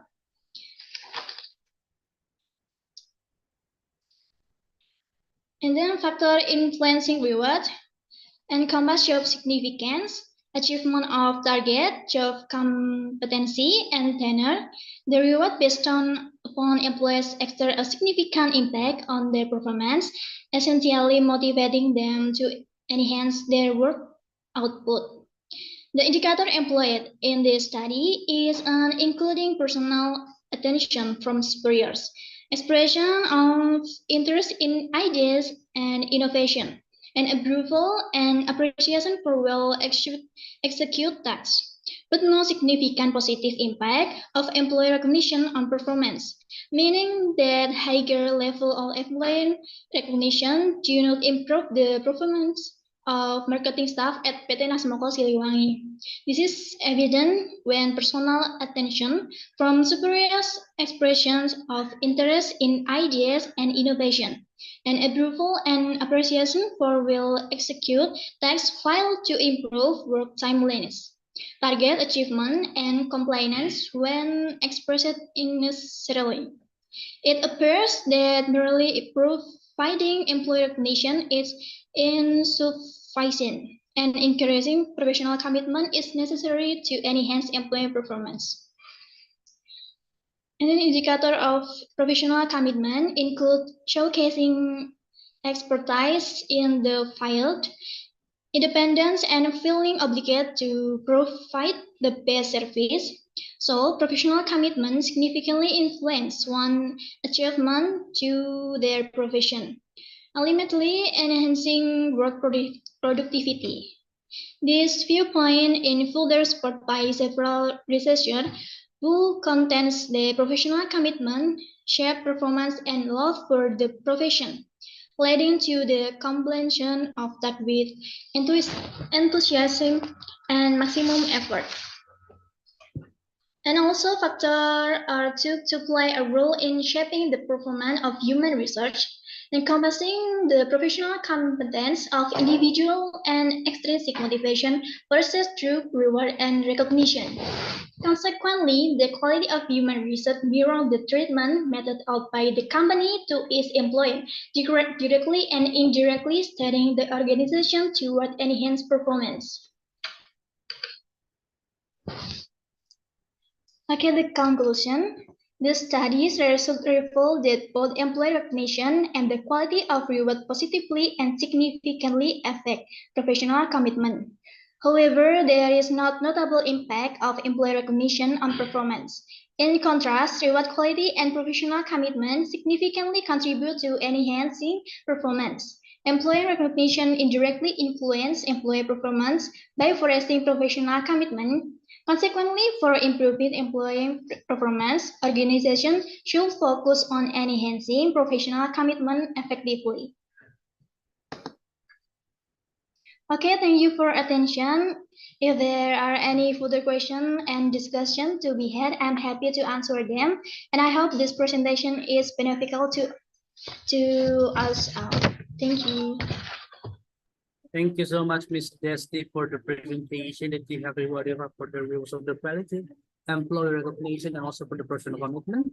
It is actually presented from Wahid Hasim University. The next one, we are hearing later on the research of Institute Agama Islam Al-Quran, Indralaya, will be presented by Ms. Chitra, Mr. Eric, Ms. Novita, Ms. Lupa, and also Ms. Philip. And what I got for here, Mr. Eric Fabri carefully will be the one to present, right? Is there anyone or just only you, Mr. Eric? Only me. One man show. Oh, thank you. Thank you, Dr. Eric. Okay, time is yours. Please present now. Okay, thank you very much for Dr. Marudut dan Natia Simanjuntak. Is it right?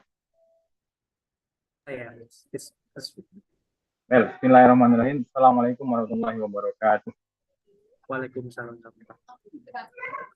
Dear Excellency, for the PIC this afternoon, Mr. Dr. Marudut Simanjuntak. Thanks for your chance. And let me introduce myself. Actually, it will be Dr. Cita Juniarni to present the material, but unfortunately, she is not ready yet because something to do with her job. So I will be presented here. Yeah, my name is Eric Febrekalati. Actually, we are with 5 presenters, but I'm only the man, so it's to be me to present. Our material is the implementation of principal supervision in improving the Islamic education teacher performance. Actually, teaching and learning in the classroom it's really needed for the teacher to have supervision by the principal here. Based on the regulation of the Ministry of Education. Yep. Mr. Eric, excuse me. May we see your slide? You can share it anyway. You can share. Oh yeah, I'm so sorry. Okay.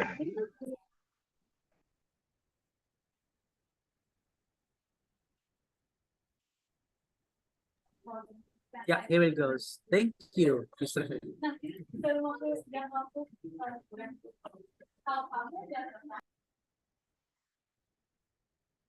Yeah, I leave it become 4 items here. For the first one is introduction and theoretical base, methodology, result and discussion, and the last one is author. The first one is according to the regulation of Ministry of Education and Cultural Affairs, number 14 of 2020 1. Sorry.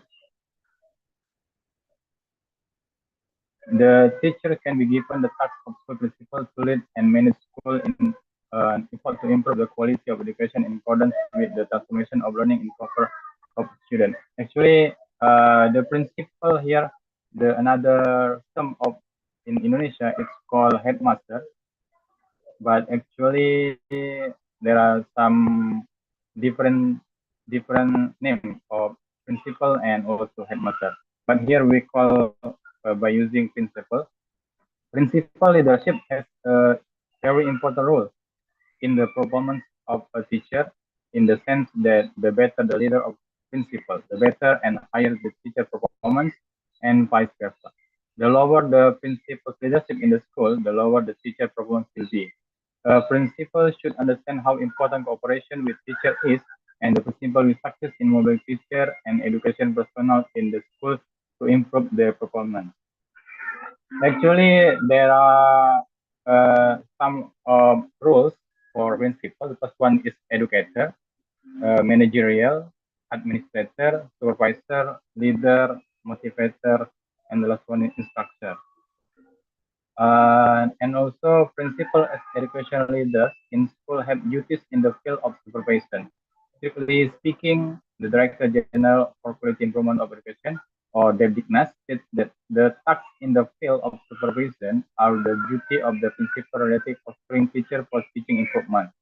Supervision is an effort to provide assistance to the teachers to improve or enhance the teaching and learning process and situation.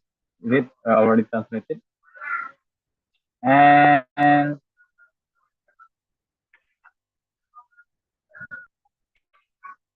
we come to the research method. Here, the research method we use qualitative research method and the data collection technique by using interview. There are 3 teachers here. We have interviewed them in the public school at elementary school. For the first one is the Islamic education teacher, and the third grade, the fourth grade, and the fifth grade. But they are the same background. That is Islamic education teacher.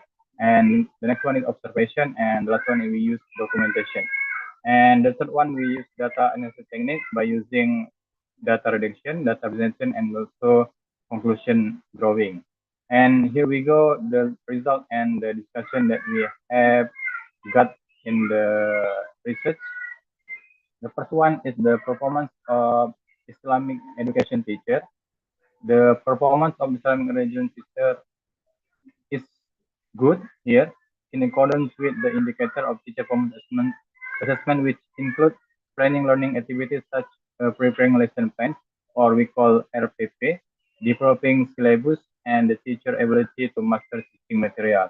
The second one is implementation of learning activities consisting of managing the classroom environment and using varied learning methods.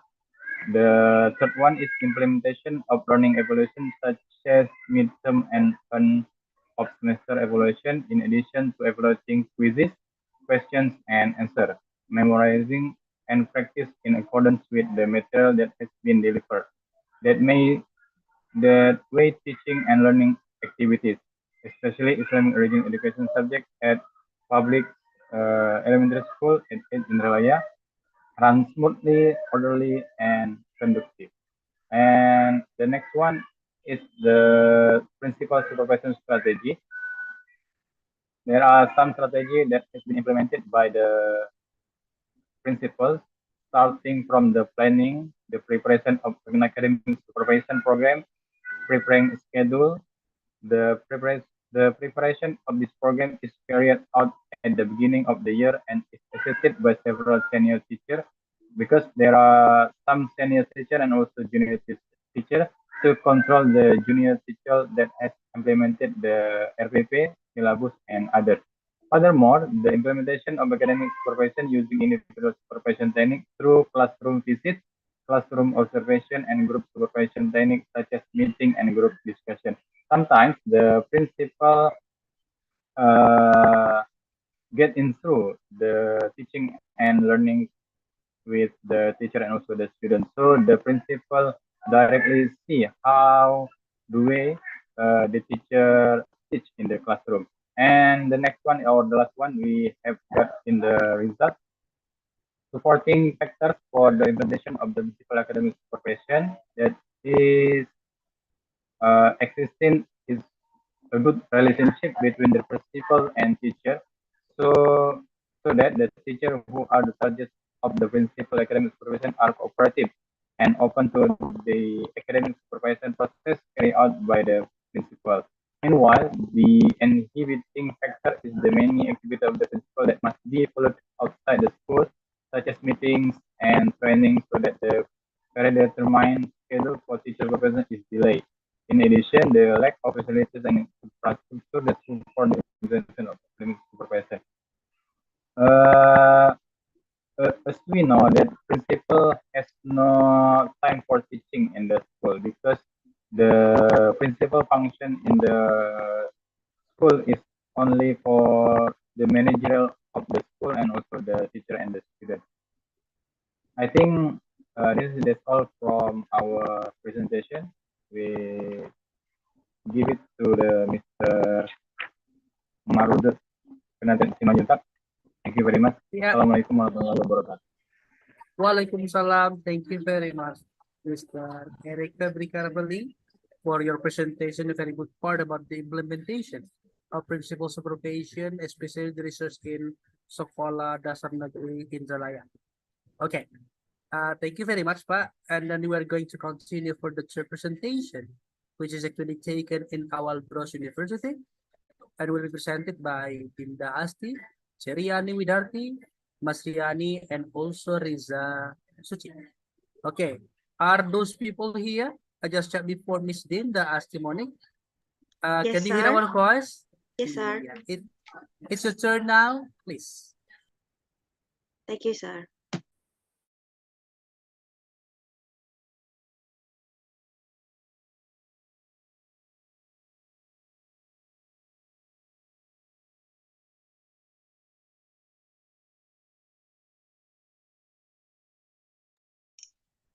Assalamualaikum warahmatullahi wabarakatuh. Good afternoon, everyone. Good afternoon, Mr. Marudut Benatu Wasimanjunta, and honor to meet you here. But firstly, I would like to introduce my team. My name is Dinda Astiamonik. I'm a student Awal Bros University, and my team is Cherry Widiati, Monadia, Masriani Sitomorang, and Riza Suci Anapan Putri. In this presentation, I will discuss about the relationship between health workers' knowledge of the completeness of the contents of electronic medical records of inpatient at Hospital X.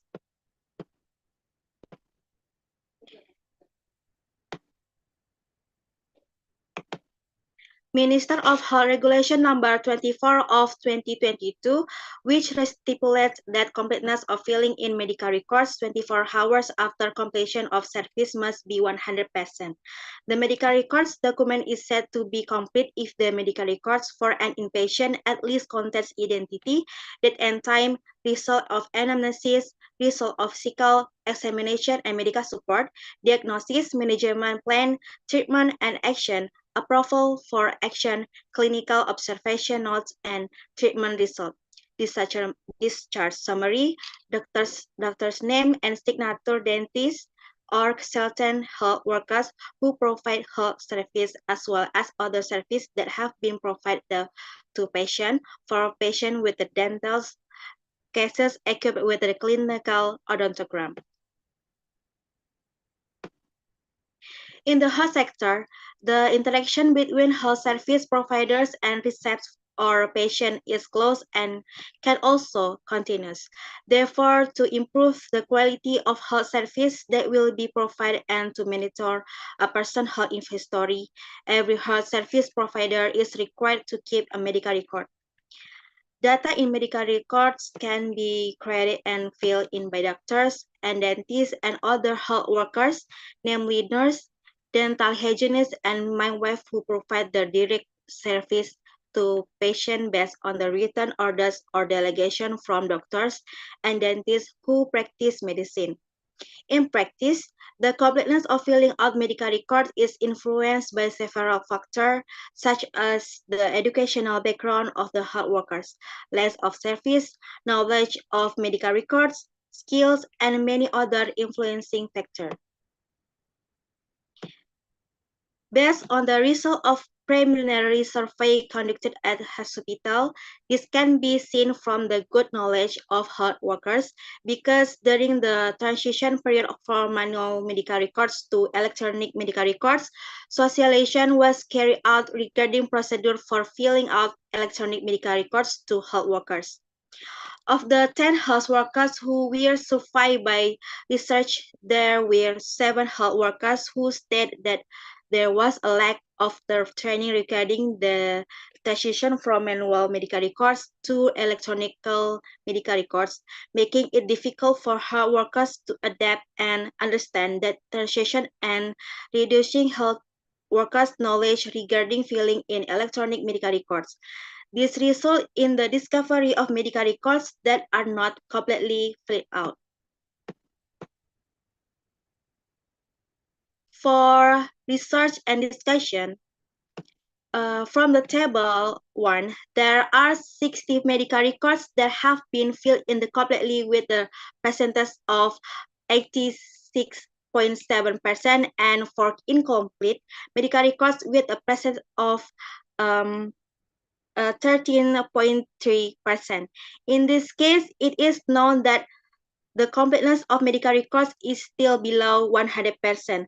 This is not accordance with standards that have been set, namely that the completeness of filling in medical records must be complete 100% after the patient goes home.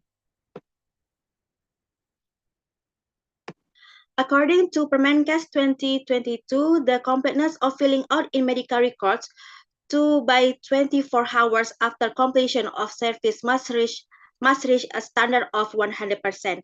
Incompleteness in filling out the patient identity can be obstacle to various interests. For example, the accuracy of providing health service related to the patient age, difficult contacting the family in the patient needs help related to address, and the patient demands if there is a risk of action due to absence of the patient guardian's signature before medical action is carried out. According to research assumption, the completeness of the contents of medical records document is very important for patients, her service providers, hospital institution, and other parties who need them. Third, accuracy in filling out patient medical records is very necessary so that they can be used as an appropriate basis for making decisions from various parties. B. Knowledge of health workers. Based on the table 2 above, the answer of health workers from 30 health workers, it is known that the frequency of knowledge level with the good knowledge is 24 health workers with a percentage of 90%, and health workers with the poor knowledge are 2 health workers with a percentage of 10%. The knowledge of health workers greatly influences the completeness of filling out medical records. From the research result, it is known that of the 30 medical records sample, some for the first quarter prior in X will still fill incompletely. The factors that influence knowledge are education, work, experience, age, interest, information, and culture.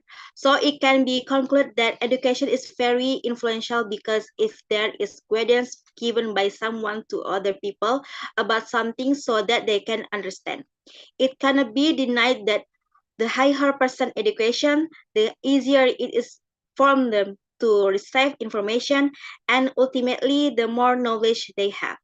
On the other hand, if the level of knowledge is low, it will hinder the development of person's attitude towards acceptance, information, and newly introduced values. 2. Different and result. This based on the behavioral analysis test using chi-square, it was found the health workers' knowledge variable was related to completeness of filling in medical records with a p-value of 0.0339, where the p-value is 0.039. So it can be said that there is a significant relationship between the knowledge of the health workers and the completeness of the contents of the patient medical records. Based on the result of the statistical correlation that's in the table 4, the sigma value is obtained.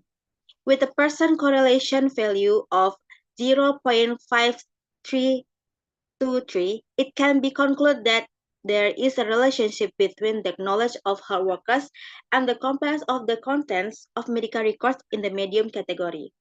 So it can be concluded that is a significant relationship between the knowledge of health workers and the completeness of filling out contents of medical records for inpatient at Hospital X.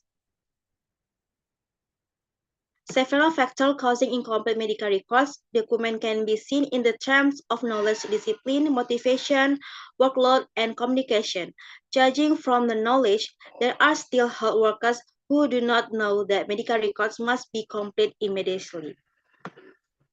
According to research assumption, the importance of knowledge about the completeness of medical records will be very useful for health service facilities in providing data to evaluate the performance of health professionals working in health service facilities and to evaluate the use existing research.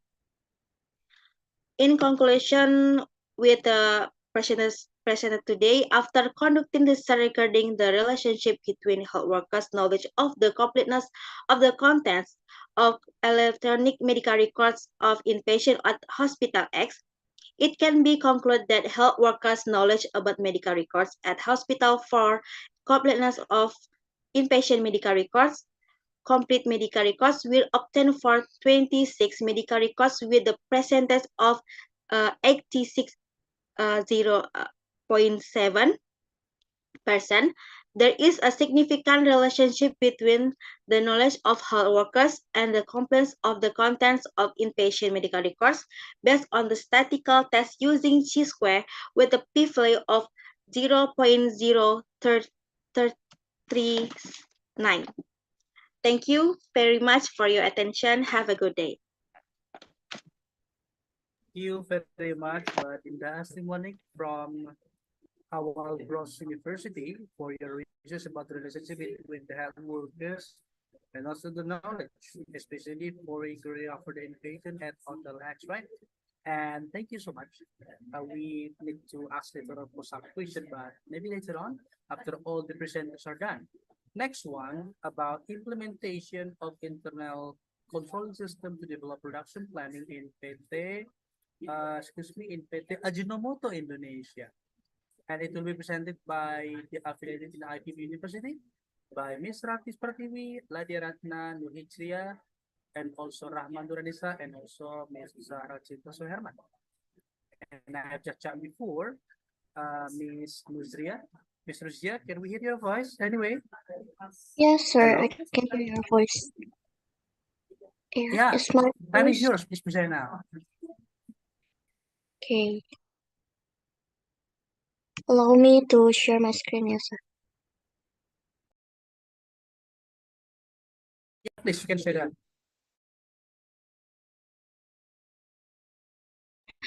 Okay, Assalamualaikum warahmatullahi wabarakatuh. Good afternoon, ladies and gentlemen. The Honorable Mr. Marudut Bernatola Simanjuntak as the season chair of this room. First of all, in this insightful season of the Third International Conference on Research and Development, allow me to thank for the opportunity that has given to us to present our paper. I'm Nurhijriya Putri as a representative of the 5 authors to present our paper with the title is Implementation of Internal Controlling System to Develop Production Planning System in PT Ajinomoto Indonesia. Okay, now I would like to start the paper with the outline of this paper. The outline of this paper conduct abstract introducing research methodology, result and discussion, and also conclusion. The abstract of this paper is internal control in production planning is an approach to ensure that the production planning process runs efficiently and effectively. With internal control in place, it can assist company in production cycle planning to be more accurate and reliable, minimizing error in production calculation and estimate. PT Ajinomoto is a global company that produce and distribute seasoning and flavor enhancer product. One challenge faced by PT Ajinomoto Indonesia is the discrepancy between production percentage and the quantity of goods sold, attributed to fluctuating market demand. This research aims to analyze internal control over production planning at PT Ajinomoto. The methods employed in this research include interview, observation, and literature review. The implementation of internal control at PT Ajinomoto encompasses the control environment, risk assessment, control activity, information and communication, and monitoring to improve the production planning cycle, reduce error, and enhance the accuracy of demand production.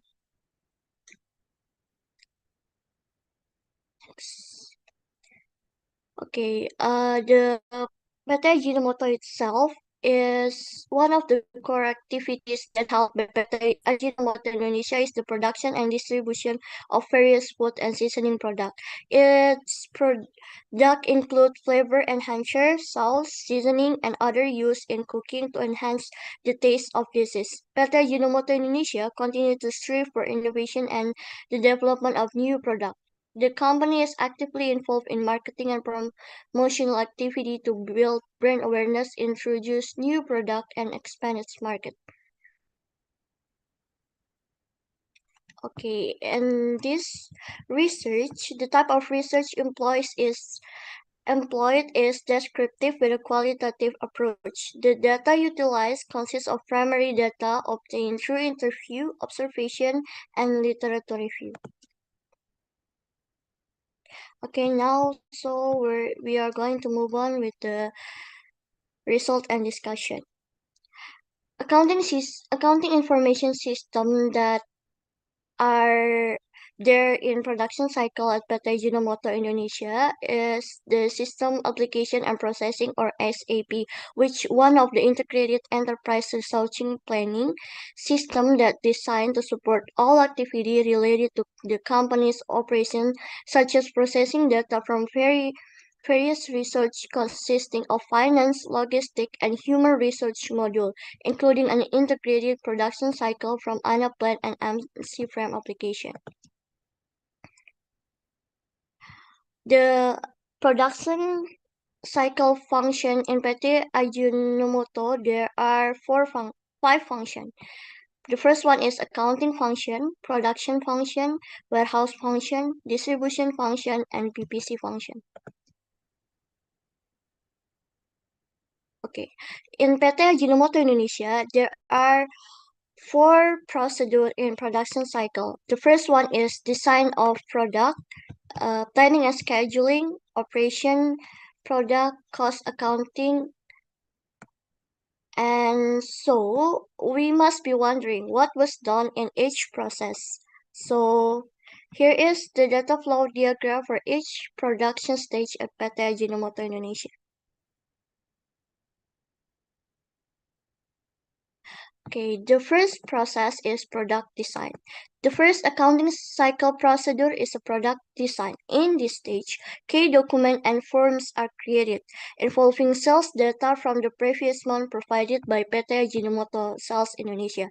So PT Ajinomoto Sales PT Ajinomoto Sales Indonesia is going to transfer the sales list from the previous month and the list of raw material to the production planning and control or PPC department. The purpose of product design is to create a product that achieves an optimal balance in meeting customer requirements, especially in terms of quality, durability, functionality, while minimizing production costs. So the data will be transferred to the PPC department. So the second process is planning and scheduling. The implementation of production planning and scheduling at PT Ajinomoto Indonesia is carried out by the product planning and control or PPC department. PPC department is responsible for planning. So in the planning and scheduling stage, there are three processes. The first one is production raw material. PPC creates and organizes a list of raw material to systematically record all components needed for a specific production or project. This list aids in production planning by providing visibility into all necessary components, allowing efficient and scheduling. So the second process is production percentage. In this process, the PPC department is going to collaborate with the finance department after obtaining the previous month's sales data from Ajinomoto Sales Indonesia. PPC determines the efficient quantity of products to be produced for profitability. And additionally, PPC creates a production list to assist in the MSG production process. So after this all three process is done, all the document is going to transfer to production function. The third process is production operation. In this stage, all activity and process involved in transforming raw material into finished product take place. It includes all necessary steps to create, process, and assemble good or service to meet customer needs. After production, finished goods are sent to the warehouse function, where they are going to catalog and organize this all finished goods into sections and according to their types. The predetermined quantity of goods for distribution is then sent to the distribution department, which subsequently delivered them to the branch office. PT Ajinomoto itself has 4 branch office in Jakarta, Surabaya, Medan, and Karawang. Next. So the fourth process in production cycle in PT Ajinomoto is cost accounting. In this cost accounting process, PT Ajinomoto Indonesia determines the selling price of product based on production costs, considering the desired profit. This process also involves calculating the cost of production by summing up all costs related to raw material, direct labor costs, including salary and benefit to workers involved in product manufacturing and factory overhead costs. So in this cost accounting, there are accounting department that going to calculation all these three: salary, finished good, and production cost report. And then after calculation all these three process, accounting department is going to determine the selling price and then send it to branch office. Next. Okay. With all this production cycle, so what are challenges faced during the production process?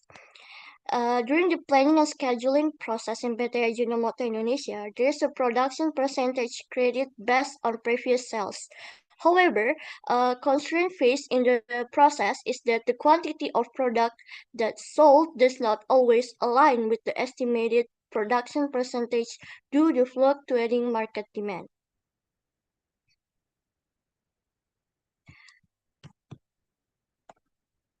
So, to overcome challenge and prevent any other potential risks, PT Ajinomoto Indonesia implement 5 internal controls, such as the first one is control environment. Control environment itself has 4 aspects. The first one is management philosophy and operational style. PT Ajinomoto adjusts in terms management style. Therefore, all employees are required to arrive on time and complete tasks within specified deadline. The importance of this process to the production cycle is that It will establishing an environment where internal control can effectively operate, emphasizing punctuality and timely task completion in the production process. And then the second aspect of this control environment is commitment to integrity, ethical value, and competence. PT Ajinomoto upholds a strong commitment to employee integrity and ethical value. The company value accurate and honest reporting, prioritizing truthful performance report over superficially positive but inaccurate report. The third aspect is board of director oversight of internal control. Management establishes standard operating procedure for key activity, including production system, payroll, raw material procurement, sales, and financial reporting. The SOP incorporates internal controls such as document usage, dual control principle, IT usage, and more to achieve objective. And then the last aspect of this control environment is human research that retain competent individual.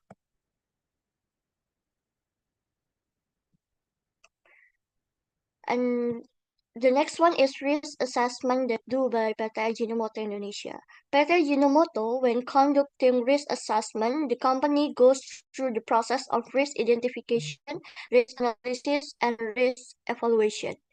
And what action used to manage risk? PT Ajinomoto do a preventive control activity such as documentation, separation of function, authorization, as well as independent checking and protection of access to asset and information.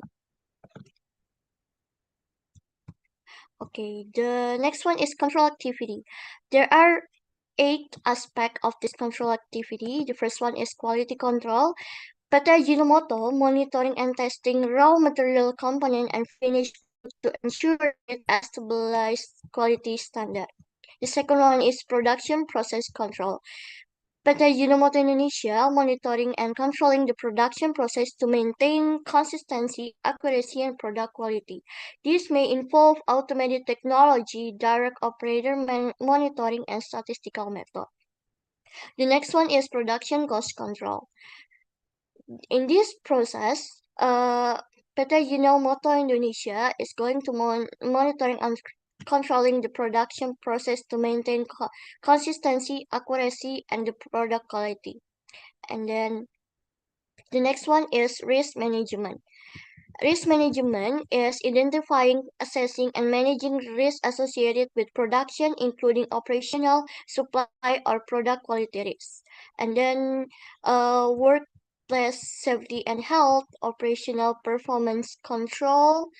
In this process, PT Ajinomoto monitoring and evaluating overall operational performance to identify area for improvement and optimization opportunity. And then the last one is product development innovation, where controlling the process of developing new product or improving existing one, and also ensuring product meet quality and safety standard. Okay, the last one is information and communication. One key to the success of a company is competition in marketing, because a good company in any aspect, including product, will fail and be unable to survive. Communication is also one of the key that company use so that each department can perform its task well, thus achieving the company's goal. The realization of prosperity and mutual success, work motivation, also has a positive and significant impact on employee performance. PT Ajinomoto Indonesia has successfully carried out problem-solving activity through briefing, meeting, or similar approach. And then monitoring. In this internal control, PT Ajinomoto has 3 aspect for this monitoring. The first one is effective supervision, and then second one is responsibility accounting, and the last one is internal audit. So it can conclude that in the accounting information system of the production cycle, the production information system and internal control are interconnected. The production process involves 4 four procedures, such as product design, planning and scheduling, product operation, and cost accounting. In the production cycle, there are field constraints related to the planning and scheduling process. During this process, a production percentage is determined based on previous sales. However, a challenge faced in the field is that the actual quantity of product that's sold deviate deviate from the estimated production percentage due to fluctuating market demand. Nevertheless, by implementing the five forms of internal control practiced by PT Ajinomoto Indonesia, such as control environment, risk assessment, control activity, information and communication, and also monitoring, the company can enhance the production planning cycle.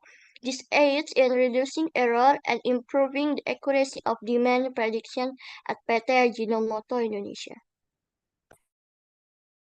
So that is all for me. Thank you so much for your attention, and I hope the presentation will be helpful for us. Thank you so much. You're welcome. Yes, we from University for your research about improving the quality of service to the improving, especially for the verification for the farm. Okay. Next one will be the next research for about improving the quality of services to the farmers. And this is again from Awal Bros University. I have chat before for the upcoming presenter. Excuse me for a while. I need to call out for Miss Monica Ignacia, Mr. Agus Salim, and also Mr. Bobby Handoko, Tarnopili, and also Ethan Olivia. Can you hear me? Yes. Excuse me? Yeah, thank you. It is time for your presentation. You can start with it. Thank you.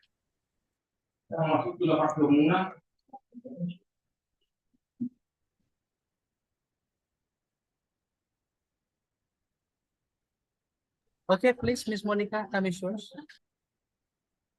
Yes, sir. Thank you, sir.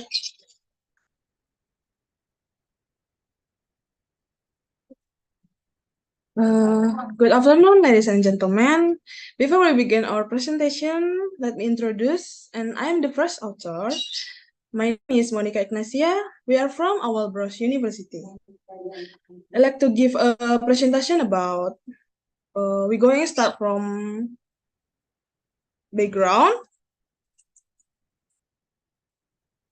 Health is the most crucial element in every human's life.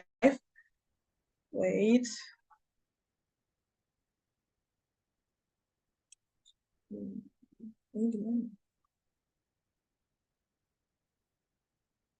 Okay.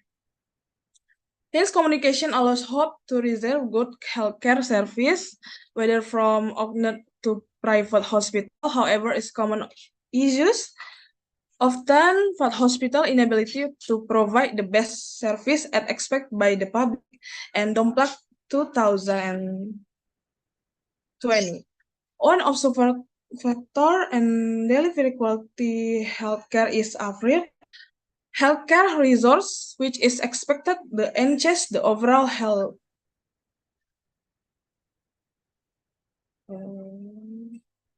According to Indonesian Ministry of Health profile of Indonesia, the number of nurses working in the hospital individuals, which account for 50.79 of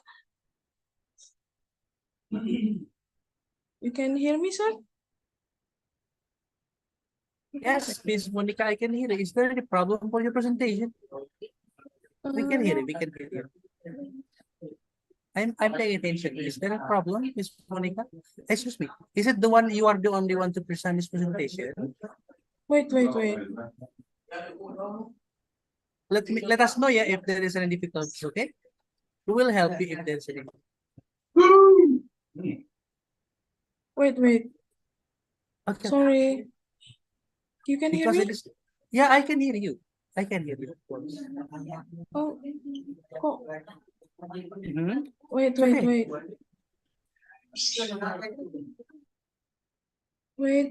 Wait, me, sir.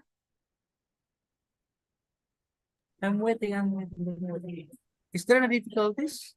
Or we will go to the next presentation first, or still continue by you? No. Okay, we'll wait.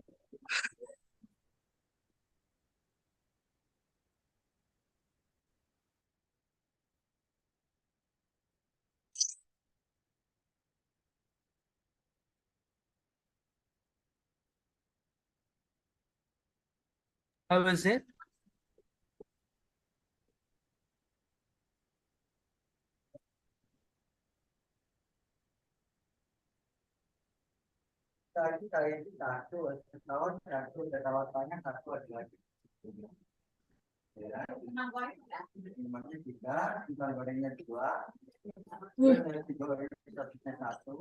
Yeah, here it is. Yeah, you can do it. You can share the screen now. Wait. Yeah, here it is. Go. Very cool. Yeah.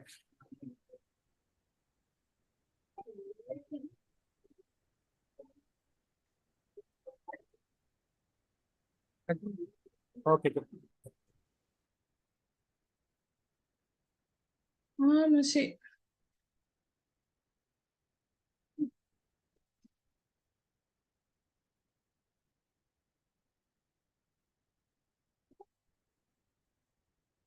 Wait, sir. Masalah banget ini.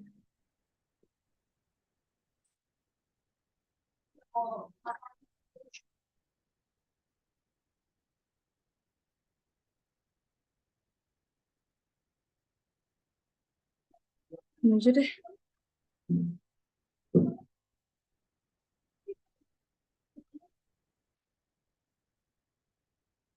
Yeah. What's up?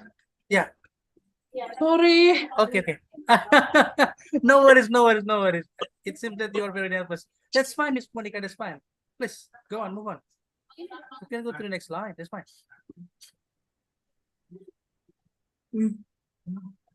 Yeah.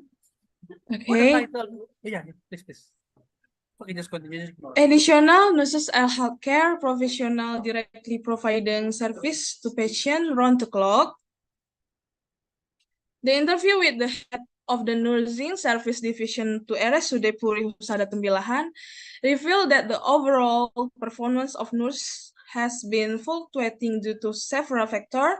These include 1. Suboptimal distribution of workload and responsibility, inefficient and unbalanced number and composition of nursing staff based on the institutional level and gender, and a majority of nursing staff being contractual employees with a very high turnover rate, limits civilities, knowledge and skills among the nurses staff, and 5. Insufficient participation of nurses staff in the training activities. Subject and method. The study design utilizes in the research in quasi-experimental and the target population. The target population in this research comprise the nurses in the infantile ward of RSUD Puri Husada Tembilahan totaling 102 nurses. Location and source population. The research was conducted in the inpatient ward of RSUD Puri Husada Tembilahan using primary data from the number of nurses. Sampling type and sample size. The sample selection was done using proportionate, stratified, random sampling. The sample size for the research comprises 102 nurses. Subject and method. The dependent on independent variables. The research incorporate 4 variable: individual 1 performance variable, and 2 individual variable, and 3 organizational variable and psychological variable. Instrumentation for variable and method. The instrument utilized in the research and the Kaizen method employed to assess the performance of RSUD Puri Husada Tembilahan. This uses a questionnaire and observation sheets to gather data. And statistical analysis analysis model, the statistical analysis model used bifurcate analysis conducted use the Wilcoxon text with a 25 confidence level. Respondent characteristic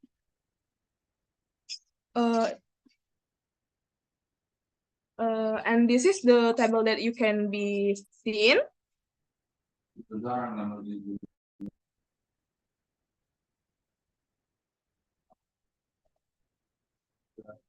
And the conclusion, the nurse's performance before implementing the Kaizen method in the individual variable, the majority of nurses' performance was categorized and adequate, comprising 48.53%. Meanwhile, in the organizational variable, majority of nurses' performance fell within the adequate category, with a value 45.49 regarding the physical variable, and the research showed that the majority of nurse performance was categorized at the indication at 43.9%, and two, nurses' performance after implementing the Kaizen method in the individual variable, the majority of nurses' performance was categorized as good, with a value of 47.55%. For the organizational variable, the majority of nurses' performance was in the good category, recording 76%. Additionally, at the psychological variable revealed the majority of nurses' performance was in the good category, averaging 40.7, and 3, there was an impact in implementing the Kaizen method or the improving nurse performance at RSUD Puri Husada Tembilan with a significant value for the Kaizen method being 0.00, which is less than 0.5, therapy rejecting H0 and accepting HA. Thank you. Thank you for attention. Have a good day. Thank you, Miss Monica. Thank you very much for your presentation. That's fine, it's fine. Even though it's just noise before in starting in the very super, but you have done for presenting improving the quality service through the performance of the nurse. And again, please send our greeting to our Bros University. And next one, we are going to hear the presentation about green innovation for quality social responsibility. The research from Sekolah Tinggi Ilmu Ekonomi Semarang will be presented by Ms. Amy Pujiastuti and also Mr. Natoyo. Miss Annie Puji, can you hear me? Are you hearing us? Okay.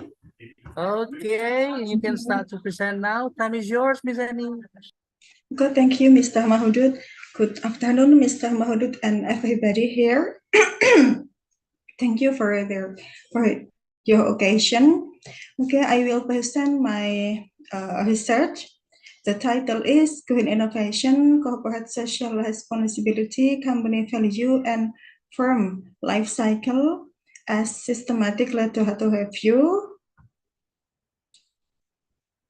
Okay, I will discuss is introduction, problem statement, purpose of the research, research methods, result and discussion, conclusion and advice.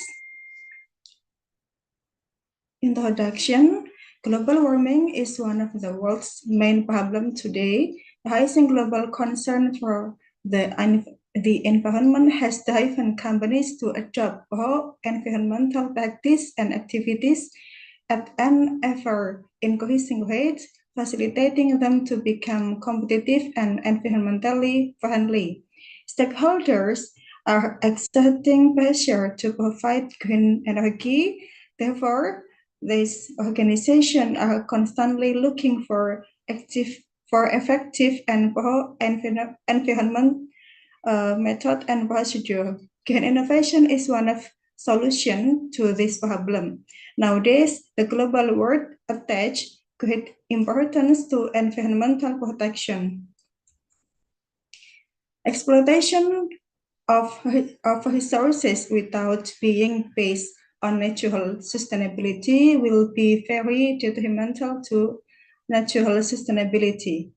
The current organization must also think about the sustainability of resources that will also be needed by the next generation. Maximizing community value is an important task for managers that must always be paid attention to because this is the focus of shareholders. The problem statement is how to review research related to GSR, corporate value, green innovation, and company life cycle. The purpose of the research, this research takes the form of literature review that looks for research related to GSR, company value, green innovation, and firm life cycle. In this study of the researchers will examine the research that has been carried out and what topics are relevant to this. Method of the research.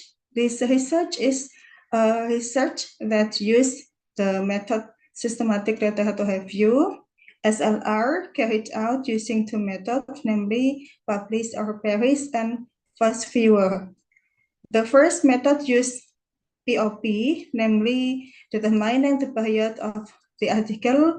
In this case, the researchers doesn't limit the research year, so that from the start to the research is about the firm life cycle.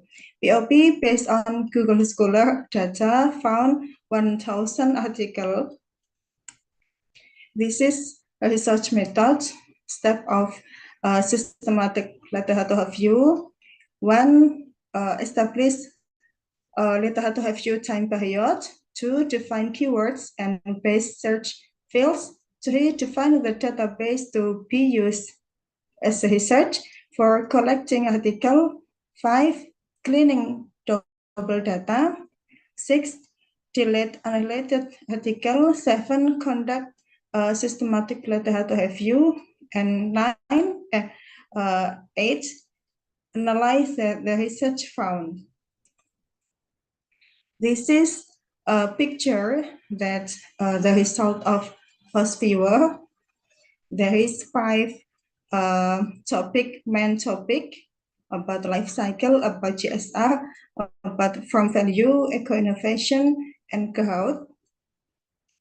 This is many topic about the five.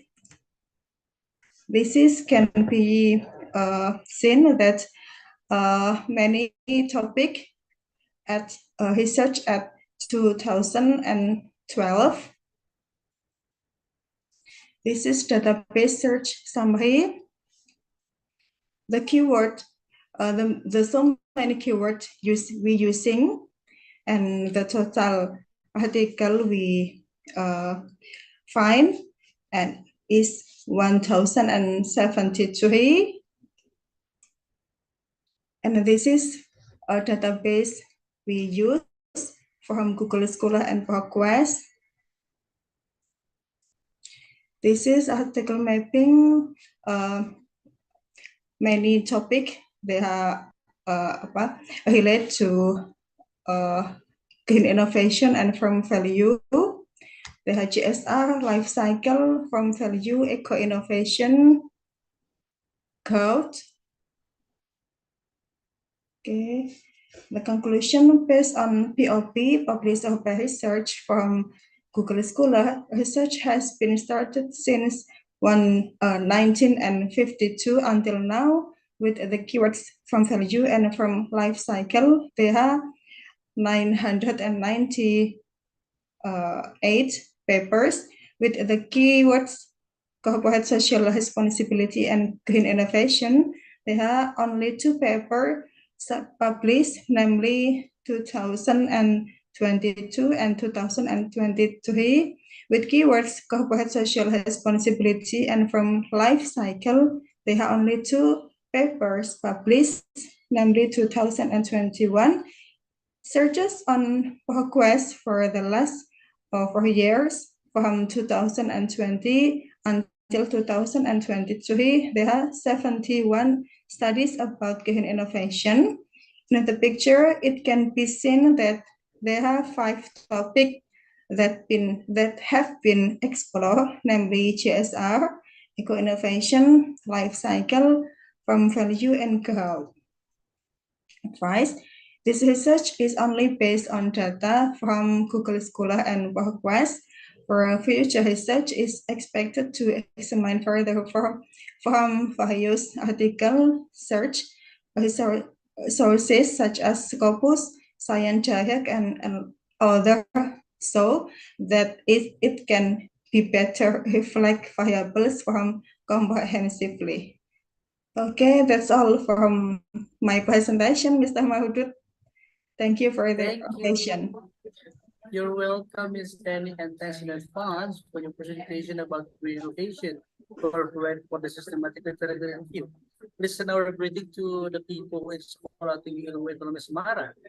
And next presentation will be delivered from Andalas University, which tackles impact for the hydration education and knowledge level among elementary school children.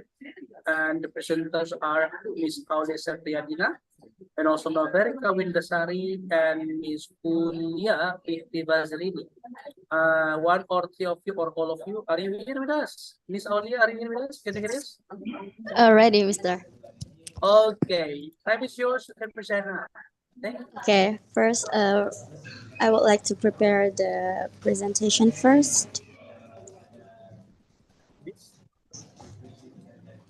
Yeah, you can say that. Okay. Okay. Tony Robbins ever said that knowledge is potential, action is power. Assalamualaikum warahmatullahi wabarakatuh. Good afternoon, moderator, and all of the participants. Thank you for the opportunity. With an honor, I would like to present our paper titled Impact of Hydration Education on Knowledge Level Among Elementary School Children, written by me, Aulia Larasati, Dr. Noverika Windasari, Specialist Forensic Medical Legal, and Dr. Ulia Utivasrini, Magister Biomedis. We are from Universitas Andalas. These are the overview of the presentation. Okay. Water plays a crucial role in human body. Why? Because it constitutes approximately 60% of our body as a total body water. A survey across 13 countries, including Indonesia, revealed that 61% of children consume less water than the recommendation. A 2018 study highlighted insufficient water intake among children, leading to potential dehydration. Dehydration issue positively impact on increased anxiety, fatigue, and confusion.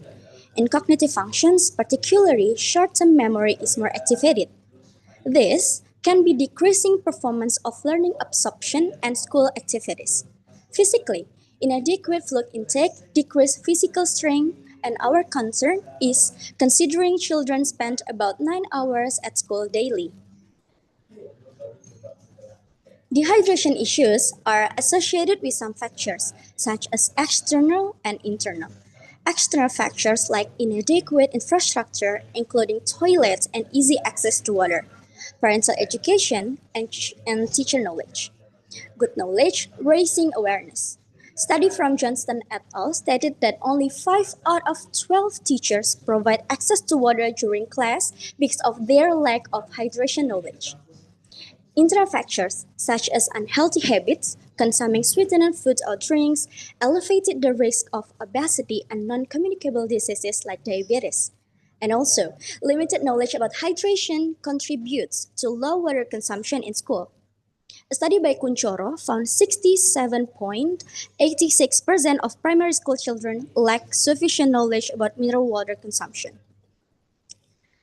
Studies by Yuliati et al.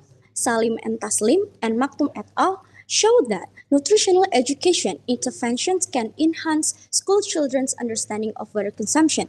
So, our study targeted children's knowledge about hydration as the key of the intervention points.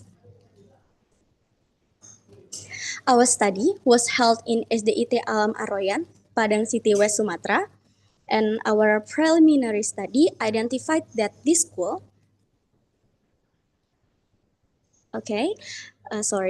Our preliminary study identified that this school is located in urban heat island so that the temperature is high.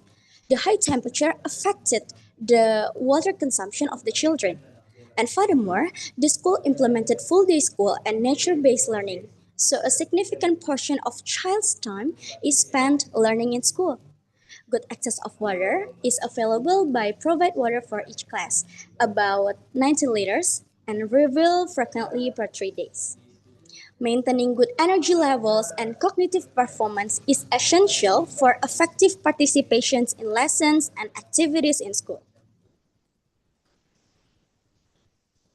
Our research is there's three steps of our research. There are pre-intervention step, intervention step, and post-intervention. In pre-intervention, we did perceptual orientation, and then we did the hydration knowledge assessment by the knowledge questionnaire as the pre-intervention score. And then we did the intervention using educational intervention, using audiovisual slides and interactive learning method.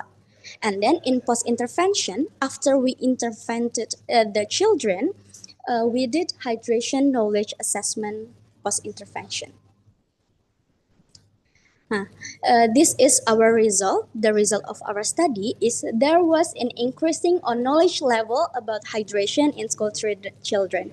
We can see it in the graphic. This from the amounts of the knowledge level of the children between pre-intervention and then the post-intervention, and then we did pair t-tests, and we got that there was a significant differences of knowledge level between pre and post-intervention.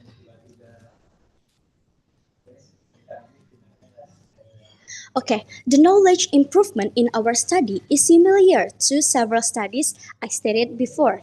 There are Yuliati et al., Salim and Taslim, and Maktum et al. And knowledge is a crucial domain in determining behavioral changes that we hope in our study, which is the increasing of the water consumption, and then can be replace the water needed of the children in school, and then can be upgrade or can be increase the hydration status of the children. And then our result is has a linearity with a theory of constructivism, which the theory said that knowledge is the outcome of the learning process. This theory suggests that the interactive learning effectively impacts knowledge to children. And this theory also declares that impressive education will result a good experience, and then a good experience will result a good knowledge of the children. In conclusion, we got three conclusions in our study. The first one is there was an increasing on knowledge level about hydration in school children after the intervention of the education. And then the two, there was a significant differences of knowledge level between pre and post intervention with the p-value is below 0.05. And then the third one is interactive learning is an effective and impressive education method. Our program will not stop here. We have some upcoming project, and there are two projects that we can reveal here. We have a behavioral changes study by water provision in our next study, our next project, and then we will assess the hydration status of the school children, and we associate it with the cognitive function of the children, because of the main objective of our program is to learn, is to identify is there any correlation between the hydration status of the school children with the achievement of the children in school. I think that's all. This is an amazing opportunity for me to can be present in front of all the participants. Thank you for the opportunity too for the moderator. I close my presentation by wassalamualaikum warahmatullahi wabarakatuh. Waalaikumsalam, Ms. Aulia, for your presentation of the hydration education. It's good because there will be the future part. And for the next presentation will be about identification of immune about health just now as related to Ms. Aulia's presentation. And the next presentation from University of Lampung will be presented by Dr. Cairo Nisa. Ms. Cairo Nisa, time is yours, please. Thank you. Assalamualaikum warahmatullahi wabarakatuh. Good afternoon, everybody, ladies and gentlemen. Thank you for this opportunity for me to present my simple research. Maybe because this is my introduction research, I have another research, then I take this part to present this morning, this afternoon. My presentation about about stunting. Okay, permit me for the chief. Dr. Marudit, thank you for the opportunities. I will present my presentation. Okay, can you see this? Yes, it is clear right now. We can see it. Okay, okay. I will explain about. I will explain about the identifying immune and metabolic profile based on characteristic of routine hematology result in stunned children. I have few team, but maybe only me who attend this presentation. Our team is come from University of Lampung Medical Faculty in Bandar Lampung, Indonesia. Okay, we highlight about stunting because we know that we will face our gold generation in maybe 2033, and we hope that explanation about stunting and the comorbidities could building the right treatment to handle all this case and the impact of the comorbidity and mortality. Okay. The most common form of malnutrition worldwide, or the linear growth deficit, recognized as an important public health indicator for monitoring the health of the population. Stunting is one of these. The stunting may be just like another malnutrition condition, is a very important public health indicator to get right treatment. Sorry, my battery is running low. Maybe I connect with the battery first. Okay. Stunting is a condition of failure to thrive in children under 5 years old, resulting from chronic malnutrition, so that the children are too short for their age. Based on the UNICEF WHO World Bank Group joint report, it is estimated that there are 149.2 million children under the age of 5 years old who are classified as stunned in 2020, which is 22% of the total population of children under 5 years old globally. It means 2 children from 10 children are stunting. Most of these stunned children are living in lower middle income countries in Asia and Africa. WHO states that the prevalence of stunting above 20% is still a public health problem. And the global nutrition target for 2025 is that the stunting rate in the world will decrease by 40%, including in Indonesia. Indonesia ranks as, even they call Indonesian is development country now, we have ranked third as a country with the highest number of stunting cases in the world, the result of 2018 Basic Health Research Risk. There was 30.8% of stunned toddlers in Indonesia, a decrease compared to 2030 risk cerdas, which was 37.2%. The prevalence stunting in Lampung Prosen is higher. In 2030, we had 42.6%, but in 2018 we have significant decrease above around 26.26%.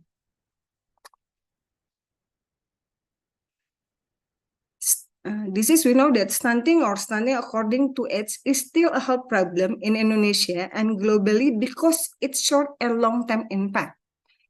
Because stunting could reduce the quality of life of the patient, life and health status of the sufferer.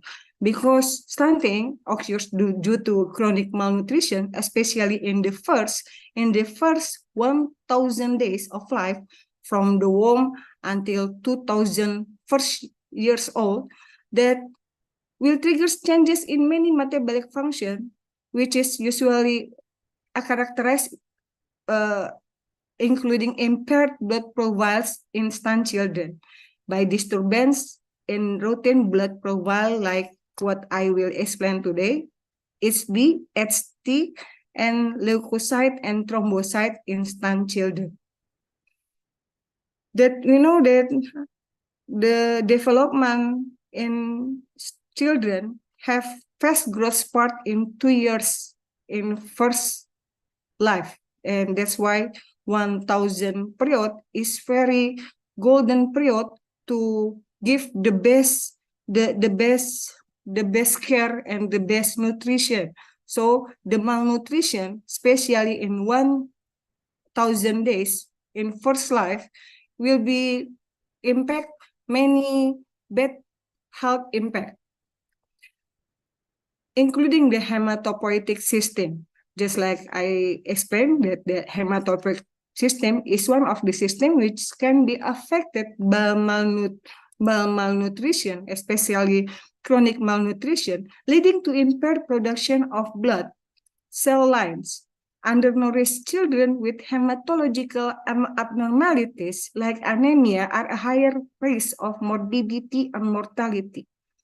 The causative factor of stunting is accumulated chronic process that can occur starting from maternal malnutrition factor before and during pregnancy, which affect the growth of children and the fetus in the womb. Childhood and throughout the life cycles, stunting is linked with the malnutrition in the first 1,000 days, just like I explained that the state of malnutrition can occur in women of reproductive ages during pregnancy, will cause impaired growth and development of fetus in the womb. Fetal growth retardation will contribute the occurrence of stunting in childhood. It's almost 7%. Children who are stunned are found 7% until 20% higher risk for stun for baby with fetal growth retardation. Children who are stunned are found to have an increased risk of recurrent infectious disease and an increased risk of metabolic disorder due to impaired energy use by the sufferer child's body. This is the categories that we use in our research for undernutrition children, that for stunting, moderate and severe less than -2 SD from median height for S of reference population. We highlight about the hematologic profile because hematologic profile variables play an important role in reflecting human metabolic and nutritional status, just like anemia, infection, and metabolic process, and including vitamin deficiency as biocatalysator in many metabolic reactions in human body. Hematologic profile indicates our parameter differentiated between different forms of hematologic anomalies. As the main transport of oxygen, the lungs, to the peripheral tissue, hematologic, especially just like RBC or other cells in our hematologic profile, play an important role in the tissue as well as metabolic throughout the human body. associated with metabolic disorder, just like high blood pressure, type 2 diabetes, and metabolic syndrome. It is very important to implement laboratory blood screening to facilitate the early identification of case of stunting. If the stunting impact to the comorbidity to the sufferer and associated comorbidities, then in this research we use HbSC, hemoglobin, hematocrit, leukocyte, and thrombocyte. Stunting is associated with anthropometric and hematologic abnormalities in children. This is this is the method that we have. We have choose the target of the population that we use. We target population elementary school children grades 2 to grades 4 located in South Lampung Regency. In the statistically, South Lampung Regency have higher percentage for stunting case, even though nowadays the case is decreased, especially when wife of many of governor or bupati or wali kota become as a mother of stunting. That I think it make difficult. It's more difficult to find stunt case now. Inclusion criteria: children ages 9 until 10 years, both boys and girls with stunt and non-stunt cases. The parents of these children cooperated in being asked for the required information, express their willingness to participate in the study by signing a consent form. Exclusion: subject who did not complete the procedure. Okay. Sample size: we've got 67 participants. We don't get until 100 because we had calculated the sample size and we got only 67 participants based on the population, and we choose with cluster random, simple random sampling. Then collection for festival, we give them informed consent, and then we continues with anthropometric measurement to the children height and body weight, use the WHO criteria, and then continues with blood sample collection, and we have passed our ethical clearance, and then we continue with hematologic analysis and laboratory of biomedical, biochemistry, and physiology, faculty of medicine, and continues with statistical analytic comparative study. And this is the result. The result that show us that the population, the subject is more girl. Many girl, that's 37 is girl. Then from our 67 subject, we've got 26 stunt, and it's more than the percentage in the area that is more than 27 is almost 38.8%, is higher, I think. SB level decrease only 12, HT level decrease 80, leukocyte level increase 11, thrombocyte level decrease 2 and increase 7. If we saw the globally, we show that it's just small amount from the subject who get the anomalies in the laboratory profile. So the characteristic of study participant analysis show that the majority of respondents were women, 7 girls, 37 children, and girls, 41 children not stunned, 55 children had normal level, so 48 children had normal HT level, SB level, HT level 73.1, normal leukocyte level in 56 children, and normal platelet or thrombocyte level in 58. This is maybe we say that we use the comparative analytic study that we try to compare the group into two, the stunned and non-stunned group. Analysis found that from the sampling population, even there's p-value more than 1.1 0.005, so it's not significant for p-value, but in the quantitative, we show the descriptive that we have that analysis found that from the sampling population, there were more cases on stunting in women, but the risk of stunting in boys increased in stunting group is about 46.1. Stunting is more to boy than woman. For the correlation between HB level and stunting event, that we saw that analysis found that the target population had a normal HB level of 82.1%, but the risk of HB decreasing was higher in the stunting group, 23.1, compared to the non-stunting, 40.6%. So the higher risk for decrease SB decreasing in stunt group. Relationship between HT level and stunting event, that the analysis found that the target population had normal HT level 33.1%, but the risk of HT decreasing was higher in the stunting group at 30.8% compared to the non-stunting group, which was only 24.2%. And for the relationship between leukocyte level and stunting event, analysis found that the target population had no normal leukocyte level of 83.6%, but the risk of leukocyte increase higher in non-standard group at 19.5%. This is a unique result because that we saw that the rise of leukocytosis is more higher risk in non-standard group, but this is maybe because the capabilities of the stunt case to building leukocyte, so they are more susceptible to get infectious than non-stunt children, and this is the platelet or thrombocyte, that in platelet and thrombocyte, the analysis found that the target population had normal platelet level of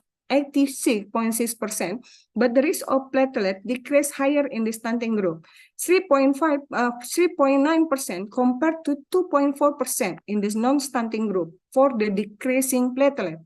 But for the increasing platelet, stunting group by 11.5% compared with 9.8%. So it was found that the main thrombocyte disorder in the stunting group were higher than 15.4% compared to the non-stunting group at 12.2%. Disturbance in platelet level indicate a risk of coagulation disorder, both clotting and bleeding in stunt children. So it's the similar dangerous risk between decreasing or increasing of platelet. The discussion that I think maybe there are so many signals that pathway that correlate with pathogenesis of stunting, but for hematology, maybe I will prefer to use mTOR complex role in the pathogenesis of stunting, because we could see this in here that inhibit hematopoiesis and iron metabolism, that because the decrease of protein synthesis when stunt children get inactivated of mTOR pathway. Because why? Because the decreasing of nutrition, protein, and asam amino. And pathophysiology mechanism affecting linear growth, growing malnutrition, it because many aspects, because chronic malnutrition will disrupt many regulator system, including hypothalamus and or pituitary gland, atau hypothalamus, hypophysis, adrenal axis, and peripheral. It could disrupt the energy metabolism, including glucose and amino acid. There is research, the other research found that the tendency of stunt children to building glycolysis energy source, then it will build many metabolic disorder in stunt children that will continue until they are grow up. And that's why the malnutrition in the first years in children impact with the many comorbidities, degenerative disease when they are in productive ages. And the conclusion, statistically, there was no a significant decrease in the SB, HT, leukocyte, thrombocyte, or platelet from the parameters of hematology laboratory result instant, which is probably because the sample size was under 100. Even though it is not statistically significant, this research substantially shows the relevance that children who are not stunned show decrease in hemoglobin, hematocrit, thrombocyte level, and leukocyte. Meanwhile, children who are stunned show normal SB level higher than the stunned group, especially for increase of leukocyte indicating a decline in immune status. Maybe that's my presentation. Thank you for the opportunities, Dr. Marudut. You're I'm welcome, glad if Dr. you all Khairunisa. you give me question to discuss this. Thank you. Assalamualaikum warahmatullahi wabarakatuh. Waalaikumsalam. Thank you for your best effort for the young children, Dr. Khairunisa, and I think all of the presenters completely nine have done the presentation, and I just get information from the head of the committee that we are going to have a little bit rest and then we'll continue for the next session. For now, thank you very much, Mr. Kayonisa, and all the presenters. You have done a very good job for today, and I hope the research can continue and see you in the next international conference. Thank you, Ms. Kayonisa, and everyone. 5 minutes from now. Thank you, Chief Moderator. Thank you very much. Okay, we are going to wait for the next information. Please stay tuned in your WhatsApp group or even in the Zoom, because there will be a closing ceremony to close the conference, ladies and gentlemen. And it's already coming out before that for the 9 presentations we have had before from all the universities, especially in room 9, there will be the next in carried out for the whole part. And I think that's all for today. And we are waiting for the next information from the administration for ADPR. Thank you. Excuse me to turn off my camera for a while, and then we are going to open it again until the conference for the committee will ask us to do so. Thank you so much.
Maaf, masih mute, Bapak. Okay, thank you very much. Well, ladies and gentlemen, thank you very much for your presentation with lead for the lead of presentation, session leader as session chair. I mean,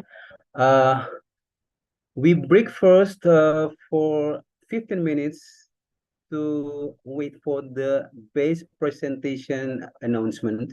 So please, for all participants here, break and come into the room, into the Zoom again after 15 minutes later. Okay. So don't close or don't out from this room. We back after break 15 minutes. Thank you very much. Happy breaks.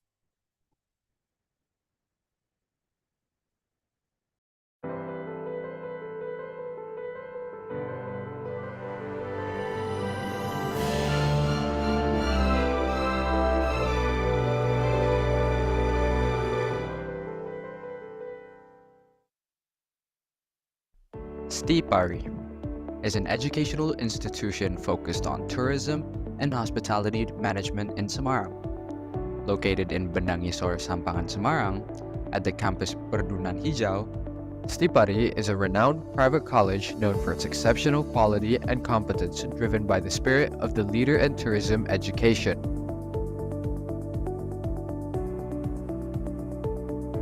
Under the auspices of the Triviaka Foundation, Stipari has been active since 1970 in the field of tourism and hospitality education.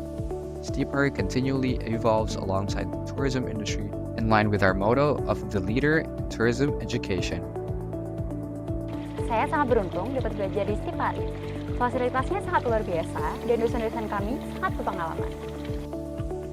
Stipari offers a wide range of study programs, including Associate's Degree in Hotel Operations, Bachelor's Degree in Hotel Management, Marketing Management, Human Resources Management, Financial Management, and Tourism, Master's Degree in Tourism Management, Education Management, and Human Resources Management.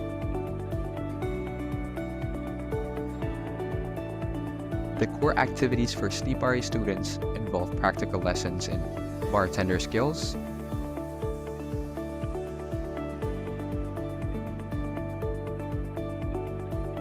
housekeeping,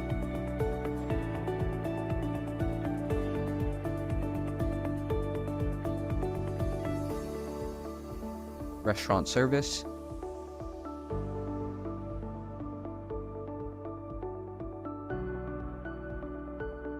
and cooking processes in the kitchen. The primary goal of these practical lessons is to provide students with direct experience in the world of work within the tourism and hospitality industry, enhancing their skills and competencies.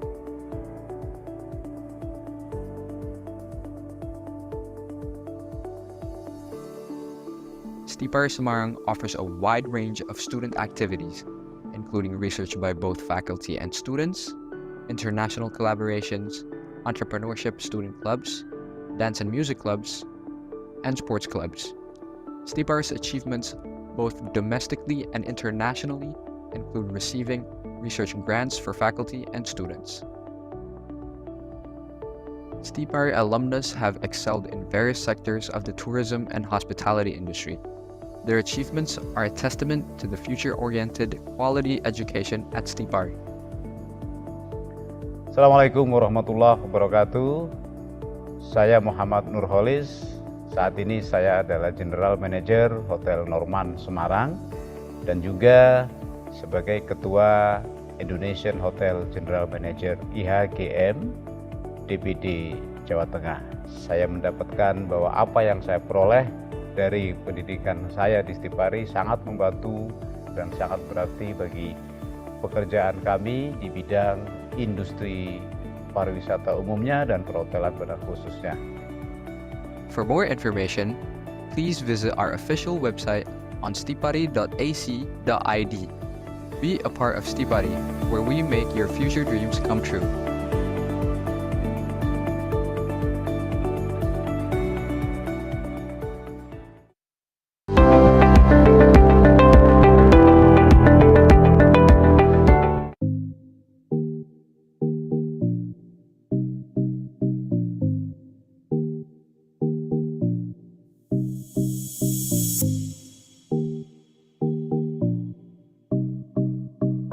Nusa Bangsa University is one of the best private universities in the city of Bogor.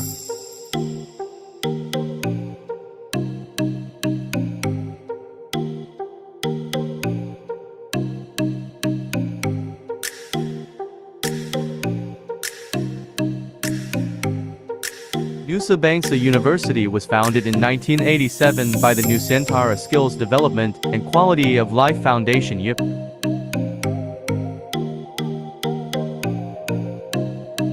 Nusa Bangsa University is well accredited and all study program are accredited by BAN PT.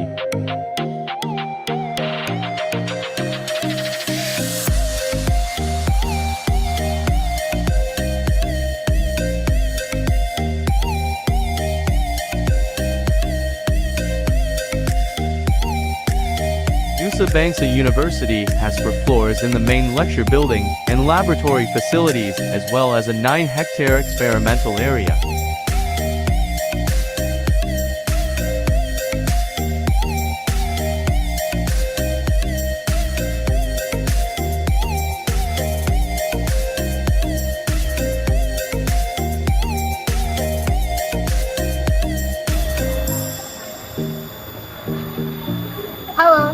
Maulida, mahasiswi Universitas Nusa Bangsa. Saya bangga menjadi bagian dari Universitas Nusa Bangsa, karena di sini saya diberikan wadah untuk mengeksplor dan mengembangkan diri sendiri, baik dari segi akademik maupun non-akademik.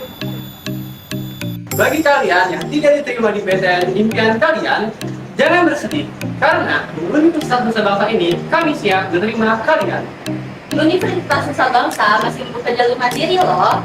Universitas Nusa Bangsa juga memiliki 4 fakultas dan 8 program studi yang sudah terakreditasi. Di antaranya ada Fakultas Pertanian yang memiliki program studi agroteknologi dan agribisnis. Lalu ada Fakultas Ekonomi yang memiliki prodi akuntansi dan manajemen. Ada juga Fakultas MIPA yang memiliki program studi kimia dan biologi.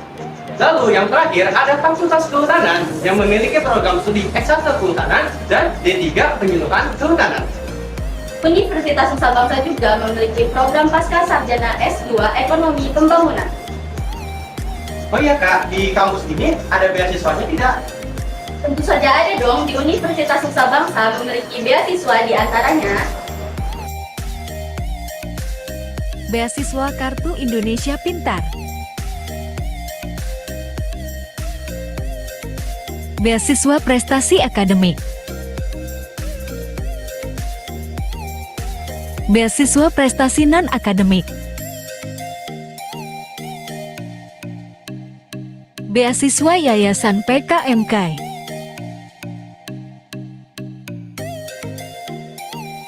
Beasiswa PP Adikti,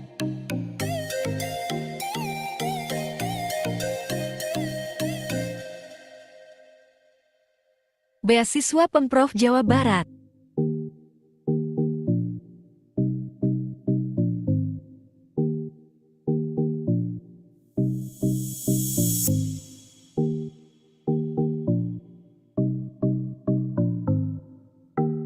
Nusa Bangsa University has two lecture classes: regular class A and employee class B.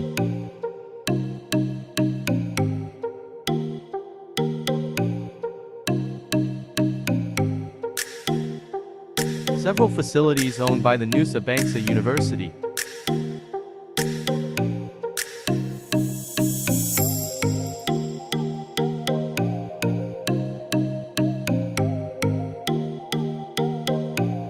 Gedung Penerimaan Mahasiswa Baru Universitas Nusa Bangsa,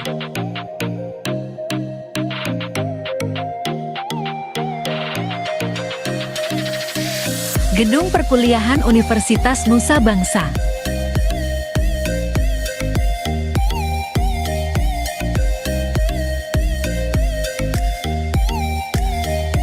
Lahan Percobaan dan Rumah Kaca Universitas Nusa Bangsa.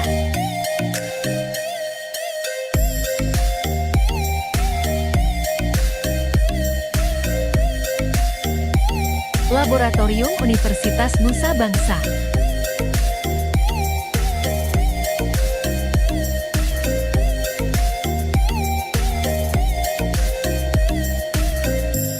Ruang Perkuliahan Universitas Nusa Bangsa,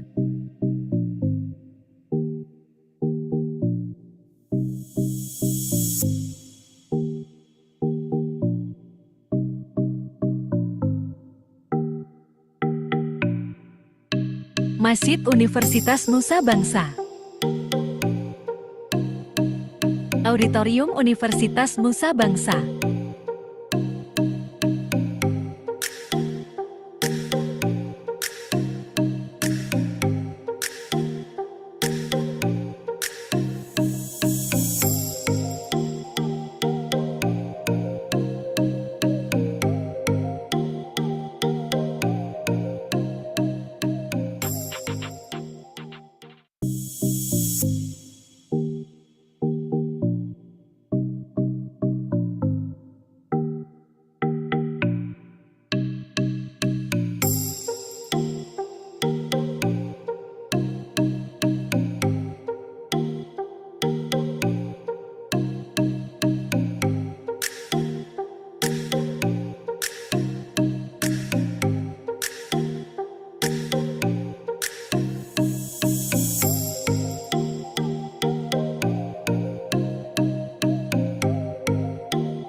Mari bergabung dengan Universitas Nusa Bangsa dengan mengikuti langkah ini.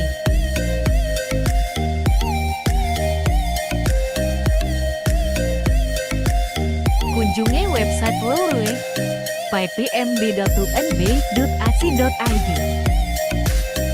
Klik formulir penerimaan mahasiswa baru.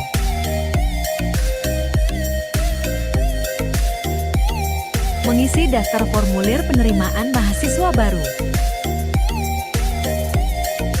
Atau kalian bisa langsung ke Sekretariat Penerimaan Mahasiswa Baru Universitas Nusa Bangsa di Jalan Kang Hasoleh Iskandar Kaam 4, Tanah Sarel, Kota Bogor. Untuk informasi lebih lanjut, silakan menghubungi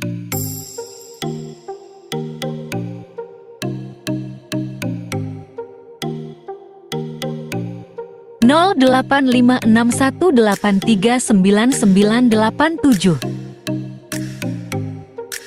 @situs resmi UNB.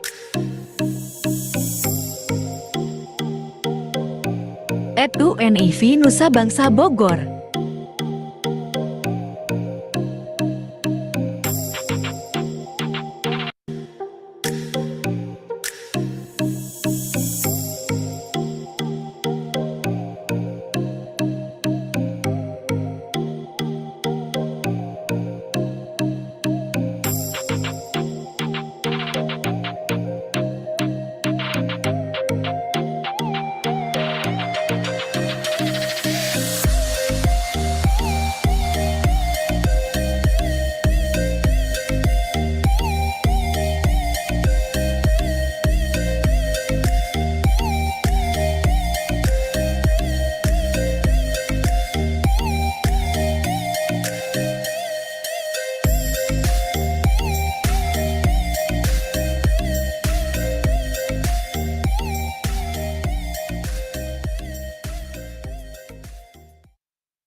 Universitas Wahid Semarang, intelektual yang berkarakter. Universitas Wahid Semarang. Yes. They need to you stop, then you hit the lollipop. Put it, bop, put it, bop, put it. Hit the photo stop. Put it. They need to you stop, then you hit the lollipop. Put it, bop, put it, bop, put it. Bong, bong, bong, bong, bong. Bong, bong, bong, bong.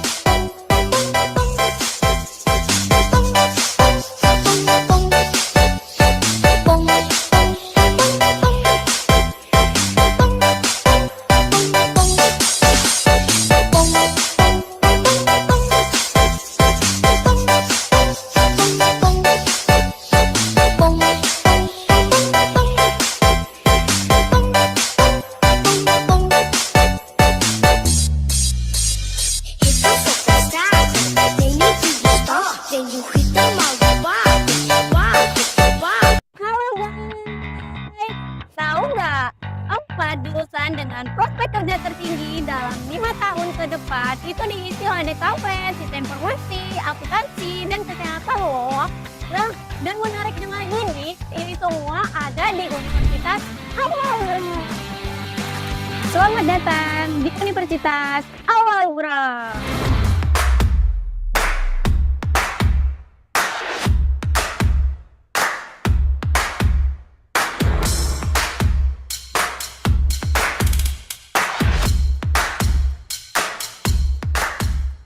Ayo kita lihat fasilitas apa aja sih yang ada di lantai 1. Ayo.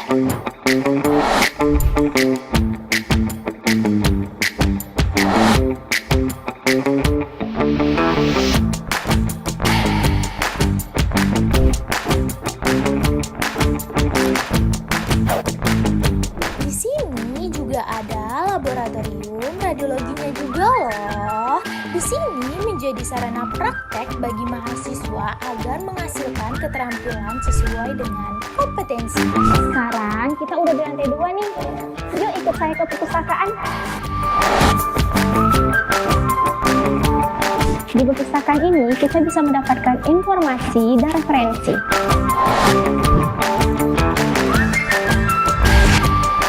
Perpustakaan ini nyaman loh untuk kita belajar sama-sama.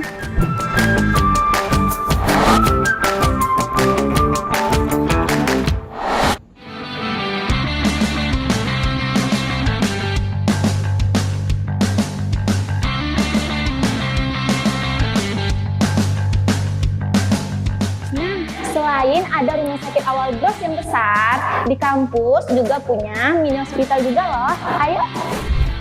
Mini hospital ini juga sudah dilengkapi dengan berbagai alat kesehatan mutakhir yang disesuaikan dengan kondisi yang sama seperti yang ada di rumah sakit.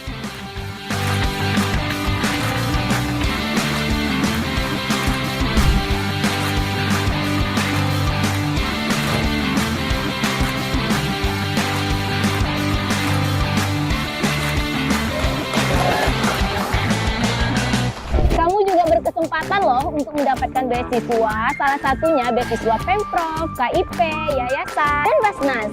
Selain di Pekanbaru, kita juga punya kampus di Batam loh, dengan jurusan sebagai berikut.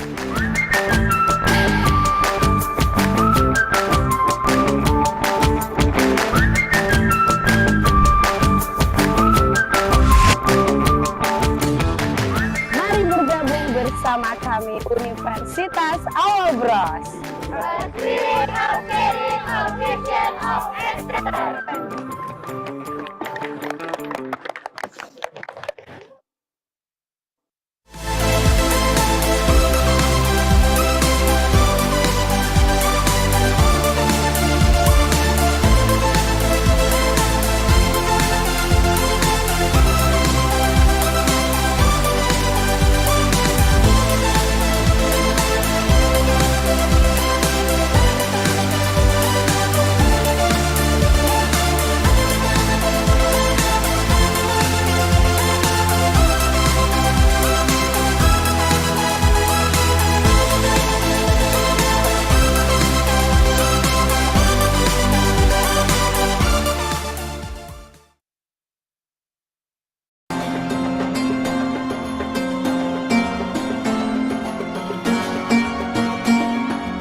Institut Agama Islam Al-Quran Al-Ittifaqiyah IAIKI Indralaya adalah sebuah perguruan tinggi di bawah naungan Yayasan Islam Al-Ittifaqiyah. Perguruan tinggi yang terletak di kota santri ini berdiri pada tahun 2000. Di usianya yang sudah 21 tahun, maka sudah sewajarnya institusi ini memandang jauh ke depan. Oleh karena itu, sejalan dengan azam keluarga besar Yayasan Islam Al-Ittifaqiyah untuk membangun dan mengembangkan fasilitas internasional Smart City di seluruh kampusnya, Sivitas Akademik IAIKI juga bertekad untuk mewujudkan diri menjadi Universitas Islam Internasional Al-Quran Al-Ittifaqiyah UIIKI Indralaya.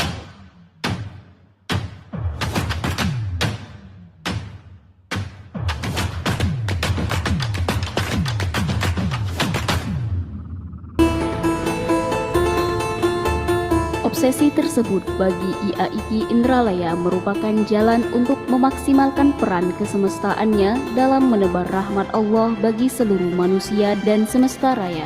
Perguruan tinggi yang berbasis pondok pesantren dan berciri Al-Quran ini memulai usahanya untuk menjadi UIIKI dengan mengajukan perubahan bentuk dari sekolah tinggi menjadi institut. Perjuangan tersebut dimulai pada masa kepemimpinan Kiai Haji Muhyiddin MA sebagai Ketua Stidki. Hasilnya sesuai dengan Surat Keputusan Menteri Agama Republik Indonesia Nomor 327 Tahun 2021 tertanggal 12 Maret 2021. Stidki secara resmi berubah bentuk menjadi Institut Agama Islam Al-Quran Al-Ittifaqiyah IAIKI Indralaya. Institusi ini terakreditasi baik berdasarkan SK Ban PT nomor 310/SK/Ban PT /Akred /PT /4/2021.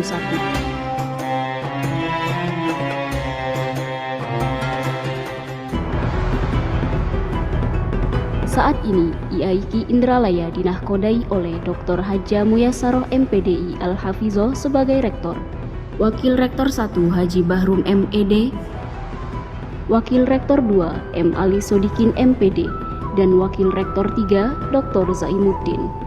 Tenaga pendidiknya berjumlah 70 orang dengan kualifikasi S2 dan S3 yang memiliki jabatan fungsional asisten ahli, lektor, dan lektor kepala.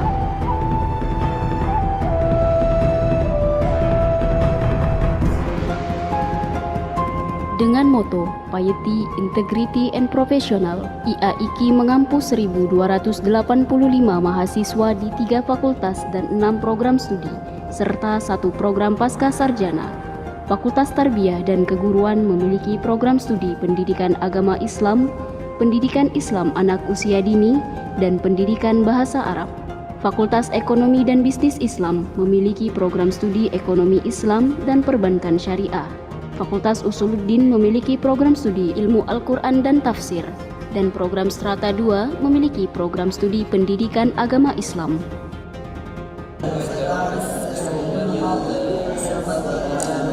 IAIKI Indralaya akan terus memperluas pelayanan pendidikannya dan meningkatkan kualitasnya dengan menambah beberapa fakultas dan program studi keislaman dan umum, meningkatkan kualitas dan kuantitas dosen yang kualifikatif, menjalin kerjasama dengan berbagai institusi dan perguruan tinggi di dalam dan luar negeri, menambah jumlah guru besar, meningkatkan status akreditasi institusi, fakultas, program studi, dan jurnal. Semua usaha tersebut bertujuan agar IAIKI dapat secepat mungkin beralih bentuk menjadi universitas sebagai jalan menuju Universitas Islam Internasional Al-Quran Al-Ittifaqiyah UIIKI Indralaya.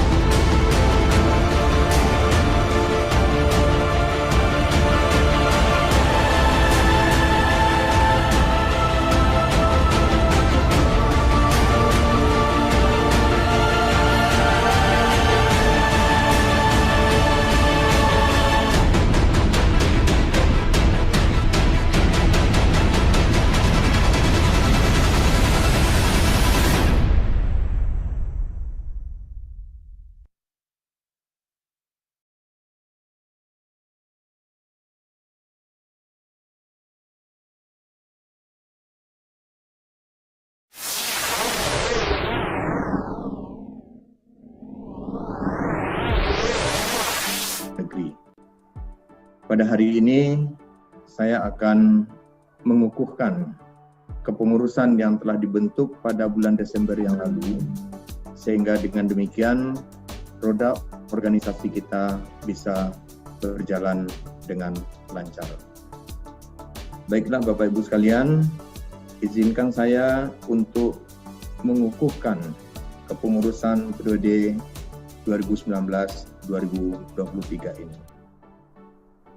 Pada hari ini, Jumat 17 Juli 2020, akan dilakukan pengukuhan dan sumpah jabatan yang dihadiri oleh Dewan Pengawas, Dewan Pembina, pengurus pusat, dan pengurus di 28 wilayah provinsi se-Indonesia. Dengan menyebut nama Allah Subhanahu wa Ta'ala dan nyatakan Bismillahirrahmanirrahim.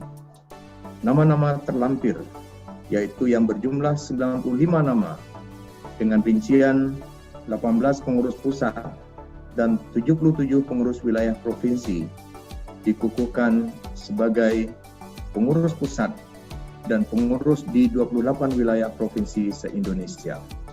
Semoga memegang jabatan, selamat memegang jabatan, semoga amanah. Baik Bapak Ibu sekalian, selanjutnya kami ingin membacakan sumpah jabatan karena ini terkait dengan amanah yang diberikan kepada kita untuk menjalankan kepengurusan ini. Oleh karena itu, mohon Bapak Ibu mengikuti apa yang saya sampaikan dengan mengulangi apa yang saya sampaikan sehingga sama-sama kita mengucapkan sumpah ini.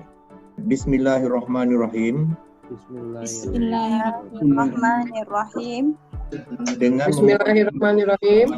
Maghfirah Allah Subhanahu wa Ta'ala, dengan memohon ridho, rahmat dan maghfirah Allah ridho dan maghfirah Allah Subhanahu wa Ta'ala. Saya bersumpah.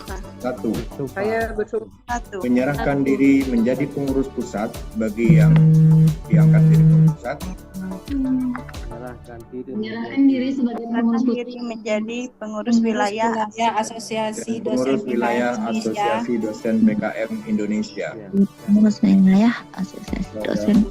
Kedua, pengurus pusat dan pengurus wilayah senantiasa berpegang teguh pada Tridharma Perguruan Tinggi, anggaran dasar dan anggaran rumah tangga ADPI, nilai-nilai, norma-norma, serta cinta tanah air dan bangsa.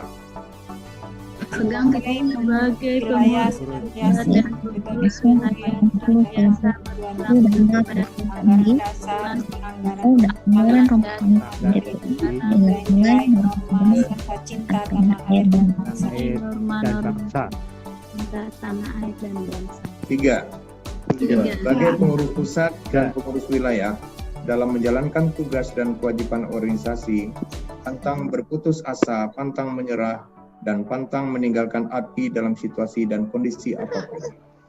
Sebagai pengurus pusat dan pengurus wilayah dalam menjalankan tugas dan kewajiban organisasi, pantang berputus asa, pantang menyerah, pantang meninggalkan api dan meninggalkan api situasi dan kondisi apapun. 4. Sebagai pengurus pusat dan pengurus wilayah, senantiasa taat dan patuh kepada pimpinan organisasi, bahwa ketidaksetiaan kepada pimpinan organisasi adalah suatu bentuk pengkhianatan kepada organisasi dan pasti dipertanggungjawabkan di hadapan Allah Subhanahu wa Ta'ala. Sebagai pengurus pusat dan pengurus wilayah, taat kepada pimpinan organisasi, bahwa ketidaksetiaan pada pimpinan organisasi adalah suatu bentuk pengkhianatan pada organisasi dan pasti dipertanggungjawabkan di hadapan Allah Subhanahu wa Ta'ala. Terima kasih Bapak Ibu sekalian.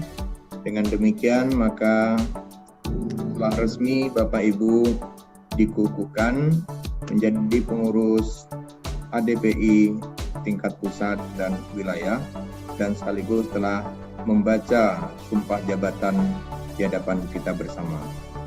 Berikut ini kami sampaikan struktur jabatan pengurus pusat.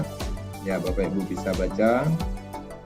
Ketua Umum Profesor Dr. M. Zaim M. Hum, Ketua Dewan Pembina Dr. Muhammad Ridwan, Dewan Pembina ADPI Prof. Indah Susilowati, MSc PhD, Profesor Dr. Hajah Sri Sulistiawati SH, MSc PhD, dan Associate Profesor Dr. Sawirman M. Hum. Wakil Ketua 1 ADPI Jauhari SEMM, Wakil Ketua 2 Yosa Novia Dewi SPD MPD, Bendahara Umum Elis Trisnawati SSI MPD, Wakil Bendahara Umum Refni Widyastuti, dan Sekretaris Umum Shirley Francisca SPD MPD, Wakil Sekretaris Umum Dr. Norman Ahmad M. SOS SC. Kemudian ada koordinator-koordinator untuk wilayah ADPI bagian barat adalah Pak Jamilullah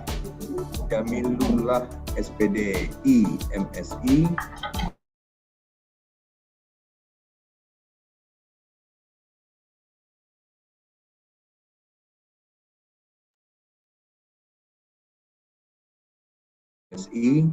Koordinator Humas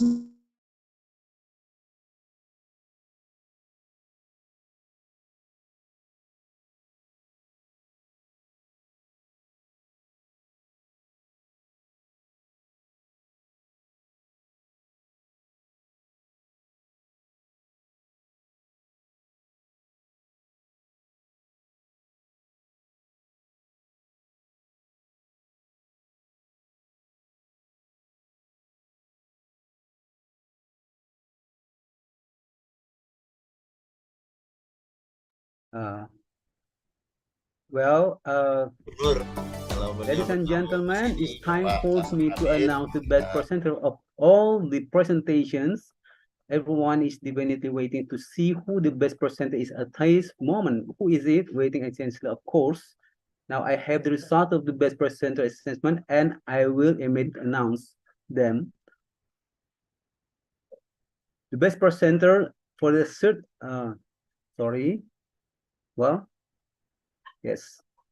the winner, first winner with the title The Role of Lectures in the Era of Industrial Revolution 5.0, authored by Dr. Putri Anggraini SMPD, Institution Mahendra Data University. From room 1 and room 2, the first winner from room 2 with the title Characteristic of Tarot Colocasia Esculina Parpe B521, Floor with Different Drying Condition, outdoor Dr. Febi Nuril Mala, MSI, Asma Nurjanah, Insinyur MP, Nia Sonani, SEMM, Institution Universitas Yunusa Bangsa.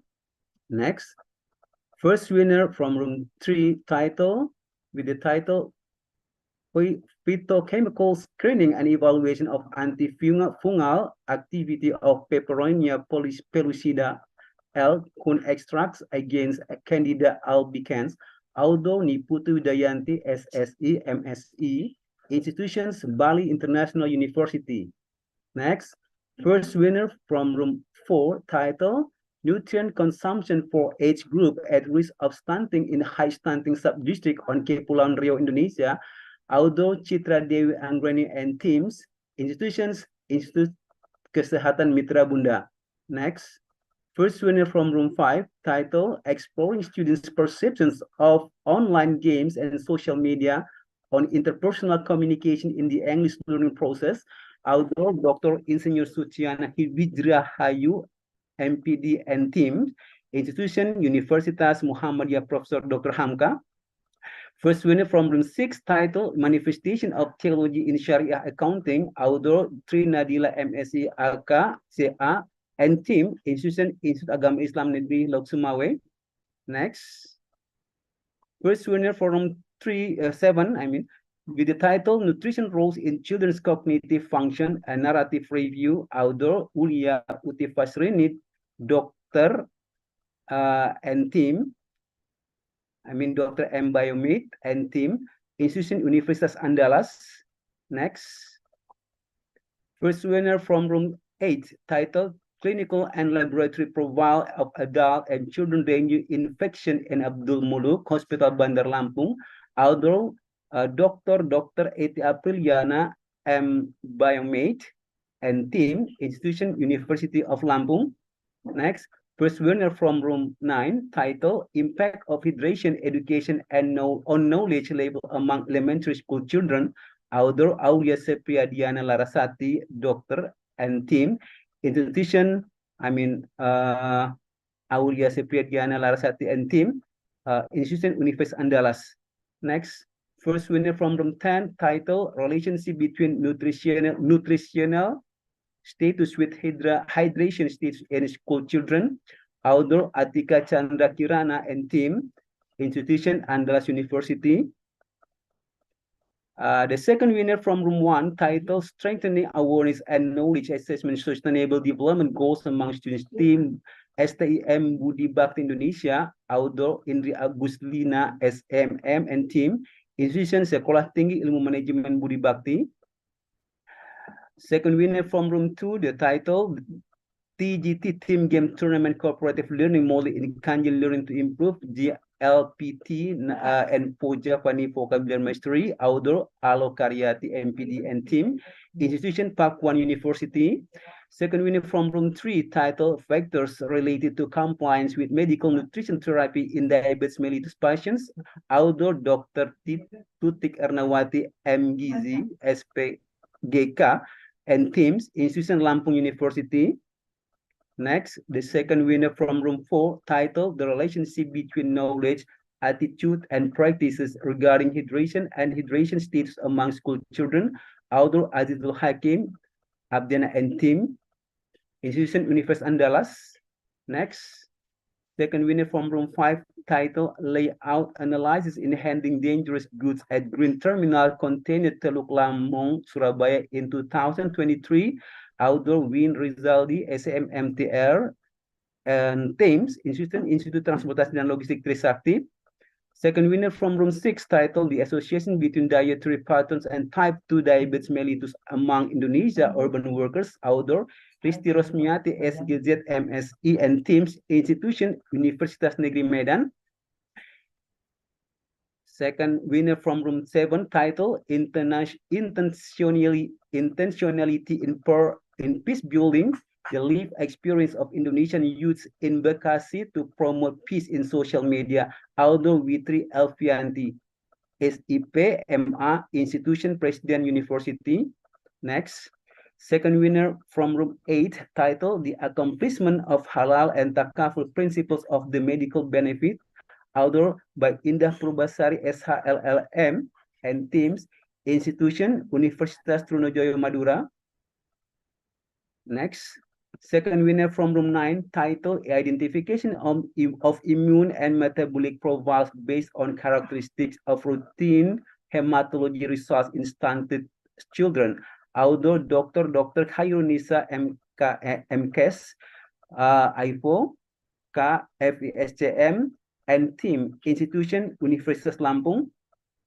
Second winner from room 10, title Analyze Education for 240 Knowledge of Mother from Families at Risk of Stunting in Preventing Stunting, author Dr. Nelly Rosa SKP MKes and teams, Institution Mitra Bunda Health Institute. Okay, now third winner from room 1, titled The Influencing Factors to Attract Generation Z to Work Effectively in Organization, author Natakon Turner Pichit Banja Rongrat and teams, Institution Adjunct Professor at Manipal Global Next University Malaysia, lecturer at Bangkok, Thonburi University Thailand. Third winner from room 2, titled Metacognition Profile of Prospective Teacher Students in Determining Pictures Pattern Formula, author by Dr. Patuhudin SPD MSc and teams, Institution from Universitas Tadulako. Third winner from room 3, title Overview of Perceptions, Attitudes, and Behaviors of the Elderly and Pre-Elderly Towards Preventing COVID-19 Transmission in Denpasar, authored by Ayusaka Laksmita, WS SEMSE, institution from Universitas Bali International. Next. Third winner from room 4, title Oxidative Stress in Male Rate with Normal and Sleep Disorder, author Hakelni Nurrosida SGZ MKS, institution from Institut Kesehatan Mitra Bunda. Third winner from room 5, title Public Participation in Smart City Program to Achieve Social Resilience in Surakarta City, author Arif Kurnia Miharja STMSC and teams, institution Universitas Gadjah Mada. Third winner from room 6, titled The Impact of Marketing, Public Relations, and Service Recovery to Gain Customer Loyalty, author Prof. Dr. Safrida Hafni Sahir, SAMSE, and teams, institution Universitas Medan Area. Third winner from room 7, titled An Overview Handling the Receipt, Storage, and Distribution of Goods which have hidden dangerous and humanitarian logistics in Indonesia, authored by Win Rizaldi SAMMTR and teams, institution Institut Transportasi dan Logistik Trisakti. Third winner from room 8, title Hubungan Antara Status Hidrasi dengan Daya Konsentrasi Anak Sekolah, author Miftahul Nurul Sadilah Putri, institusi berasal dari Andalas University. Third winner from room 9, titled Green Innovation, Corporate Social Responsibility, Company Value and Film Life Cycle, Systematic Literature Review, author Eni Puji Estuti SAMM and teams, institution Sekolah Tinggi Ilmu Ekonomi Semarang. Third winner from room 10, titled Interactive Virtual Learning as an Application of Digital Transformation in Interior Design Education, author Titi Indahyani SSN MPhD and teams, institution from Binus University.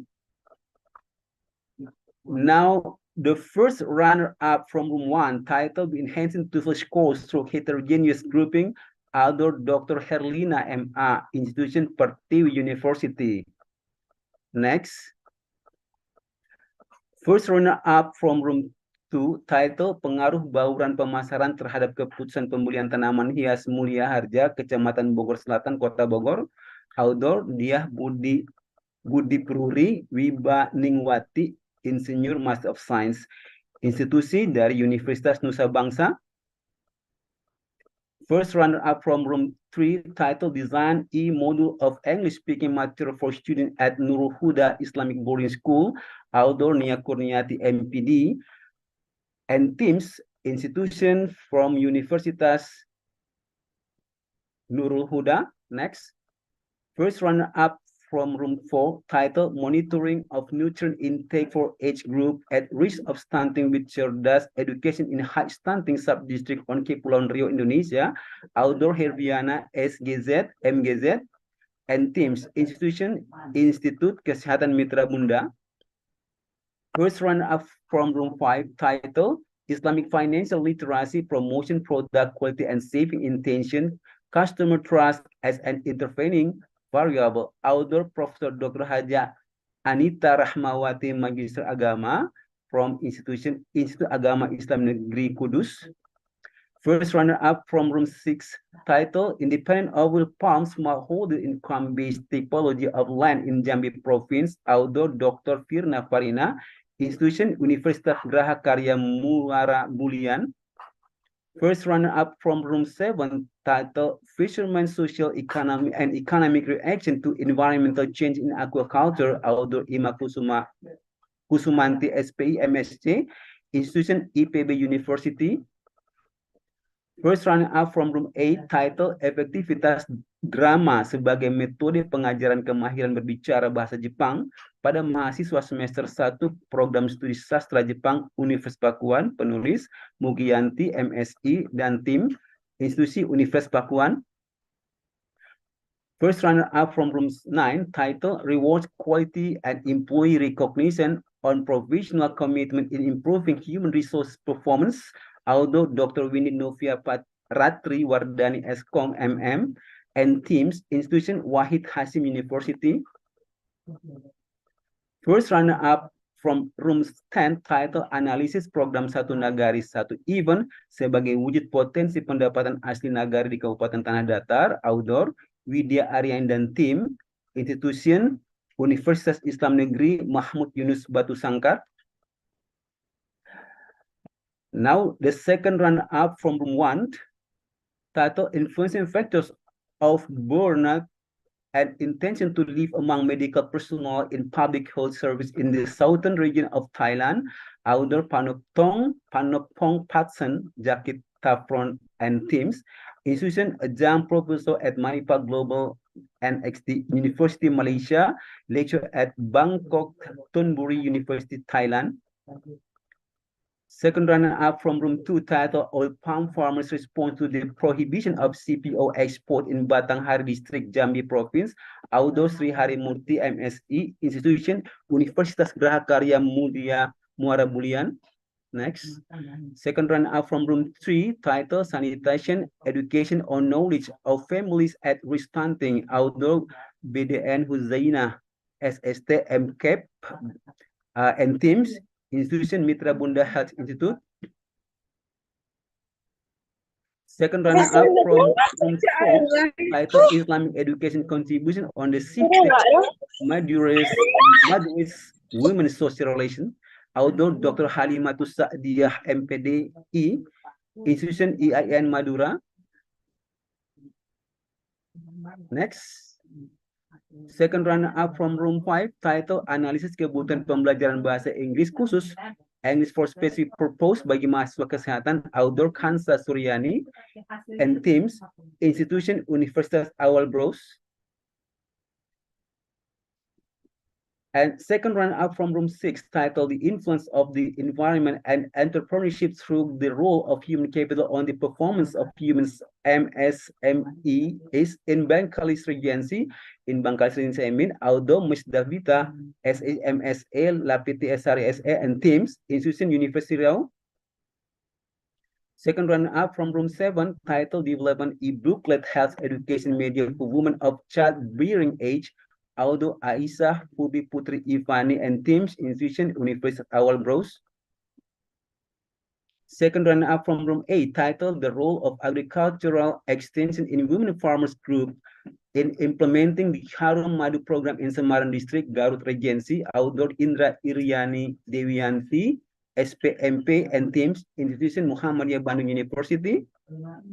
Second runner-up from room 9, titled The Implementation of Principal Supervision in Improving the Islamic Education Teachers' Performance at SD Negeri 8 Indralaya, outdoor Dr. Citra Juniari MPDI and teams, institution Institut Agama Islam Al-Quran Al-Ittifaqiyah IAIQ Indralaya.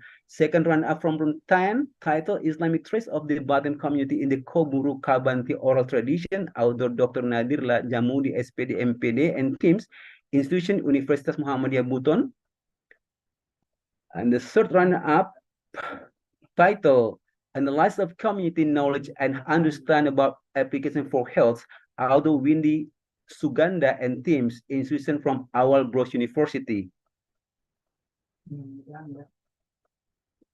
Second runner-up again, title Sustainable Agriculture in the Industrial Era 5.0, outdoor Professor Dr. Insinyutri Koryati MP Yaumil Hayriya and teams, institution Universitas Amir Hamzah Medan. Second runner-up, title Budgeting and Ability to Pay in Determining Service Rates at Puskesmas in the Balangan District Region, outdoor Yusri SAMM CRA CRP CN PSP and teams, institution Sari Mulia University. Third runner-up, title The Relationship Between Health Workers' Knowledge of the Completeness of the Contents of Electronic Medical Records of Inpatients at Hospital 10, outdoor Dinda X Astia Monique and teams, institution, no institution over there. Next, short runner-up title, improving the quality of service through improving the performance of nurses at the Puri Husada Tembilahan Regional General Hospital using the Kaizen method approach. Outdoor Monica, Ignacia, and teams institution Our Bros University.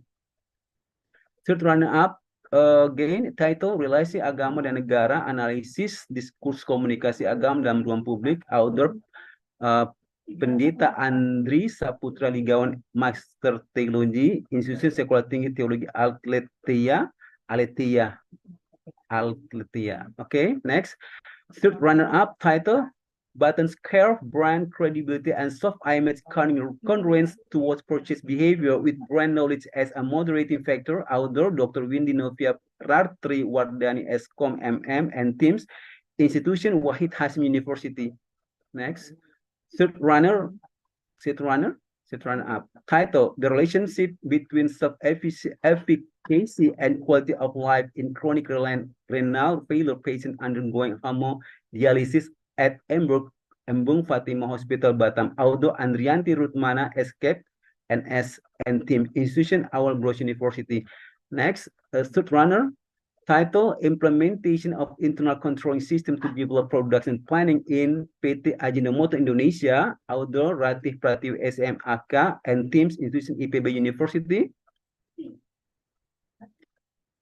Second runner-up title, Able to Legally Protect Privacy Right for Personal Data from Hacking Crimes, Outdoor Doctor Candidate, Insinyur Peter Marfi Eskom SHMH, Institution University Jakarta.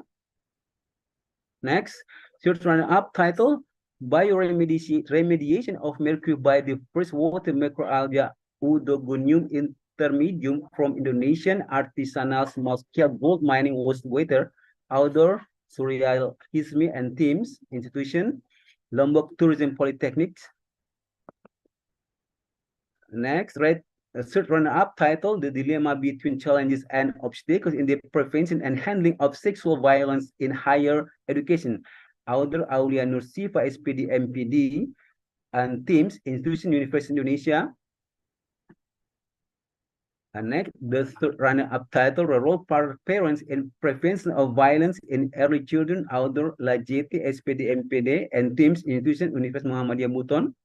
Next, third runner-up title, Examination of Soil Transmitted Helminths STH in the fingernails and toenails of scavengers at Suwung Landfill.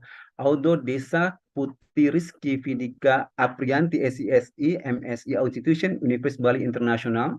Next, still third runner-up title, The Influencing Factor to Attract the Generation Z to Work Effectively in Organization, Aldo Natakon Turner and teams, Institution Ajam Professor at Manipal Global NXT University, Malaysia, lecturer at Bangkok Thonburi University, Thailand. Next, third runner-up, again, the title, Application of the Gender Pedagogical Approach in Right Articles Learning, Outdoors, Stella Talita MPD and teams, Institution Pakuan University. So, announcement to the best presenter. All best presenter will get certificate best presenter yang akan dikirimkan by panitia maksimal 5 days after this event. And second, voucher ADPI senilai 15,000 to 100,000 per presenter. Outdoor 1 to 5 voucher dapat ditukarkan kepada panitia. Silakan Outdoor perwakilan menghubungi tim admin untuk menukarkan voucher. Voucher dapat ditukarkan untuk mendapatkan potongan harga pada pembelian jaket ADPI dan pendaftaran member baru ADPI. Again, di voucher 100 key per presenter. Voucher digunakan untuk pembuatan jaket dan sebagainya. Silahkan dipilih salah satu voucher berikut 100 kilo and 50. And jacket ADPI look at here like this, very good looking ya. Jaket ADPI laki-laki 250.000 and perempuan 275.000. Okay, thank you for informasi. Best paper akan kami umumkan secara bertahap satu pekan setelah kegiatan melalui WA group Outdoor. Of course, well, now, ladies and gentlemen, Alhamdulillahirabbil alamin. finally, we come to the end of the event. Thank you to all session chair who led the presentation, and also thank you to the presenters who presented the community service PKM research and development material today. I would like to say congratulations to the presenters who have received awards as the best presenters. We hope that the result achieved can provide solution and benefit to society in general, and especially to lecturers at university. We hope this can be a motivation to continue carrying out research and development, the result of which can become solution for society now and in the future. I also want to thank the participants who came today and listened well from the beginning to the end of the event. Hopefully, we will all be given help and the opportunity to meet again at the next conference or seminar. I apologize if there were any mistakes or shortcomings on my part while moderating this event, because true perfection belongs only to Allah. Let me close the second day of the third International Conference on Research and Development with a poem, jalan-jalan ke Bukit Tinggi, mampir ke pasar membeli baju. Salam hangat dan hormat dari kami. Sampai jumpa di lain waktu. Take a walk to the high hills, stop by the market to buy clothes. Warm greetings and respect from us. See you at another time. Wassalamualaikum warahmatullahi wabarakatuh. Waalaikumsalam warahmatullahi wabarakatuh.